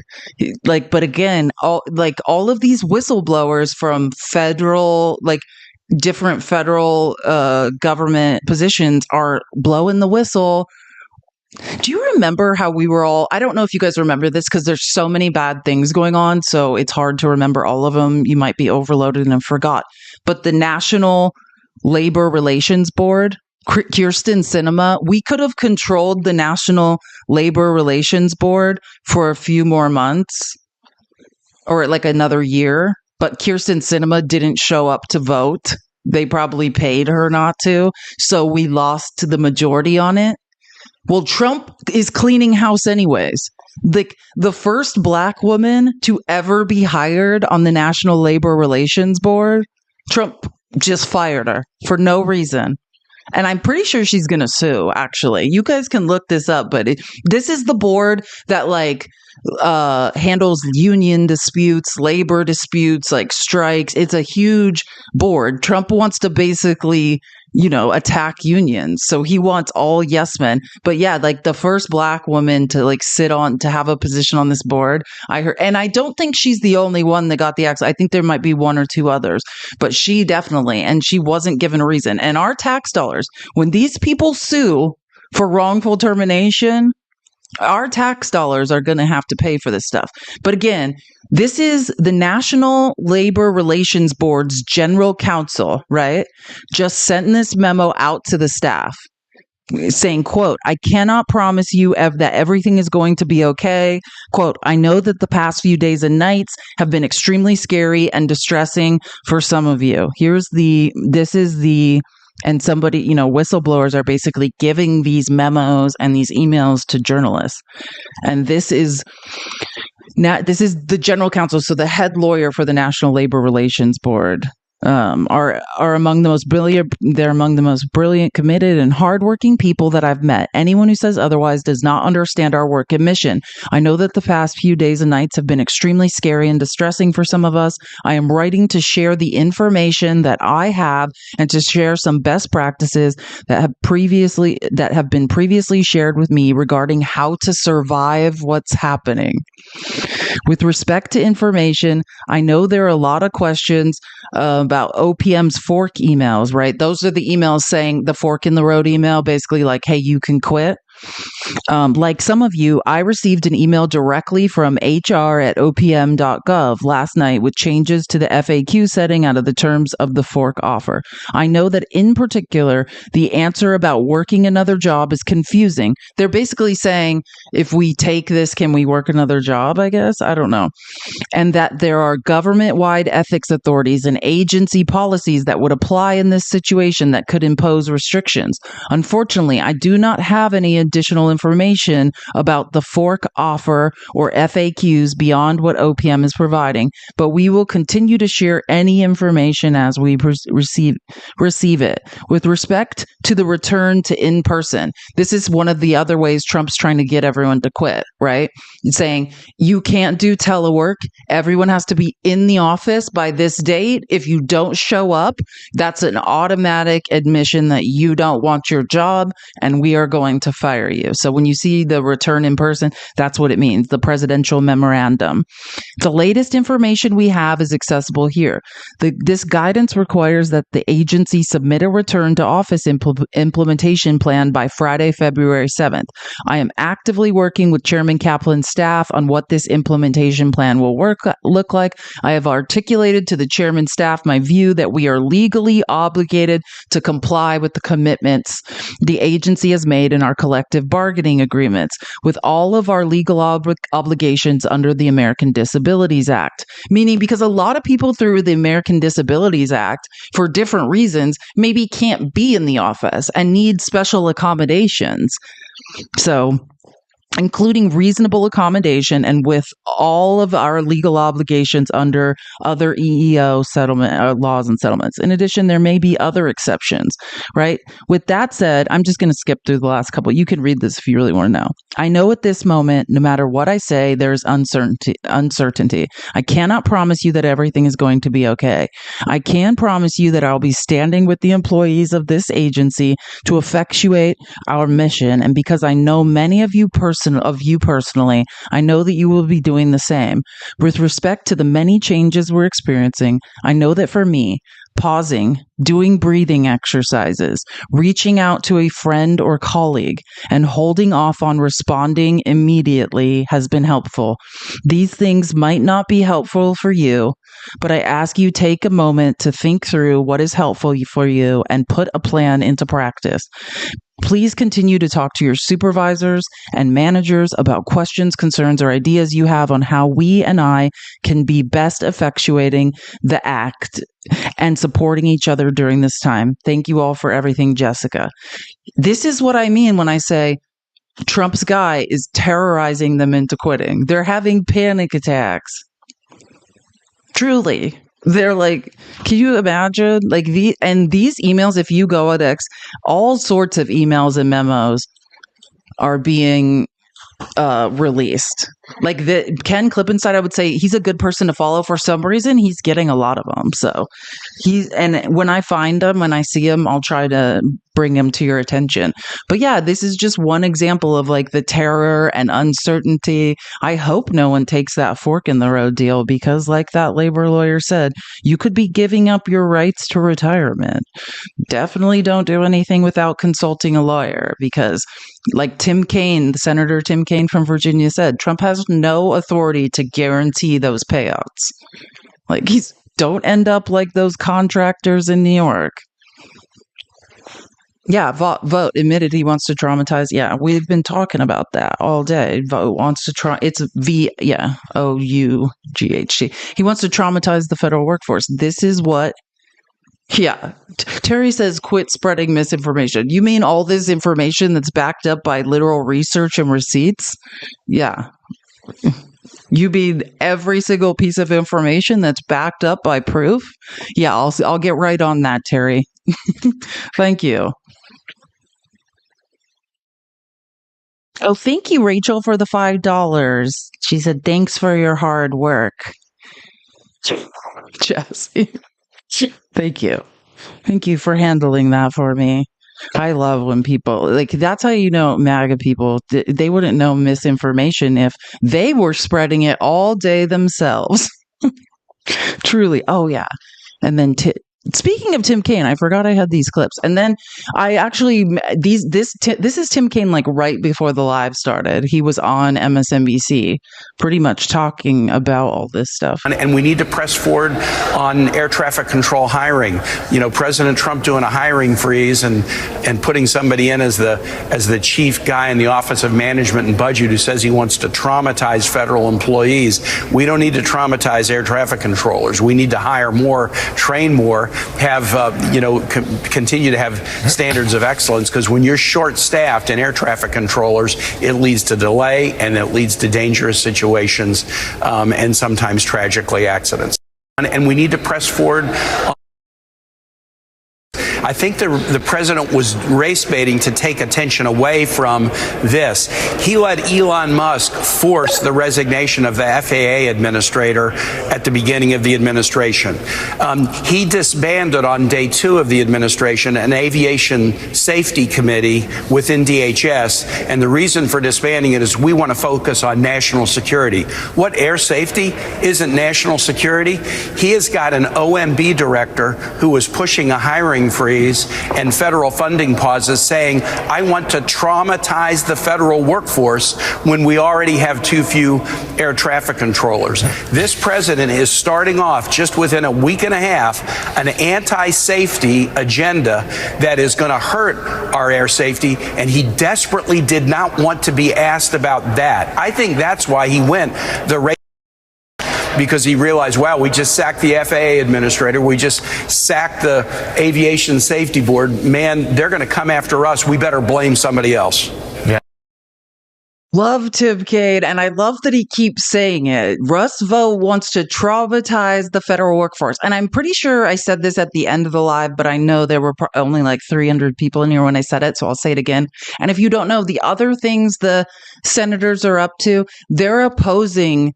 Like, well, again, they don't have the power, right, in the Senate, but they brought to committee, they don't want to vote on Russ Vought's confirmation unless, be in light of what's happening with them trying to take the $3 trillion, and the hiring freeze and like all the negligent trying to traumatize the federal workforce. Like when they tried to freeze all of that money, like they basically are citing that, and they're saying, until you guys figure out what's going on and get this under control, and this is figured out in the courts, we don't want to vote to confirm this guy. Like, this is Vote. His last name is Vote. Guess what's spelled differently? I just got it. Just heard it. I love a play on words. I think there's, yeah. Oh, and this is good. And then he goes after RFK. After listening to him the last couple of Do you think, after listening to him the last couple of days, that he is fit to serve? No, he is not fit to serve. He is such a brain-addled conspiracy theorist, and I used my moment to challenge him on a particular conspiracy. For some reason, in July of 2024, 21 years after 9/11, he tweeted on his own account, my take on 9/11. It's hard to tell what is a conspiracy theory and what isn't. I won't take sides on 9/11. Now, why would somebody say something like that 23 years after 9/11? I won't take sides on 9/11. I could tell as I was looking at my Republican colleagues across the aisle that they were having some significant concerns about a guy who won't even take sides on 9/11. I don't even know what that means. Does he think it was space lasers? Does he think it was, undocumented? I mean, I don't know what the heck that means, but we don't need somebody who can't tell the difference between a conspiracy theory and reality running the most important public health department in the United States. Exactly. Thank you. Absolutely loving Tim Kaine. He's doing an amazing job. Let's keep up the good work for real. Here we go. Sorry, I need to say something. I'm just refreshing this because I think I just noticed something. Did we get a bunch of... Sorry, I'm just waiting for this to load. Why is this not loading? There we go. Faith, did you buy a bunch of memberships and give them to people? Thank you for the memberships on YouTube, Faith. 1, 2, 3, 4, 5, 6. Thank you so much for the YouTube memberships, Faith. I finally figured out a good way to be able to see them. You're a YouTube hero. You're a hero in the YouTube chat. Thank you so much, Faith. And Lisa, thank you for the $10. Thank you for everything you do to keep us informed. Yes, we're going to stay together. We're going to stay sane. Yes, W Faith for sure. Thank you so much. I think it's about that time. I need to take my dad to an appointment, so I have to end a little bit early today. But remember, I promised you that horrific clip that I need to play. It's not that, it's not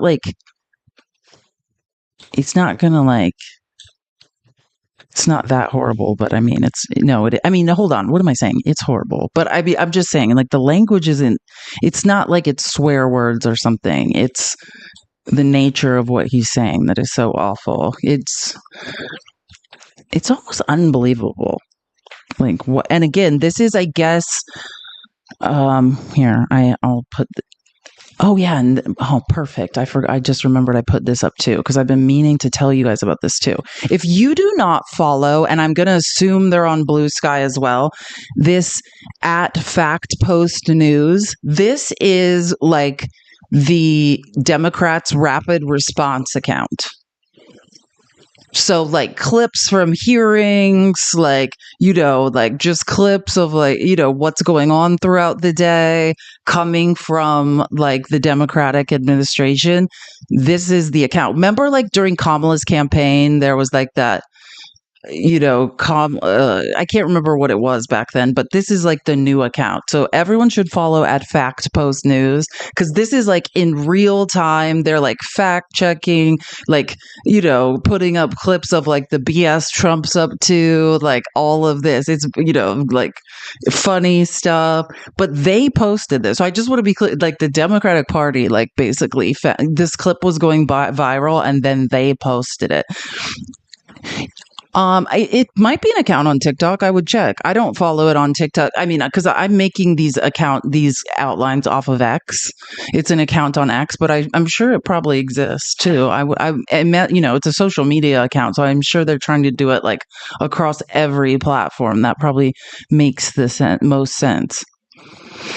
Okay, so I just want to show you guys this. So this is Bryce Mitchell, a top MAGA supporter who was invited to a Trump inauguration party. Okay, so that's who he is. Bryce Mitchell, you're about to hear. So again, trigger warning, but we're ending the live now, so prepare yourself for some craziness. Oh, Helen, it's on mute. Hitler, hailing the Nazis. I really don't think that he was, because I honestly think that Hitler was a good guy based upon my own research, not my public education indoctrination. I really do think before Hitler got on meth, he was a guy to go fishing with. He fought for his country. He wanted to purify it by kicking the greedy Jews out that were destroying his country and turning them all into gays. They were gaying out the kids. They were queering out the women. They were queering out the dudes. They were, you know what her first tranny surgery ever was? Happened to be in Germany before Hitler took over. You know the books that everybody makes fun of Hitler burning? You know what the books was? Queer books. Hitler burned queer books because Hitler didn't want a bunch of queers destroying his nation. They can't produce children. Okay, this is MAGA. So if you voted for Trump, this is someone Trump invited to an inauguration party. If you don't renounce this, if you don't say, hey, I didn't sign up for this, I didn't know this was what it was when I voted, but this is disgusting, I no longer want any part of this, then this is who you are. You're complicit in this. This is someone invited to Trump's inauguration party. So either renounce it or this is who you are now. Truly. Those are your choices. This is who these people are. This is what you voted for. Oh yeah, they're defending this 100%. Yeah, like this is not like, it's not like the conservatives are like, oh no, that's awful. Like on X, yeah, you can go look, they're defending him. They're like, cool. So either you support this, you are complicit in this, your silence is complicit. Makes you complicit. Don't say, well, that's not why I voted. I don't care. Either you renounce this and you leave the party, or this is what you are party to now. Yeah, you're angry. Like, hey, I'm a pansexual, indigenous Mexican black woman with like, PTSD. Yeah, I'm very angry about these things. I'm very angry about a lot. So yeah, there's another plane crash in Pennsylvania, commercial or non-commercial, because that, the FAA only controls commercial. Small plane. Yeah, that's different than the federal aviation system. But involving cars and buildings. Oh, I was like, wait, what? Oh, I see what you're saying. We'll cover it later, but I just wanted to play this to say this is the Republican Party. And they are defending this man. They invited him to Trump's inauguration. And that's what they're doing. Oh, I didn't play the clip. I'm not going to go back and play it. But part of what they were doing at that press conference today, Caroline Leavitt, they're now picking podcasters, MAGA podcasters like Bryce Mitchell, and highlighting them at press conferences to spread propaganda. Well, this is from a podcast. I mean, you could go watch this podcast if you want. I'm not going to play more. I didn't listen to more. This was a podcast. So yeah, it went on. I don't want to know. Personally, for my mental health, this is all I caught. This was posted on Fact Post News, which I said, this is the Democratic Rapid Response account. So that's how I was made aware. Yeah, who are we going to raid? By the way, someone just said, let's raid them daily. Who should we raid? Who is live? Who's live? Ooh, Fax is live. Should we raid Fax? Let's raid Fax.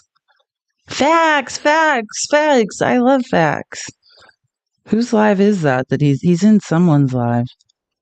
Yeah, let's raid Fax. I love Fax. I'm just gonna click. Oh, he is live. It's his live that's live. Okay, cool. Yeah, Fax is live. I thought he might be in someone's live, but he's live. Yeah, Fax. Let's go raid Fax. Tell him happy Friday. Facts still matter. Wait. Yeah, Facts still matter is live. Yeah, That Twitter rate is just go over and say Felice says hi and happy Friday. I love his lives. He's awesome. So tell him hi. I know. Thank you guys for everything. Thank you so much for your support. Thank you, mods, for everything you do. Joanna, Kuduri, Chrissy, you guys are absolutely amazing. I could not do anything without you. Thank you, Jared. Thank you to all the mods who are here helping me every day. You guys are amazing. I am. I'm going to sleep right now. I'm tired. I've had a long week. I think I've been fight or flight. I'm finally going to rest after this. I can feel it. So thank you guys so much. I will see you guys soon. Have a great weekend. I'll see you guys in the Discord. Later, Gators. Tell Fax I said